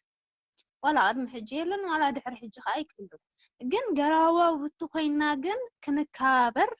ناي قدنيو كم سمت أن ماتتيو عشان باندي أنا إحنا خلت توام قانا تزاربنا حدا بهلي هالينا كل نجر قطس تقرر بنجر هالينا مس زلنا يوم مس كالت هجرات مس فلبين يكون مس جابان يكون مس جلي يكون وقاس تخابرنا إنا ننبر زلنا سمت زينا خبرني رناجن بتحق مسرتي سقوم تقصر لنا نيرو سلزم متذبر نمانم تقام بارتي يكون ደጋፊ ፓርቲ ይኹን ኩሉ ምክብባር ጽቡቕ እዩ ካብኡ ከዓ እቲ ዝግበር ዘሎ ነገር ኣነ ዝሕዝነኒ ነገር ተዝህሉ እቶም ሕጂ ምስ ኣምሓሩ ኮይኖም እሞ ከዓ ነይ ቅድሚ ሕጂ ምስ ተጋሩ ኮይኑ ብባንዴሩ ገይሩ ቅጥቅጥ ፀበሎም ትግርኛ ተዛረብቲ ስለ ዝኾኑ ጥራሕ ዝገፍዖም ምስኣቶም ኮይኖም ሕጂ ነዚ ዝግበር ዘሎ ጆኖሳይድ ንድግፍ ኢና ዝብሉ ኤርትራውያን እዩ ኣነ ዝሕዝነኒ ሕጂ ኣብ ክልተ ቦታ ዳ ይከፈል እቲ ኤርትራዊ እምበር እዞም ከምዚኦም ኣፈላላይ ዘለዎም ወይ ከዓ ነቲ ኣብ ኤርትራ ዘሎ መንግስቲ ዝድግፉ ሰባት በተሓሳስባ ናብቲ ናሃትኩም ሓሳብ ክተምፅዎም ትኽእሉ ኢኹም ደፊእኻ ዘይኮነ ብድልየቶም ማለት እዩ ሓሳብ እንድሕር ዳ ከምፁ ኢሎም ከምዚ ፀርፊ ገለ ግን ናይ መወዳእታ ሓሳብ ዝተወድኡ ሰብ ብምዃኑ ብፀርፊ ዘይኮነ ብሓሳብ ክመፁ እንተዝኽእሉ ጽቡቕ እዩ ዋላ ንሕና ተጋሩ ናይ ፖለቲካ ፍልልይ ዳ ይሃለወና እምበር ኣብ ዓድና ኣብ መንነትና ኣብ መሬትና ሲ ኣይንደራደርን ተረዲኻኒ ሕጂ ብመሬት ዘይኮነ ከም ሰብነት ከም ደቂ ሰባት ብምዃንና ግን ክንከባበር ብሓሳብ ክንቀራረብ ግድን እዩ በቃ ሰባት ክስካዕ ዝኾንና ማለት እዩ እዚ ናይቲ ሓደ ጥቕሚ ክትወስድ ስለ ዝደለኻ ዘይኮነ ከም ሰብ ክትከባበርን ክትረዳድእን ስለ ትደሊ ጥራሕ እዩ ማለት እዩ ስለዚ እተምፂኻዮ ዘለኻ ርእሲ ብጣዕሚ ጠቓሚ ርእሲ እዩ ኣነ እኳ ካብዚ ንላዕሊ ዝብሎ ነገር የብለይን ንኻልኦት ዕድል ሃብ ካብ ልብና መስገንኪ እየ ዝሓወት ቴንኪዩ ዝሓፍተይ ቴንኪዩ ኣመስግናኪ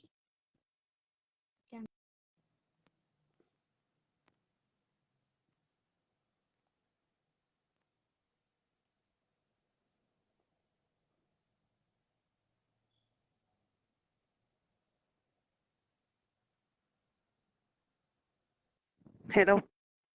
ሰላም ሓፍቲ ክበረት ከመይ ትኾኒ እግዚአብሔር ይመስገን ጥዕና ሃበለይ ንኩለኹም ተኸታተልቲ ናይዚ መደብ ትግርኛ ተዛረብቲ ተጋሩ ብኸምኡ ኣነ ዝኣምን እዚ ዝግበር ዘሎ እዚ ሕጂ ጀሚርካዮ ዘለኻ ኣካይዳ ብጣዕሚ ንተጋሩን ነቶም ፍቕርን ሰላምን ዝደልዩ ኤርትራውያን ንኣከሉ ገዛይ ድዩ ንሰራየ ዝሓቁፍ እዩ እዚ ለኽብለካ ክጅምር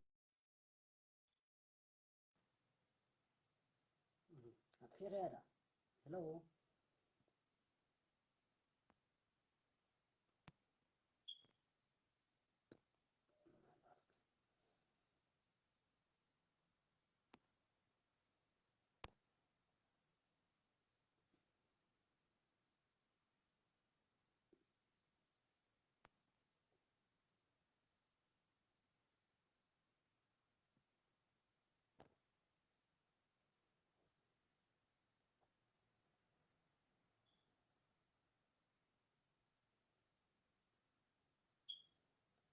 اوكي سرجنت يتقبلون الله سوري اوكي مما اخل دياقون كيروس كقدمي دياقون سبزخونه ما اخل الدحري يخبك يعدل لك الدحري سلام دياقوني أبريما اوكي ويلكم باك اي انا سي نايجي مخصوصا زرابا يو مري لنا مغنياتو انا انت يزولو ناي ابراهام ناي فيسبوك ناي فيسبوك بخارا ايز مغنياتو تي ارتواب ذلو طمتا يريئن له مالتي داي زارب زل حدا نحنا حبيرنا اينا كنحيل نخل مبرح بيننا بسا ابزبوت هذه سي تطو كنبلاي نخلني لنا اينا نزارب صنيحنا مالتي ابراهام كمزي مالتي اب حزب تግራይ ዘሎ ሞራል እቲ ዘለዎ ደረጃን ሕጂ ጽቡቕ እኳ እንተኾነ ምስቲ ደረጃ ብዙሕ ምስቲ ገጢሞሞ ዘለዎ ሓይሊ ኣብ ዝተናወሐ ግዜ ሕብረተሰቡን ክውዳእኽል ተረዲኻኒ ኣብርሃም ዘይርኢ ዘሎ ነገር እዚ ማለት እዩ ሕጂ ንሕና እንታይ ኢና ንብል ዘለና ሓደ ኣፍ ደገ ባሕሪ የለን ከምዚ ኣብርሃም ዝሓስቦ ዘሎ እንተደኣ ኮይኑሲ ትግራይ ኢትዮጵያ እውን ትግራይ ንበይና ክትፍንቀ ዘመምሓሩ ከም ዘይፍቅዱ ክርድኡ ኣለዎ ማለት እዩ ምክንያቱ እሳቶም ሓሳባቶም ኣይኮነን ትግራይ ኤርትራ ከምፅኦም ዝስዕሩ ዘለዉ ማለት እዚ የርእየና ለኣብርሃም ማለት እዩ ሕጂ ብድዓ ዓይነት ዘረባ እዩ ዘረባ እዚ ኤርትራ በቂልካ እሱ ኣብቲ እንደልዮ ንሕና ከብፅሓና ኣይክእልን እዩ حراي اتزلوا عقمي مالسي نحنا ناي تجري عقم نفلت نايتهم سانقتي مامم زلوا عقم نقط إذا قالسي بهزب قالسي سلازم هلا إمبري نحو واحد حيلي كنا نحو ذا الحجي كردا زلوا مالتي نايت سراوت حيلي كنا نايز بيزو منادم هزبي استقالته السعارة سلازم الله ديو سقاف جسن حزب مالتي إذا قد داي كبلي انت داقت سيلقين هزبي من وداي كردا زلوا إبراهيم مالتي حجي بتم حجوا ما زلوا سباتون كردا زلوا حانتي أكلوا جزء نابي تكاب مدرب نابي تجري مدرب تحدي نافتي مبان مورال سمالسي كافت باوندر نايتس أتحسب نايت حبرت زحلة فكون يسمعنا مالتي نحن عزي كم يجرنا اتيلتن كيبلنا بحبر حيلنا أتنكرنا أبتي بوتا دليلنا تتأون بالزبلة تحسب فلو الله أبراهيم حجوا على ناتينا دبرتين تحسب حريب نيرو حريب كنا دبرتين نزح ما قوان زيان حنا إرتراويهم كنا خنوص عيلو تردي خاني نا أبراهيم كم يكون زبزل له سلازي حراي نقدر سيعمهم إرترا حاز تم حجوا تم بقول نزلهم كم زي قد فوق بلت له دحين أنا مونتين إرترا ما يقدر فتي بتحساس بعض حسب زلوا استاتهم أبتقرأ يكون نزل حسابهم أبقي بحري زلوا محلفس لساني من عزت فوق زلوا خردون تقوين مالتي نبران خردون زلوا مالتي مناتو نيساسن نقابل حد خيخون خلكي الوم زلوا عممقو خوينو قاري الوم زلوا تلقوش إنها تقرأي سلازي استاتهم نتقرأي بهيقوم يكون نزقالس زلوا ناتهم بحاقين فلطينا تردهن إرترام زلوا زلوا مالتي بزنا إبراهيم تحساسب أنت خوينة جد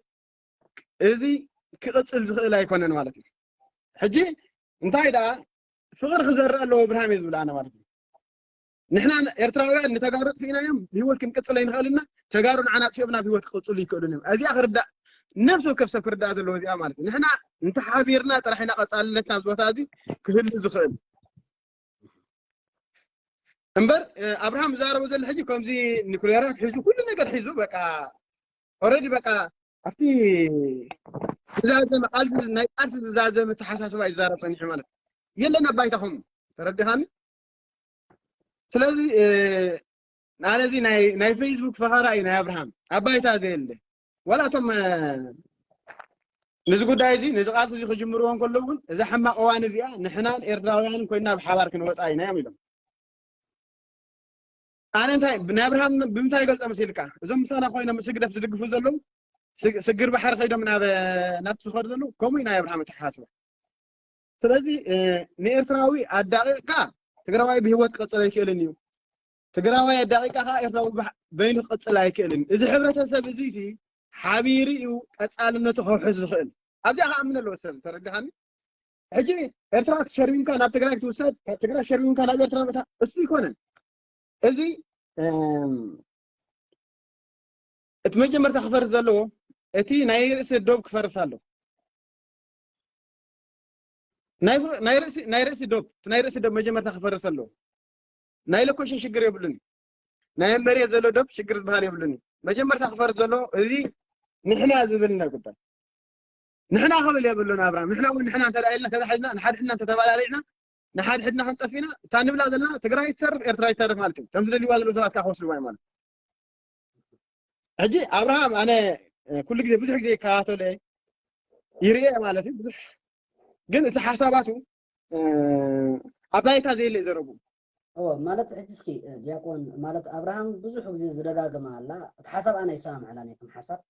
ኩሉ ግዜ ዕድል ይህቦ እየ ፀኒለ እዮም ዝሰምዖ ምክንያቱ ከምኡ ክትሰምዕ ኣለካ ዝብል እምንቶ ስለ ዘለና ማለት እዩ ናይ ሰብ ዜጋ ይኹን ዳዝን ማተር እንታይ ዓይነት ይዛረብ ኣሎ ግን ክትሰምዖ ክትክእል ኣለካ ናቱ ስነ ልቦናስ ከተንብቦ ክትክእል ኣለካ እዩ ማለት ኩሉ ትዝብሎ ከዓ ሓሶት ኣይኮነን ከዓ ኣብ ገለገለ ነጥብታት ከዓ ተወስደሉ ኣሎ ሕጂ أبراهام بالتدقاقامي ولا نعي أن ديسا مع قال زاربا حماسيا لك كم هزبي هزبي أرتاوت وغيرو زعبا حماسيا كم حدا أكل نايت هزبي تقرينيا ويدما أكل نايت هزبي تقراي كم زي كون غيرو تا أكل هزبي تقراي ويدما تقراي بهال بتمنينات بهال تي سراين أكلوك زاين تراي بفلاي دما أكلوك زاين تراي دعينو تمالتي እዚ ሕጂ ነታ أبراهام زبلا زلو كنت مسرت حسب زلا تجراي كمي واصع بعبي يخان حزب إيرترا بعبي يخان حزب إيرترا زناي أوراجاوي أكايدا زناي أوراجاوي أكايدا مالت أنا نسخان كاب حدا أوراجاينا كدك كلو جزاينا تردي هاني we so proud of it لنا بتزلنا من نبت نبرنا محضرة مغرع اللي جن أبزح جت أوراد باناي أكلو تي أوراد باناي أوراجانا تاب إيرترا كمي يدخل زلو بحكي إن إيرترا حدنا يمسرو سكي يا بو بلا أبليكو أنا زارب لهم تاوسي لك أتم لهم زلنا حيلتات سي إذا بدبوب زلوا حيلتات سي أنت مت يوم تقرأ يقدفو أكل جزاتا يقدفو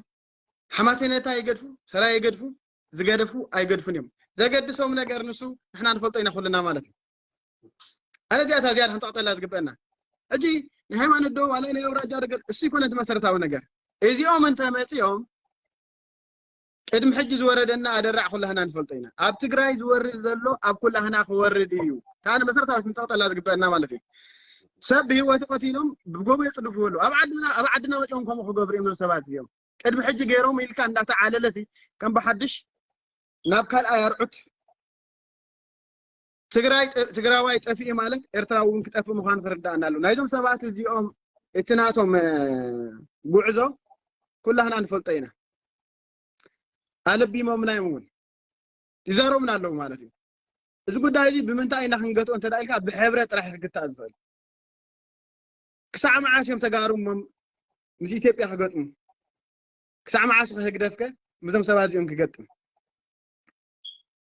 تحبرة تسبك كتسألنا نايز حبرة تسبك قط اللي بخمسة دمر مكو 10 مليون كويفون كلتيهم نميتن 10 مليون أزيهم كو بشين كمان وصل خان تردي خام أنت تحسب خلها مالتي أنت تفعل اللي خام مالتي جين أنت ده حابين كاجين مستزلون نايت حبرة تسب مرالن نفطينا حبرة تسب مالتهم لهنا حبيرو ثلاثو نزم حجن بلهم زلناس حبيرو سلاستقال سي عشان يفوا من الرزلن أرجع آخر كردا أزلوا أبراهام مالتي إذا تشنيفهم حجي تلاقي سناي درجي سلازي تفسي درجاوي أنا متشيم بلله مالتي كم من ساعة عدي وعلن يوم نحن حبيرنا ساعة زي تنكرنا كم من ساعة عدي وعلن يوم ثمانين بوينت زيادة تردي هاني حبير أنت متيون كا بني عمر يقدفوا كنا ما يقدفوا رشيدا يقدفوا ولا حدا يقدفون يوم نساتهم نايسب كم سعرنا مأموناي كم سعرنا مأموناي أبكال يوم زلوا نسم حجي خردوا زلوا أبراهام مالك حجي أبسع زي يحملنا أفتقراي زور زلوا ردي خاني أبراهام أنا يحمو خاني يسمع عنكم زرد كم زعين زاربا زلوا فتوت خمس حد قبوت صلاة يفزح بساعة نحنا نؤذي نحد حدنا أنت تفعل لنا نحد حدنا خمس أفق نفلتينا مالتي أورد خا تفعل لنا هنا سلازي أنت هيدا إذا قد عايز خجت عزغل أبز زوازي حيلها حبير كام ستأنكر تحي كم تقدم حجي هذا وقت ما من خاطر زود مفرد بهالقول عالم بانقول عن تايكم سمعي سي إتا أنكو استعوت الله دخلت حبرة سبزي ذا شعبيان ويانا حبيرهم تجي في سلاي زود ولا يعلم كم زي أنت خوينا راح إحنا أبزوت هذه وحسنتنا رجعنا خلنا نبر نخل مالتي أجا أبراهام زي حماسي سراي أيد ساعات يكون ساعات الساعتهم تمت يوم حماسي يقدفوا سراي يقدفوا نتقرأ يقدفوا ولا حد يقدفني قل إذا قد إذا حج إذا خايب مثلا من قدو حج مسراتي ذات واي أنا ناي إبراهام سي ينبغض اللي تبايت هذا الله تقول عزز كابين أبي مخان يريد اللي يو سلازي يقول أنا مودة قبل كذا اللي مالتي نزل حيلزي نزل متذل بدبو حبيرنا راحنا خن عقتون فل أوكي اسكي إتاناتو كامنت كم بالكامو مالبات من السلكاس لزولو مكامنت انتاي بلكالو اتا مالات اتاسب ويدحني اتا كبر حوي انا قيل دحني اتا كبر حوي تجارو نبعلنا اخلات اينا لومي ون تجارو بيننا اينا صداتنا نقبر زلنا بلكالو انا كيردان لو انتاي بلو سيلكال أنا زبلة ذل خنا أبراهام أول حجي صلاتها تقبل لها خساعة مع أسخاق صلاتها تقبل إذا سواجي أمسك قتيل كونه يتودع منها حدث عفلك تعاطي تردي خاني حبرة السب كما يلي ينبر كمان أنا بزعبها زي تحساسبني حبرة السب عفلك تعاطيو بإرترا تعاطيو بحمرة تعاطيو إتقاط على نتك ساعة مع كردو زلونا أبراهام مالتي سلازي نحنا اتمسرتاو نجر لك عصاب ساعة دي قصل اللو تجارو بقص ما مقصل اللو إذا قط على نتزجين لازم يتن 10 مليون زي بينوس كساعة كنديو وحسن نزلوا دحريكا بناي يقدر ولاي توسخ تطحنوا له مالتي تقال كم دري يزلنا مالتي سلازي أنا أنت إذا بزلهم صلاتي أي تبزح تمسرتاو يزبلونا أبراهام إذا نبلم زلنا صلاتي نولا حدا زقدفو أيكونون ناتهم بليت بحريو بحر ساعة هونها أما نقد بحر زل سبك إلا اللو تردي خاني لا تو أيكو جميرم بعدهم كم جميرم زلو بتقرأ جميرم زلو كل حر إرترافي أتريكم من قدام زلو هاي سلازي أنا زلوا خير نحل من أبراهام صلاتي أي تبزح قبل زهل صلاتي نتهزب تقرأ صلاتي تبزح له كم تا دبرتين زبلا نحن إرتراويان نزحم قوانجا تحابيرنا تحقاقيزنا خنسقرائنا هلاونت حزب تግራይ هلاونت حزب ኤርትራይ حزب لونا حزب ኤርትራ ድማ هلونا حزب تግራይ ናይ ግደፍ ግደፎም ኦኬ ስለዚህ ኣይተውረድ ታ ድምፀይ ምስ ወረድኩ በይናይ ምስ ኮንኩ ስለጠፍ ኣዛርበና ሓንቲ ግዜ ሓበሬታ ክህብ ራይ ቀፂልኩም ዘለኹም ማእኸለ ንስኻ ቀዳማይ ዕድል ክበካየ ኣጋዝያን ማለት እዩ ማእኸለ ኣጋዝያን ምናልባት ክዛረቦ ደል ዘለኻ ነጥቢ ስለ ዘለካ عدامت كبكاء بدو حرشعو ورد كبكاء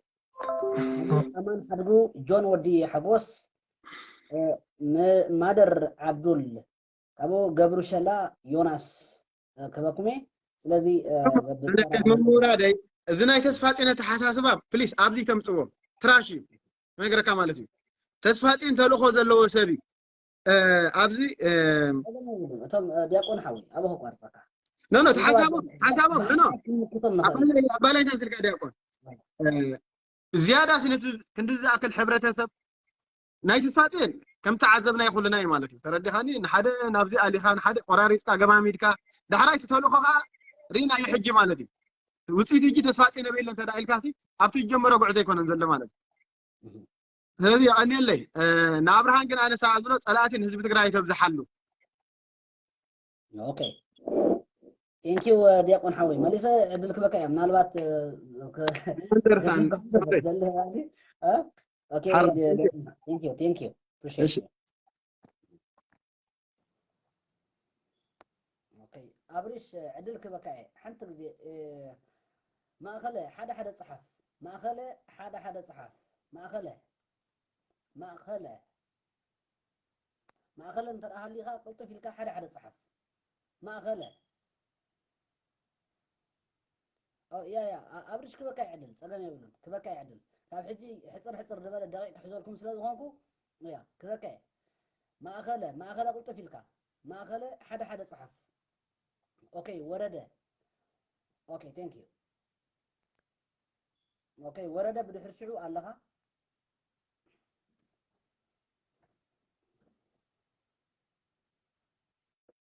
أوكي ما أخله 3 دقائق بليز حسابك أتقل لابليها مهنات بزحة 7 سلازلو 3 دقائق هبك له الله غير سمعني الله غير اوكي انت يمسك دياكون هو سمعك الله 3 دقائق بليز سمع له يا نصوري انت يبلها له مثلك اي تو غلغل بلها له انت يمسك ابز غزا don't worry about them No, don't worry about them. I'm the owner and then I'm the admin. سب كان تاي امارات كتيرك مالك يجي تاي بلو خلو مثلك حمزي دسالو ويلن كان مشالك كم تطعمهم يم perspectives زبرها مغلز بان تاي بلك الله كلو غزاي وسيدوس انت يبلالو حزب كلو غزاي سي جاير تعدن ده انت تግራይ كيدوس انت يقربه تግራይ حنت بريفير يرا ترديهاني كل تنصيلا زلايا ማለት بيكونم ولا دراي كالتن ኢኮኖሚያ ኣብ ኣዲስ ኣበባ ክትተኽሎ ፈቲና ተነፂላ ተሪፋ እያ ሕጂ ዝኾነ መጀመርያ እቲ ኣብቲ ናይ ኤርትራ ሓድነት ዝበሃል የለን قصل سمعك الله قصل ኣብቲ ናይ ኤርትራ ሓድነት ዝበሃል የለን ሓድነት ስለዘየለ እቲ ማጆሪቲ ግሩፕ ተጠርኒፉ ጥራሕ ኢለውጥ ክኽእል ዘለዎ ካልኣይ በበቲ ዝጥዕመና ኢና ነቲ ሽግራት ብከምዚ ፍታይ ንብል ዘለና ማለት እዩ ሕጂ ንሕና ከም መጋዝያንሲ ንብል ዘለና እዚ ተዛራባይ ትግርኛ ኣብ ሓደ ክጥርነፍ ክኽእል ኣለዎ ሓደ ሰንተር ክፈጥር ክኽእል ኣለዎ ንብል ኣለና እዚ ከዓ ንትግራይ ዘኺድ የብሉ ህዝቢ ትግራይ ሓዊ ምዃኑ ጥራሕ ተኣምን ዘለዎ እምበር ኣብ ትግራይ እንታይ ዘሎ ኣብ ትግራይ ወላ ሓደ ነገር የለን ተረዲሓኒ እዚ ብርሃን ዝብሎ ዘሎ ከዓ ዝሓለፈ ወርሒ ኣቢሉ ማለት እዩ ያ ህዝቢ ኩሉ ግዜ ወላ ሓደ ብመንነቱ ዘይጠራጠር ተባዕ ህዝቢ ቃልሲ ዘይዕወቶ ናይ ህዝቢ ኩሉ ግዜ ግን እንታይ ምስለካ ኣንጻር ሓማሴን ተኺልዎ ስለ ዘሎ እዩ ኣንጻር ስነ ሓሳብ ሂግደት ክትኸሎ ኣለዎ እጅስ ይጥቀምሎም ኣለዉ በቃ ኣከሎ ግዜ ትግራይ ወሲድካ ኣከሎ ግዜ እንታይ ኣለዋ ትግራይ ክትኸይድ ምክንያቱ ሓደ ሃገር ክቐፅሎ ዝኽእል ኢኮኖሚ ድማ ኣበይና ክንተክል ንኽእል ኣብ ኤርትራ እምበር ኣብ ትግራይ ኣይኮነን ምክንያቱ እታ ሞር ኦፖርቹኒቲ ዘለዋ እዛ ኤርትራ እታ ባሕሪ ሒዝካ ማለት እዩ ኣክሰስ ናይ ባሕሪ ሒዝካ ኢኻ ኢኮኖሚ ትፈጥር እምበር ካብኡ ተነፂልካስ ንትግራይ ዘኺድ እንታይ ዘለዎ ሕጂ ኣይትጋገዩ ዋላ እዞም ተቃወምቲ ብዙሕ ግዜ ኣብ ጎኒ ህዝቢ ትግራይ ምህላዎም ብጣዕሚ ፅቡቅ እዩ እዚ ፅቡቅ እዩ ተረዲሓኒ ግን ምስ ትግራይ ከይዶም ተፈንጭሎም ዝፈጥርዎ ነገር የለን ኣብ ትግራይ እንታይ ዘለዎ ህዝቢ ኩሉ ግዜ እንታይ ዘለዎ ኣብ ትግራይ ወላ ሓደ የብሉ እጅስ ንሕና ከመጋዝያ ማለት እዩ ንብላ ዘለና ትብርሃም እኮ ዋላ በታ ንዑ ጥዕሞ እዩ ዲዛይን ዝገብራ ዘሎ መጀመርያ ዝኾነ መንግስቲ ኣብ ኣፍሪካ ንህዝቢ ሰሚዕ ይፈልጥ ህወሓት ድማ ንህዝቢ ሰሚዕ ኣይትፈልጥን እዚ ንበይንሱ ከም ተራ ዘረባ ክዛረብ ክእል እዩ ብሕጂ እውን ክሰምዕ ዳ ክሰምዕና ክንሪኦ ኢና ማለት ትግራይ ብሕጂ ኣይሰምዐትን ህዝቢ ሰሚዕ ኣይትፈልጥን ይግደፍ ሰሚዕ ይፈልጥ ህወሓት ሰሚዕ ይፈልጥ እቲ ዝደለይዎ እቲ ፖለቲሻን እንታይ ዝገብሮ ዘተግብሮ ማለት ሕጂ ንህዝቢ ትግራይ ኣየናይ ኣማራፂ ይሕሾ ዋላ ነዚ ተዛራባይ ትግርኛ እንተርዳይና እዚ ጋዝያን ማለት ሓደ ሰንተር ክፍጠር ክኽእል ኣለዎ በብሓይልኻ ዘይኮነ ትግራይ ቤት ትፍንጨል ተራየ ምድሪ ባሕሪ ኢና በይላ ትፍንጨል ኣክሉ ግዛይ ምድሪ ጉር ኢላ ትፍንጨል ዘይኮነ ሓደ ሰንተር ክፍጠር ኣለዎ ምክንያቱ ንሕና ኣዝና እንታይ ኢና ተዛረብቲ ሕብረተሰብ ትግርኛ ኣዝና ውሑዳት ኢና ኣብ ምፅናት ኢና ንርከብ ዘለና ምክንያቱ ዓብ ሓይሊ ኣሎ ናይ ኣምሓራ ስጋት ኣለና ኩሉ ግዜ ማለት ንዝሓለፈ 1000 ዓመት ናይ ዓረባውነት እስላማውነት ሽግር ኣለና ነዚ ከይንፈትሕ ግን ንመቃቀል ኣለና ማለት እዩ ስለዚ እዚ ኩሉ ግዜ ሰራየ ገለመለ ትግራይ ንሕና ጋዝያን በዚ ማእከል ኮይና ትግራዋይ ሃንሉ ከልና ይበኪ ነይሩ ንክልተ ሰለስተ ዓመት ትግራዋይ ኮንኩን ኤርትራውነት ኣነ ኤርትራዊ እዩ ዝብል ነይሩ ኣብ ዝሓለፈ ዓመት ግን ተቐይሩ ኣተሓሳስባ ተቐይሩ እምበር ንትግራይ ከይድካ ዘስፍር የብልካን ሕጂ ዓይነት እያ ሞር ኦፖርቹኒቲ ዘለዋ እንድሕር ዳይልካ እዛ ኤርትራ ናይ ማጆሪቲ ሃገር ናይ ትግርኛ ሃገር ኢትዮጵያ ግን ትግራይ እንታይ ስለምንታይ እዚ ኩሉ ሽግር ረኪቦም ዘለዎም ማይኖሪቲ ስለ ዝኾኑ እዮም ስለዚ እቲ ማይኖሪቲ ናብ ማጆሪቲ መፂኡ ክነብር ዝኽእል እምበር እቲ ማጆሪቲ ናብ ማይኖሪቲ ከይዱ መሊሱ ክኽተል ንዕውቃ ትሉና ማለት እዩ ንሕና ትግርኛ ግን ነዛ ኤርትራ ኩሉ ግዜ ኣብ ትሕቲ ትግርኛ እያ ዘላ ንቆፃፀሩ ፖለቲካ እቶም ናይ የማን ትግርኛ ይቆፃፀርዎ ድሕሪ እንታይ ገብሩ ነቶም ትግራይ ዘለዉ ህዋቶም ከዓ ከም ህዋቶም ኣፍሉጥ ይህብዎም እዚ ብርሃን መቐለ ዝበሃል ግን እንታይ ይብለካ ኣሎ ገላይ ኮይናስ ክንነብር ኣይንደሊና ይብለካ ኣሎ ንሓደ ሰብ ማዕረ ናይ ቁጠባ ዕድል ናይ ድሕንነት ዕድል ናይ ስራሕ ዕድል ናይ ኩሉ ነገር እንድሕር ኣፍቂድካሉ ከምታ ንስኻ ትነብራ ዘለካ እንድሕር ጌርካሉ እንታይ ይደለካ ዝንላዕሊ ግን ንሳቶም ዝደልይዎ ዘለዉ ዝጋዝያን ንዖም ብዝጥዕም ዲዛይን ክገብርዎ እዮም ዝደልዩ ክሰርቅዎ እዮም ዝደልዩ ኣድሊስ ወሲድካ ገለመለ ይብል ነይሩ ተረዲሓን እዚ ገይጋይ ማለት እዩ ሕጂ እቲ ህዝቢ ትግራይ ዘዋፅኦ መጀመርያ ኣብ ዘሎ ሽግር ኣብ ኣምላኽ ዋፅኣዮ ንሕና ከም ትግርኛ ናይ ኤርትራ መጀመርያ ብዛዕባ ፖለቲክ ናይ ኤርትራ ኢና ንዛረብ እዛ ኤርትራ ከመይ ጌርና ንቋፃፀራ ድሕሪኡ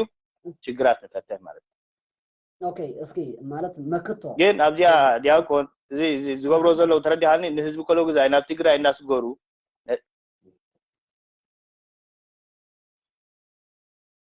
ኣለኻ ዶ ሄሎ ኣለኻ ዶ هلا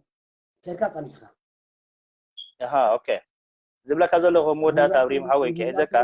نهز أكل وزاي الكات طويل كات صنيخة هو نهز زكولو غزاي سي انت يتشجر كبر له سيستم يتشجر اذا حماسنا يكون نشجر እቲ ሲስተም ናይ ህግደፍ ኣተሓሳስባ እዩ እዚ ናይ ህግደፍ ኣተሓሳስባ ድማ መራሕቲ ካብ ኩሉ ዝመፁ እዮም ዘለዉ ሕጂ እቲ ሲስተም ዳልካ ኤርትራውነት ሲስተም ማለት ትግራዋይነት ዝፀልእ ነዚ ትግርኛ እውን ኣብ ኣውራጃታት ዝመቅል ከም ዘይሰማማዕ ዝገብር እዚ ሲስተም ስለዚ ኩላት ኣንጻር እዚ ሲስተም ዳ ክንስለፍ ኣለና እምበር ንሕና ኣብ ጎኒ ትግራይ ኢና ኢልካሲ ኣንጻር ህዝቢ ሓማሴን ህዝቢ ሓማሴን ተቐዳማይ ፒዩር ትግርኛ ወይ ትግራዋይ ዝበዝሐ ማለት ሰሚዓኒ ስለዚ ፖለቲካ ክንዲ ምስ ትግራይ ኮንካ ትሰርሕ ምስ ሓማሴን ኮንካ ዘይሰርሕ ኣብ ኣስመራስ ዝኾነ ሰብ ዝነብር ዋላ ትግራዋይ ነብር ፕሮግዘታይ ነብር ተረታይ ነብር ከም ዓዱ እንደ ኣጎሩ እንደ ንምንታይ እዩ ነዚ ህግደፍ ንምውዳቕሲ ምስቲ ህዝቢ ሓማሴን ዘሎ ተወፂሑ ዘሎ ህዝብስ ምስኡ ዘይሰርሕ ንምንታይ ድለይ ናብ ትግራይ ዘኽሪ ምክንያቱ ፖለቲክስ ብዛዕባ ሃመይ ጌርካ ነዚ ኤርትራ ምቁፅፃር እዩ ንሕና ትግርኛ ድማ ማጆሪቲ ኢና ንሕና ተቆፃፀርና ከዓ كل سب سلام ينبر توي هاجر كنا مودات عطوا عبدنا قبرك ايه نمنتايو سلستيو اوراجاتات ام بلع زبا هو زيتناي مجزاتي اتحساسباتاتي على يكون امبر حد حزبي هذا مسال له 3700 سلستو تفي اوكي سمعني نحن عندنا زلنا حدነት نزل امبر زي اللي تشعت بهيرات قلمل حدነት አይሰራኒ ማለት زي تقالسو نهار تقالسكم يحالك زي تسويهم كله دي كلهم ማለት ይፈልካለው ማለት አፋር ክንደም ተሰውየ ዳር ክንደም ተሰውየ ራሽያ ክንደም ተሰውየ ስታቲክ زي ነግሩና ተልቀየለን አይነግሩኻን ተረዲህን ወላ ተም ትስው ዘለውሲ ንክብርታተው አቶም ክብርታት አለው አፋር አብታይታ ትስዋሲ አፋር ኮይኑ ነበር ታሆድ ስዋውን ሳው ኮይኑ ነበር ትግረ ስዋውን ትግረ ኮይኑ ነበር ነቲ ቀዳምነት ነቲ ክብርታት ግን ሀገር ቤት ናይ ማጆሪቲ ክብርታት ያትኸይ ዳአላምበር ማዕረን ትኮን አይኮን በእስልምና ክርስትና ዝስራሕ ክብርታት ሀገር የለን እስላማይ ክርስቲያን ግን ይነበር ማለት እጂ እዚ ይዘሎ ነን ሐጂ ትናፍና ዓላማ ከመይ ጌርናሲ ነዚ ማጆሪቲ ሕብረተሰብ ትግርኛ ንዑ በሓድነት በተሓሳስባ ማለት በር ሽግርና ኤርትራ ከይፈታሕና ሽግርና ትግራይ ክንፈታሕ ኣይንክእልን ኣይከውን እዩ መጀመርያ ነዚ ኤርትራ ኢና ንሕና ኣባ ኤርትራውያን ስለዝኾንና በዚ ናይሎም ማለት እዩ እዚ ኤርትራ ከመይ ጌርና ንቆጣጠር ድሕሪኡ ምስ ተቆጣጠርካ እንታይ ትገብር ሽግራት ትፈትሕ ሽግርና ኢኮኖሚ ትፈትሕ ፈትሕ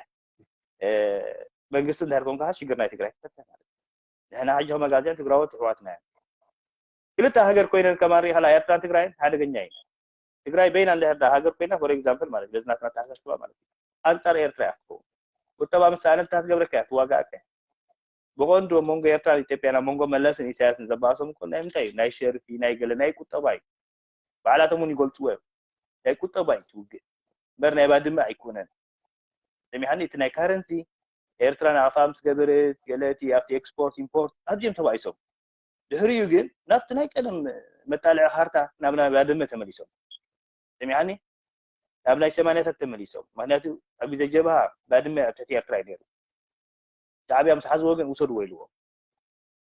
ድሕሪኡ ዘኪሩ ድሕሪ 10 ዓመት ካብ መቋም ምህሪ እምበር እቲ ቀንዲ ፍረ ነገሩ ወላ መለስ ወላ ኢሳያስ ዝበሎ ናይ ዶብ ሽግር ኣይነበረ ናይ ምንታይ ናይ ቁጠባ ሽግር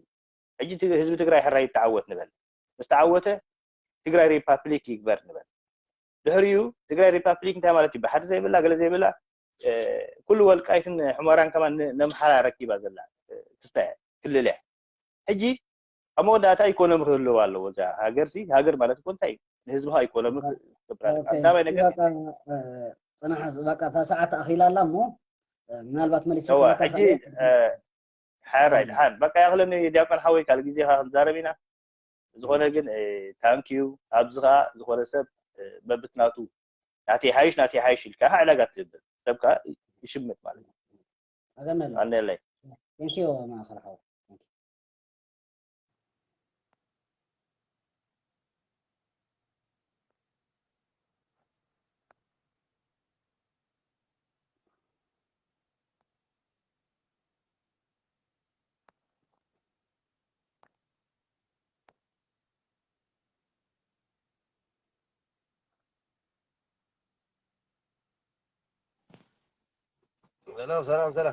سلام سلام أتورد كمي قنيها سلام دياكون كمي قنيها እግዚአብሔር ይመስገን እስኪ በል ሕፅር አቢልካ ሓሳብካ ስኻርሓኒ 6 ደቂቃ ይህበካ ኣለኹ ከይንፅይ ቆዳ ድሕሪ ዲያቆን ከይንፅይ ቆዳ ዲያቆን ፅቡቅ ገይሩ ተዛሪብዎ ያ ጠገም የለን ድሓን ወስኸሉ ድሓን ፀፅይቁን ኣብ ትራሽ ንሰደቕ ኦራይት ሰላም ኩልኻትኩም ኣብ መስመር ዘለኹም ሕጂ ፍልልና ፅቢብናስ ገመገና ናብ ሓድነት ክንመፅእ እንዲ ዘሎ ትዘረባ ሕጂ መጀመርያ ፀገምካ ክትፈትሕ ፀገምካ ክትፈልጥ ኣለካ መን ይፀገምና መን እዩ ኣብዚ ኣውዲቕና ዘሎ እዚ ብሓደ ዓይነት መለክዒ ዓይኒ ወይ ከዓ ጣማምታ እዚ ኣብ ኤርትራ ዘሎ ሽፍታ ስርዓት ፀረ ህዝቢ ፀረ ሕብረተሰብ እንድሕር ብሓደ መለክዒ ክንዕቅኖ ክንሪኦ እንተዘይክኢልና ናይ ሓባር መፍትሒ ክንረክብ ኣይንኽእልን እሱ ፀገም ኣብኡ ዘሎ እዚ ኣብ ኤርትራ ዘሎ ጉጅለ ንዑ ገለ ሰባት ከም መንግስቲ ወስድዎ ገለ ሰባት ናይ ብሕቶም ወስድዎ ብዙሕ ነገራት እዩ ዘሎ መቸም እዚ ስርዓት እዚ ግን ንሕና ደይንብሎ ማለት ዝተራቐቐ ፖለቲካ እዩ ዝኸይድ ዘሎ ኣነ ከምየ ዝብል ዝተራቐቐ ፖለቲካ ኪነቱ ዝረአየና ኣብ ደገ ኮይኑ እዩ ዝኸይድ ዘሎ ክስታይ ማለት እዩ እዚ ድማኒ ኢድ ኣለዎ ናይ መን ኢድ እዩ ዘለዎ ናይ በዓል ኣሜሪካ ናይ በዓል እስራኤል ኢድ ኣለዎ ስለምንታይ እዚ ኢድ እዚ ዘለዎ ተኮይንካ መን ይክመፅእ ዝድለ ዘሎ ናብቲ ቀርኒ ኣፍሪካ እዚ መን ይክመፅእ ዝድለ ዘሎ ይትሕቶ እቲ ክመፅእ ዝድለ ዘሎ መንግስቲ እዚ ኣየና እዩ ብናይ መን ሕብረተሰብ እዩ ኣየና ሕብረተሰብ ናብ ስልጣን ክመፅእ ዝድለ ዘሎ እዩ እቲ ፖለቲካ ናብኡ እዩ ዝኸይድ ዘሎ ስለዚ ንሕና ኣብ ማይ ቀጠነ ኢና ንዛረብ ዘለና ኮን ሕና ማይ ቀጠነ ሲልካ በቃ ማለት እዚ ንህግደፍ እዚ ነንሕና ዳይና ንብል ዘለና እምበር ንራፀም ዘለና እምበር ነቲ ፀገምና ዝፈትሕ ኣይኮነን እዚ ንገብሮ ዘለና ንሕና ቃልሲ ነቲ ሽግርና ዘናውሕን ዘጋድድ እዩ ሕጂ ንህግደፍ ዲፋይን ንግበሮ መጀመርያ እንታይ እዩ ህግደፍ እንታይ ዓይነት ስርዓት እዩ ዘሎ ብኤርትራ ነዚ ስርዓት እዚ እንድሕርዳ ከም ፀላኢና እምቢርናዮ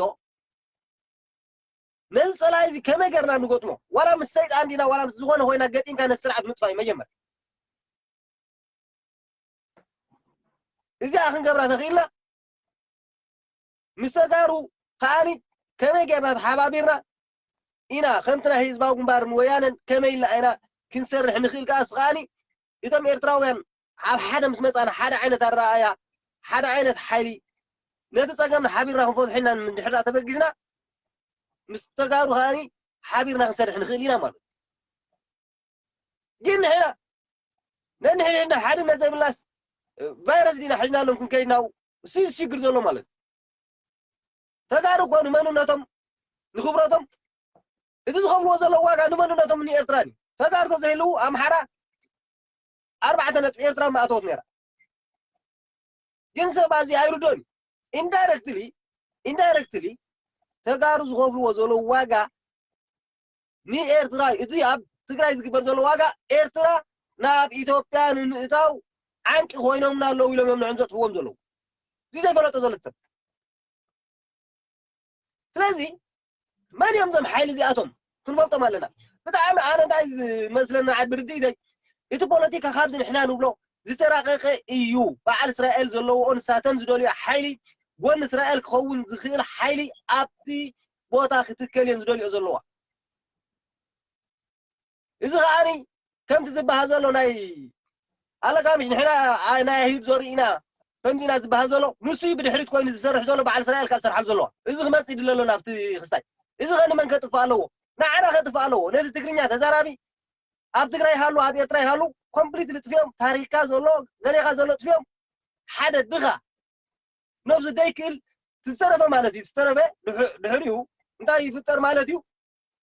ናይ እንታይ ዝበሃል እዚ ቀፀላታት ይፍጠር ማለት እዩ ኣፐር ክላስ ሚድል ክላስ ኤንድ ሎወር ክላስ ሰማዕኒ እንድሕር ደኺኻ ዋላ ሓንቲ ክትገብር ኣይትኽእልኒ ክትቃለስ እውን ኣይትኽእልኒ ስለዚ እቲ ዝግበር ዘሎ ቃልሲ ንሱ እዩ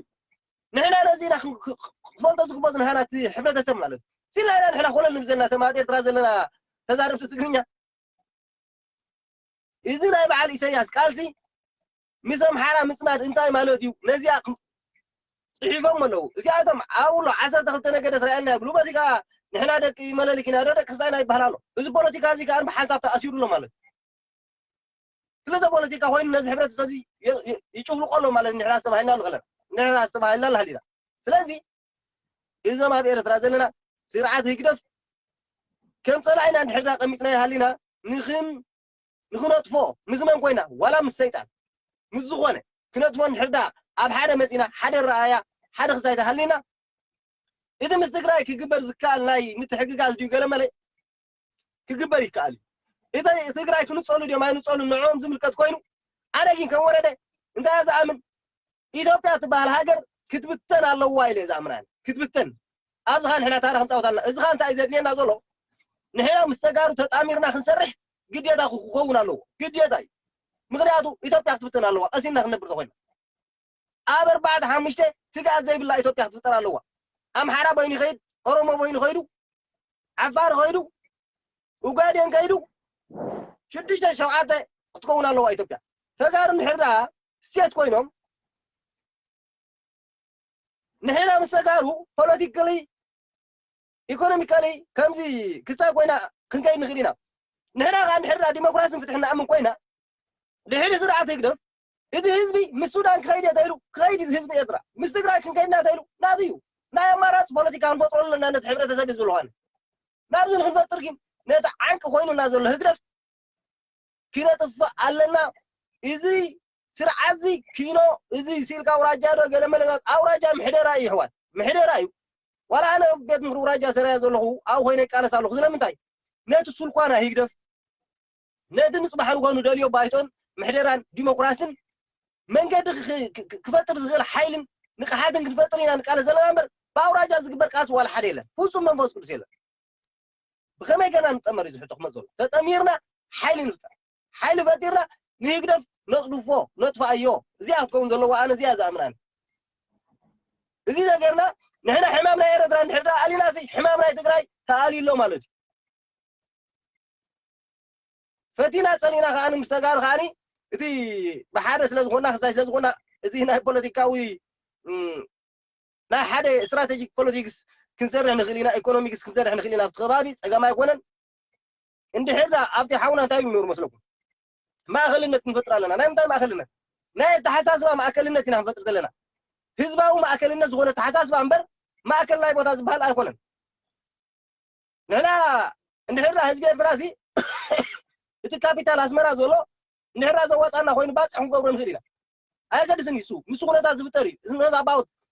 ሰንተር ኦፍ ናይቲ ፕሌስ ዘይኮነ ሰንተር ኦፍ እቲ ናይ ኣይዲዮሎጂ ስነ ሓሳብ ኢና ክንፈጥር ዘለና ገስጋሲ ዝኾነ ስነ ሓሳብ ህዝባዊ ስነ ሓሳብ ኢና ክንፈጥር ዘለና እምበሪ ኖት ኣባውት ሰንተር ኦፍ ናይ ክስታይ ኣይኮነን ሰንተር ኦፍ ናይ ፕሌስ ናይዚ ሎኬሽን ኣይኮነን ጂኦግራፊክ ክስታይ ኣይኮንናን ንሕና ክንፈጥር ዘለና ማእከልነት ማለት ሰንተር ኦፍ ኢኮኖሚክ ዝበለፀ ያ በቃ ኢኮኖሚክስ ክሪቲካል ቲንከርስ እንታይ መስለካ ብዛዕባ ህዝብን ህዝባውነትን ዝሓስቡ ክሪኤቲቭ እቶም ክሪኤቲቭ ዝኾኑ ዳይናሚክ ዝኾኑ እዛቶም ናብ ማእኸል መፅዮም ነዚኦም ንሕና ክንዕቅቦም ክንክእል ኣለና ነቶም ህዝባውያን ዝኾኑ ደቂ ሃገር ኣለዉ እኮ ህዝባውያን እዚኦም ግን ይቁንፀሉ እዮም ጠዋልዮም ዝቁንፀሉ ሕጂ ነዚና ንሕና ክንሓስብ ዘለና ሓሰብቲ በላሕቲ ዝኾኑ ንቅድሚት እንዳምፃኻ ነዚኦም እንዳበልካ ህዝባዊ ዲሞክራሲያዊ ግስገሳ ክህልወና ክኽእል ኣለዎ ኣማራፂታት ክንፍጠር ኣለዎ ብኤርትራ ነዚ ክንፈጥር ተኮይና ግን እቲ ዓንቂ ኮይኑና ዘሎ ጉጅለ ናይ ኤርትራ ክእለ ኣለዎ ክእለ ተኮይኑ ግን ብፖለቲካዊ ንቕሓት እምበር ብፖለቲካዊ ሲልካ ብግምት ኣይከይኒ ብሆይ ሆይ ኣይክየድኒ በቃ መንፊት እስኪ ወረዳ ሓወይኒ አብርሃም ክህቦ መሊሰ እሞ ዕድል ምናልባት ሓሳብ ተዳሃልዩ ካብቲ ንሱ ዝህቦ ከዓ መሊስካ ክጠፍዕ no problem ሰገም ኣይኮነን ቴንክ ዩ ወረዳ ሕራይ አብርሃም you are next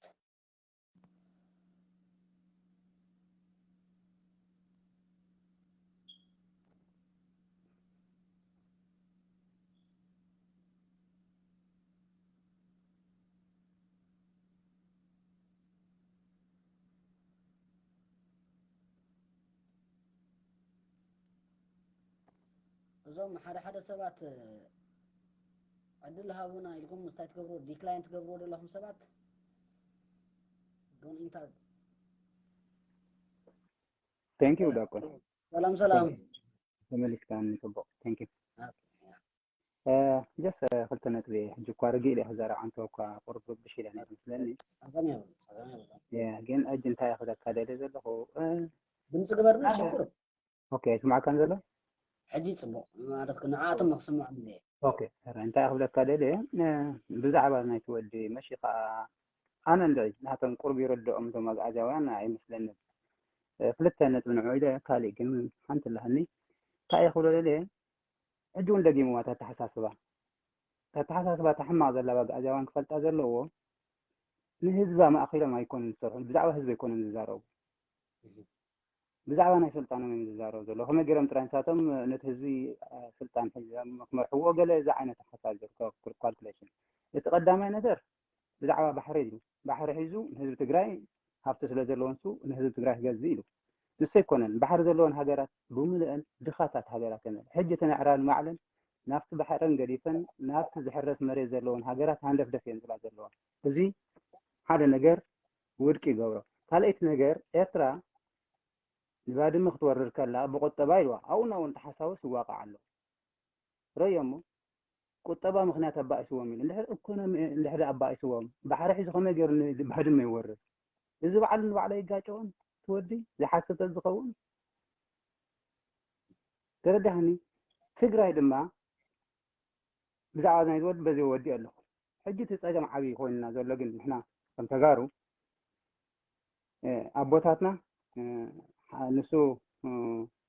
تقدفن حوحاتنا حدا يزقورهم لا وتأبت بنقدفونس تقارو قنت أجي منا زولو بتاريخ تاريخايو نحنا أبوتاتنا بحقوتاتنا جميرهم 3-4 ولدوا بالله ولا حساب شوعات ولدوا زحالفة حنتي زخدوا وزنور من قدي هاي ما نتو من قدي أنا بنهاتي دخمت يزبطوا أبو حقوتاتنا صير إلا قدفوا فقر طرع مهيرمنا بتستبدلوا وبدل عين قرنا استقفعوا وقفعتات عين قرنا حوحاتوا نابزي زوكس قدامي ነገር ክነግረካ ንሕና ኣሕዋትና ንብሎም ኤርትራውያን ብዝመፀም መግዛእታት ብምሉእ ታሪክ እንተሪኢኻዮ ወጊኦምና ምናልባት ዳቆን ክሓተት ከስካን ብጀካ ናይ ህግደፍ መውጋእቲ ብኤርትራውያን ክንደይ ግዜ ወጊኦኹምና ኣለኹም ትፈልጦ ዶ ንገረኒ ኦኬ مستعدان وقيخمنا أبيت مستعدان وقيخمنا هذا جزء مستعدان هو هذا مالت التاريخ ما تحب تسبه زي أخاني أنا في تاريخ من سكان عهو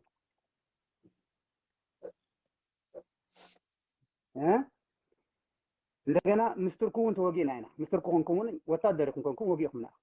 هذا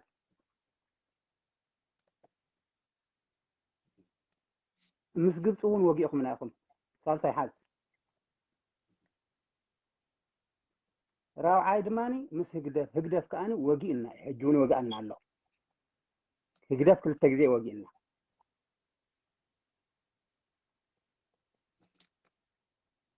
تقارو جيل حانت معلتي وريرنا نفلت وقينا نفلتن وقد أنحنا نقدا وقد أنحنا نوقع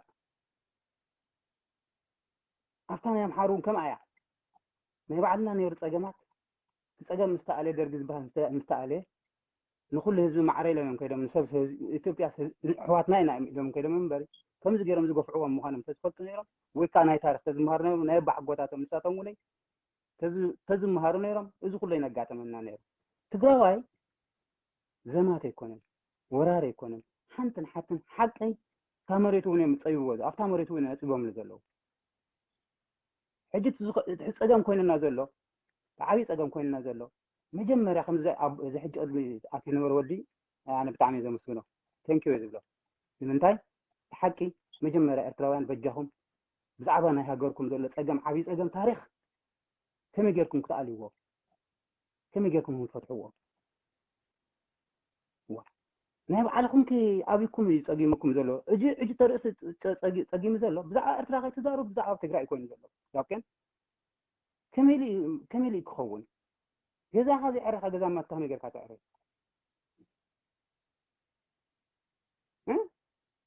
أنا جزء أنت كعرق كم يجري جزء نايسة كعري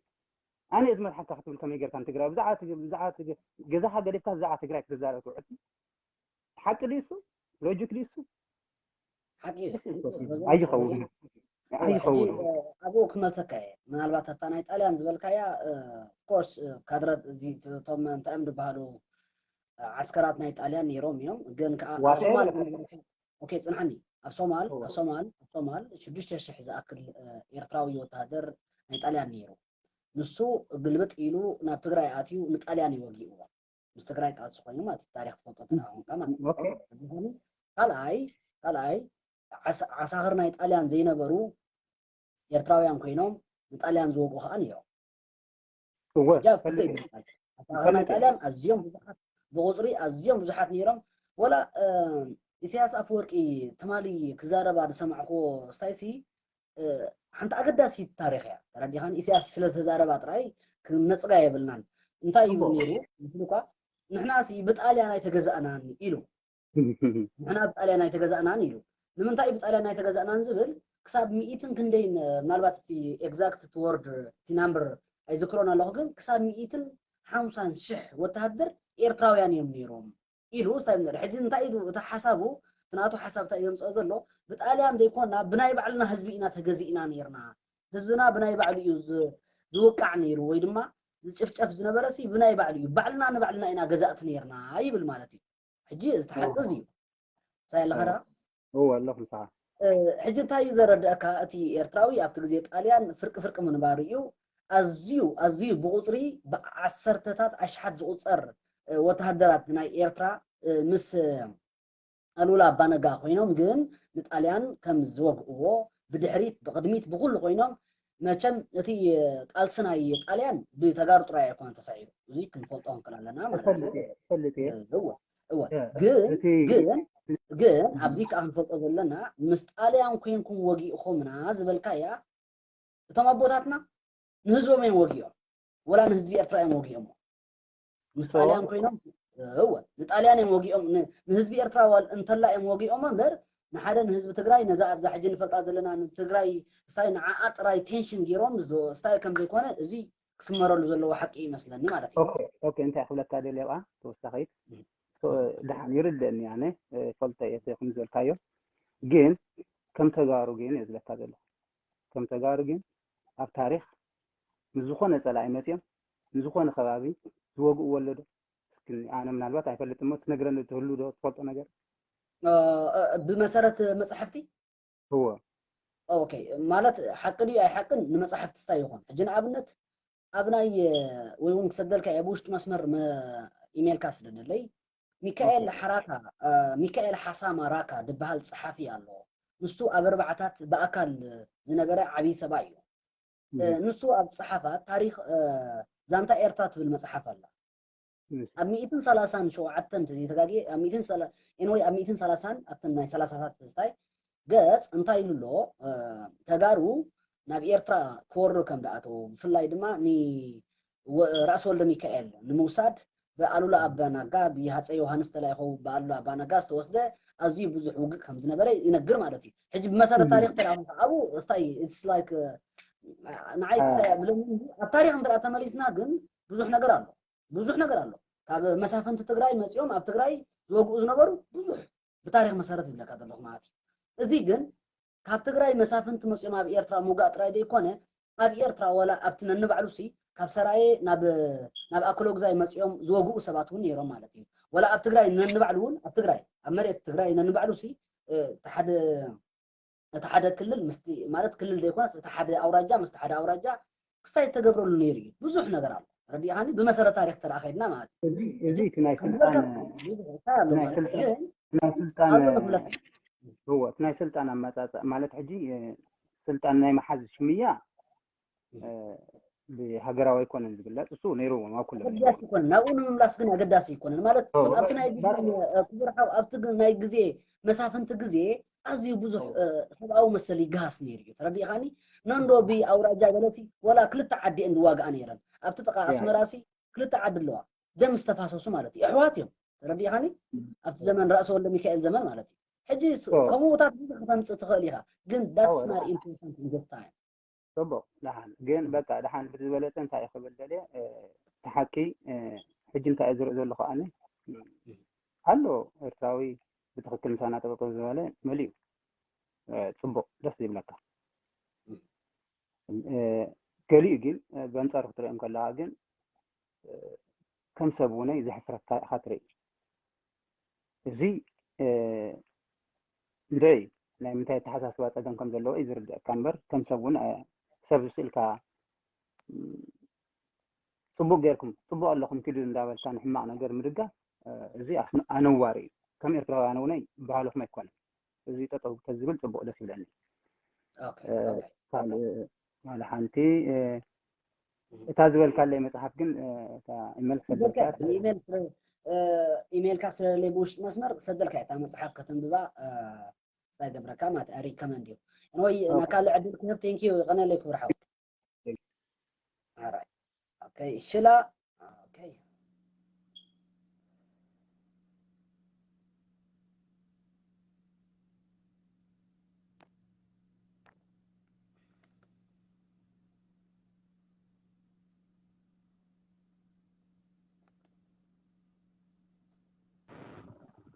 سلام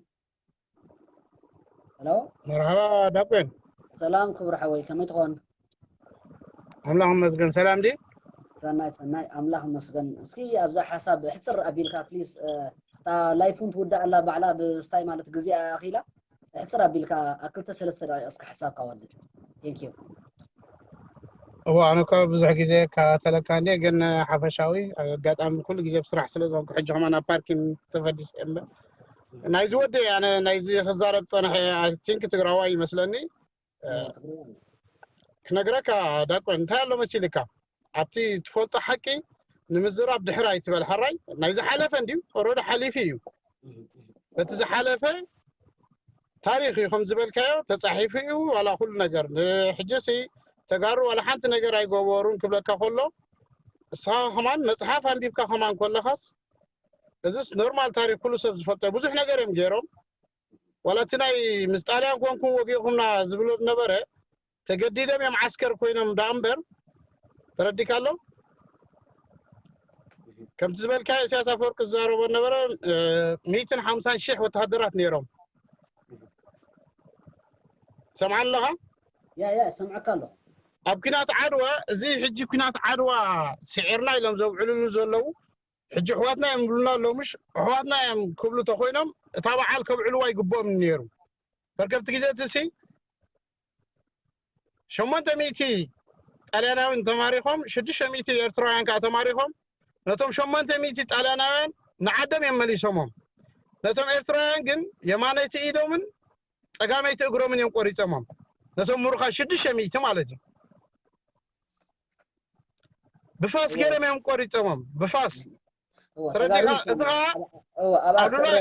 أباخر رمضان لك هتصي من ليك هم غيره أصلا نو أنا لا مرح سراج نيرو أنا لا يزمر حنيرو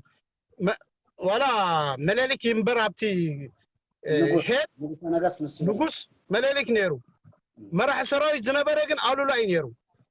ترديك الله الله يقتلني يوم محوان ده يوم تزبن نيرو ما ننسى يقتلني أوريدي نعو حجي كم حالي فيه قنساتهم كم جقلنا تقرن السيس قال حجي يبعلو والله ذكرتهم كم حري زبال زي ناي زخونة تقوامي كمان العلوان يرو تقراوا يكوينو زبعال الزخبعال كمان يقبوني حواتنا تقرطوا اليوم استقفوا اليوم نمنتينا نمسو محارو الناس كم تقرن قشنات عدواس كم دل قرناس نوعلو قالوا اللي هم تزاري من يرو تردي قالوا حجي أي بدلونا يكونن مسافنت بزحيم غيرهم راس ولد مكيال كم زبل كايو اي ودا خلون نبر تابوت العيلهم محيلهم بماريام بجبريل بمكيال لم يم نقصوا امتيم زقتلوا تردي كابز عبي يلن انا ندحر محيلن عخاي قتلك انا محلا معلاي ابوتاتنا السيوم زعم نيرون قدم أول مالت التاريخ سلوز هنا إمبر مالت مسألة بتربها نو ترى نهاصي أمين ني رأس والد ميكائيل كخدو كله قصدهم كله سي حدا تودع كله جزايو نو تجاجي لهم باشاي رأس والد ميكائيل تجاجي لهم نبيهم تخرجون لهم يوم قصصهم ودع كله جزايهم قال أي أكاد على صورنا خبص كله رونج نب استجاجي نجري خدو خمسة لو مغيرهم من رأس والد ميكائيل السبع كلام سبع ينفع وين يفضل يفضل نسو حسب بندو اسخاب بوردر تخون كاس انتقراوي انا نسخانكو لعليكو اسخات فلتم تردي حالها ناتو مخرط تسمعني الراصبو اندي مخيلهم بتحاحيلهم نسلو زغونو ايكو كيدو نحماسينا مخيل كان دورو اخلي هيبكا لهم سقاب حجي زمسلو لا تقارو زي تردي حالو يا نعوم زحازوهم نعوم زحازوهم نانو حجي ازي تاريخي بز حج وريدهم دلس غابير بعلو محرته وردلهم تردي كالو ورد بعلم يماتيمو خونا ينورون بسنك حلفت كن حزب سلطف دلو حزب تاي غبره تردي حالا اسيل ولا حجي ريم ولا تكينات بعلم كم جمر كمان يامن يا مالت كما قاطع مصيو نابتي ستاينبر انا كمان كم زي عن التاريخات كل كبل بزح ستايكم كم حساب لا تحكي اذا حكيو تمالا خمس غيركمنا لو خمس خنقبركم تراي كتب لي قبل كان حماق زربا ترجم يبلون ابز حلفه العيلكا حجن سبات حماق مقبار طب والله مالسي كل غزي فتاو حزب تግራይ ክትከውን ተራኹን ካሲ ንህዝብኻ ክትጽርፍ ይብልካን ተረዲኻኒ ላይክ እና ጸረፍካ تحكسي بقى خنقرو خللهم بقى تحكي ساعتهم حجي كم فصم تعيات مبر بقى بفصم كساي رين حجي ولا بزي معسكر تقبرك واي تقبرين يمزولو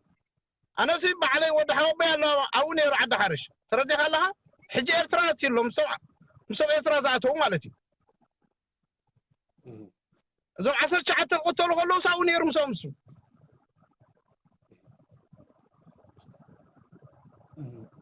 نتحكس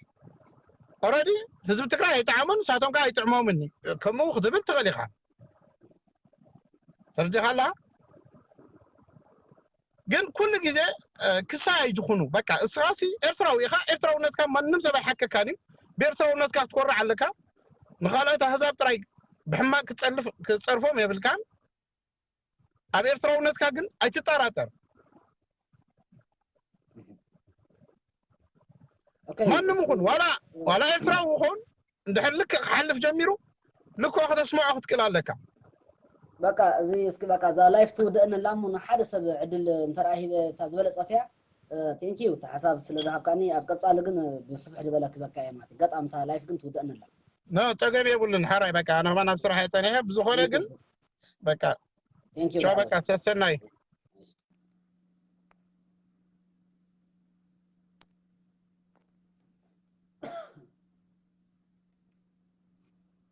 انا ابرش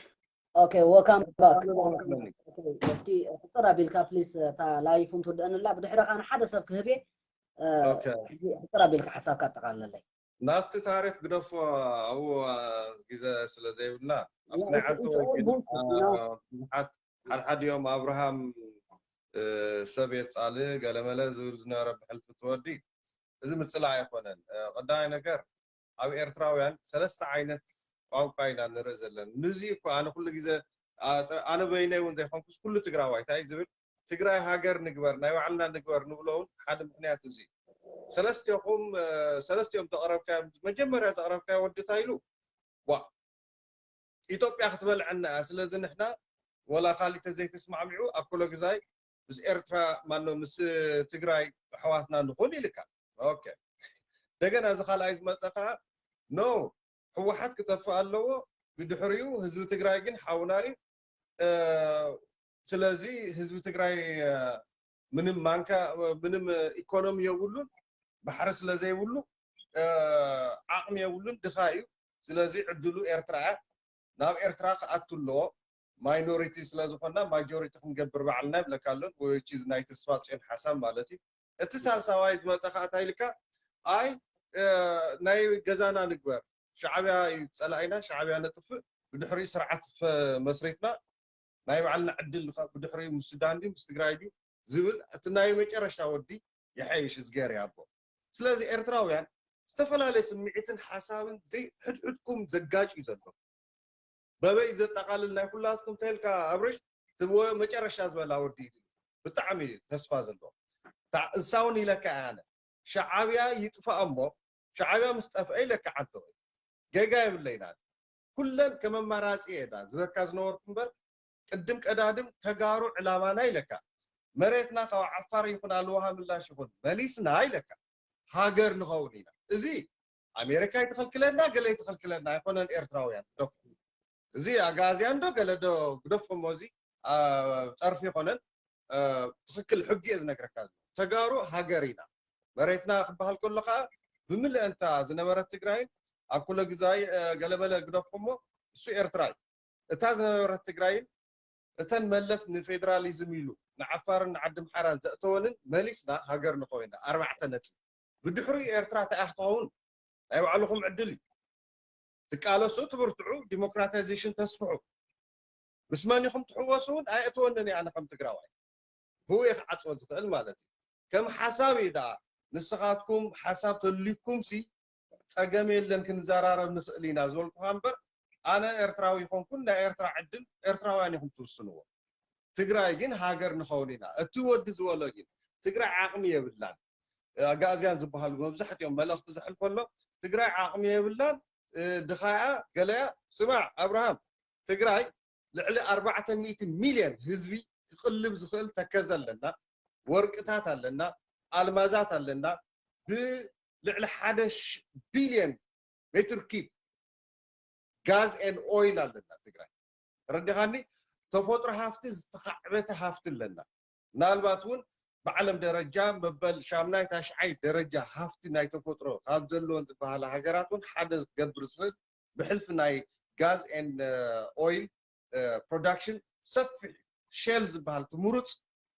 نداجي زلون جامعة تقرأ بتفترة وهابتي تقرأي انت لا لعل إيرترا حدا زي حدا تفوتر هافتي حدا نديو more than anything else كا تجارو أمورنا نايو عنا فلتات على تردي خاني أخصوم زمسر زسرحنا حزب تجرينا سلازي قال سيدلوها نصوم 10 مليون يوم 10 مليون يوم 200 جالن مليون كم يجرم يقولوا زوالوون تري الله شوم قدفهم يتوقع هويا إيرترا تحاويسا عرب تحاويسهم بعرباويان تحاويسهم كم يجرنا نقورون لنا تلاينا إذا حدا مسكري لازم حزب تجري متحتون عيد لينز كذا قدم كذا لحزب تجري بروتكشنيزم مكل خال زملكة نتجاري زملكتنا تجري تخيبات بال أي تخيبات تدرينا كو إيرترا هاجر كينا تقتلا بسلام لك من السودان نجورو مساهم قد بزحات هاجرات لاند لاكد خيدا تقتلا له إيرترا أي جبرن تيلا تعطينا ياس تجري تعطونا تتوها إلغا تجري تعطونا حواركو دكتور دبرتين جميرو نيري بريج عبي بريج من السودان زراخب فريواي ترين كل بابورات بروجكت على من السودان سلازي من السودان كيف بحر غيرنا السودان كونتنا 7 عام تمرت شعبيه قعد صخل حزب تግራይ هاتمي سودان ابيلاتنا حزون زلو سوداني زعنقلنا زلو مالته سلازي ايكونوميك انتجريشن من السودان بالتعمي بوزيتيفلي من السودان عبي ناي ميليتري ان ايكونومي انتجريشن علنا زتفلطوا ولكم نسخاتكم كا هاجر كينكم ديموكراتيزيشن اسفيكم لك كمتي ملسن اساسن زباسو ملس تخكل ينير بلتر اوف كريديت عداغا نغوريدو ورقي بلاك ماركت دولارات كاب ኢትዮጵያ منزعካ موسى دوابل يلو نحيلهم زقتلو كوزي حيلهم نملست بشعبيهم كله خلو نحيلهم رشينمو نملس كا ጦርነት ከፊቶም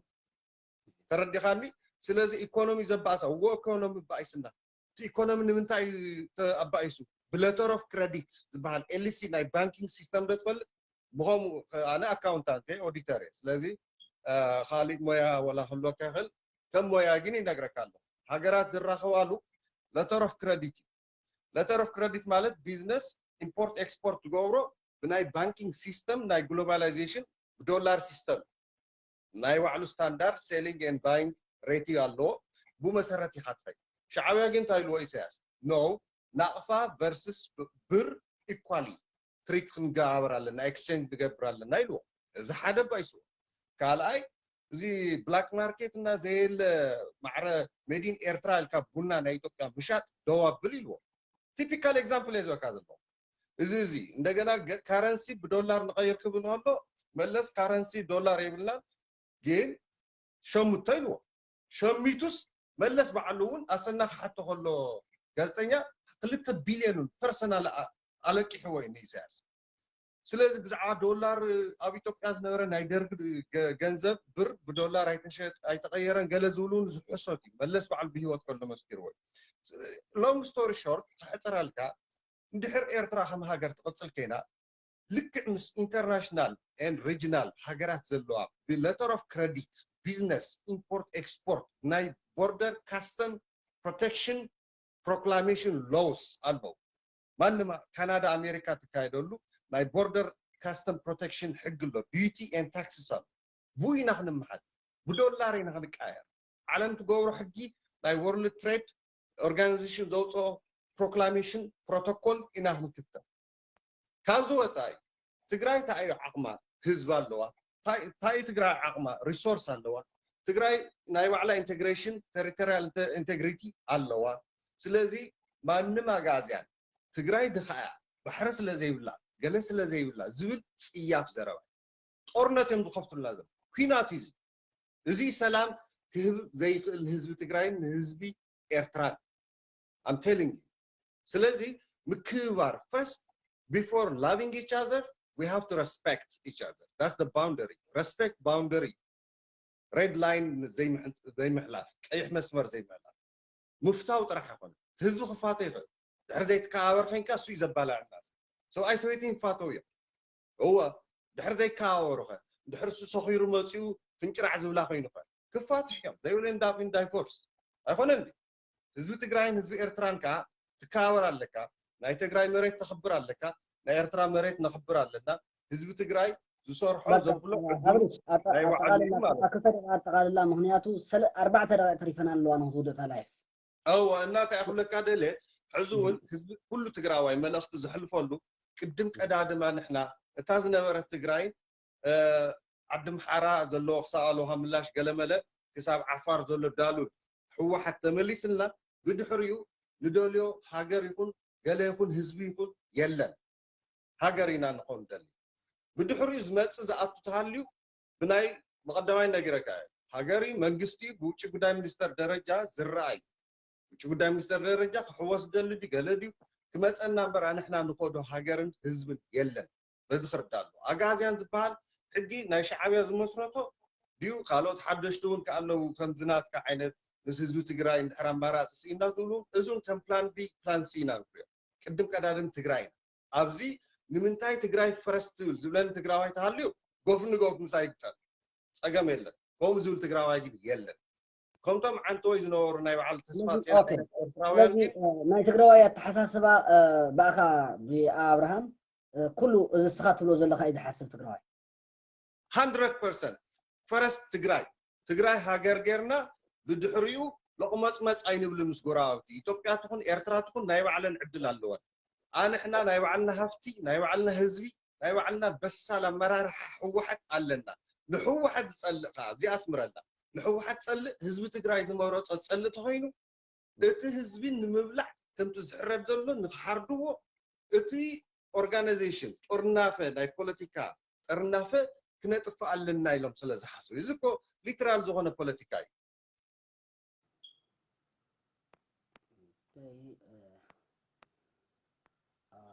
ኣትካል ኣብርሽ በቃ ኔክስት ታይም ዕድል ክህበካ እየ ኦኬ ብጓል ኣንስተይቲ ክዓፅዋ እየ ኣስማዒት ወልዱ أسمعت ولدو ناي مود داتا عدل كيف كله قطيف كي تتقم لا تعدل أسمعت ولدو هلو سلام كبرت حفتي باخي كوردي مع اخي نقول على ستيتي باخي ودد له حرايسكي قلطف لكي حنت بقى حرا دياقونيا كما يبيلكم فرس يا أني لي انت اخذ الدلي ኣብ መጨረሽታ እዚ ትብሎ ዘለኹም ሓሳብ ኣብቲ ኤርትራዊ ንኤርትራዊ ኣብቲ ክውን ኣብቲ ባይታ ኣብኡ ንፅበጥ ኣይከውንን እዩ ማለት እዚ ድድጉፎ የለን ነቲ ክሳይ ትብልዎ ዘለኹም እዚ ትግራይ ትግርኛ ገለ ትብልዎ ዘለኹም ኣይክሰርሕን እዩ እዚ ኣኮሎ ግዛይ ንሕና እዩ እዚ ንዕሙፁ ገለ ትብል ዘሎ ከምዚ ብርሃም ዝሰብኮ ዘሎ እዚ መጨረሻ ተዛረቦ ኣብኡ ዝቐጥሎ ኣብኡ እንድሕር ፀቒጥካ ተቢልና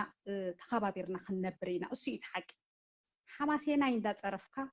ሓማሴናይ ንጎ ምድሪ ተሰሲእካ ከምዚ እንዳበልካ ግን ፅቡቅ ኣይኮነን መጥፍኢ እዩ ሕብረተሰብ እንዳዘለፍካ መጥፍኢ እዩ ንሕና ከዓኒ ዲያቆን እንተዳ ጥፊኣትክ ምናልባት ወዲኣ እያ ዘላ ኦኬ ሓረ ሕጂ ሲ እቲ ድኸውን ሲ ንስራሕ ማለት እዩ እዚ ነብርሃን ብዙሕ እንደ ክሳይ ዝገብሮ ኣይ ጠቕላላ ኣይ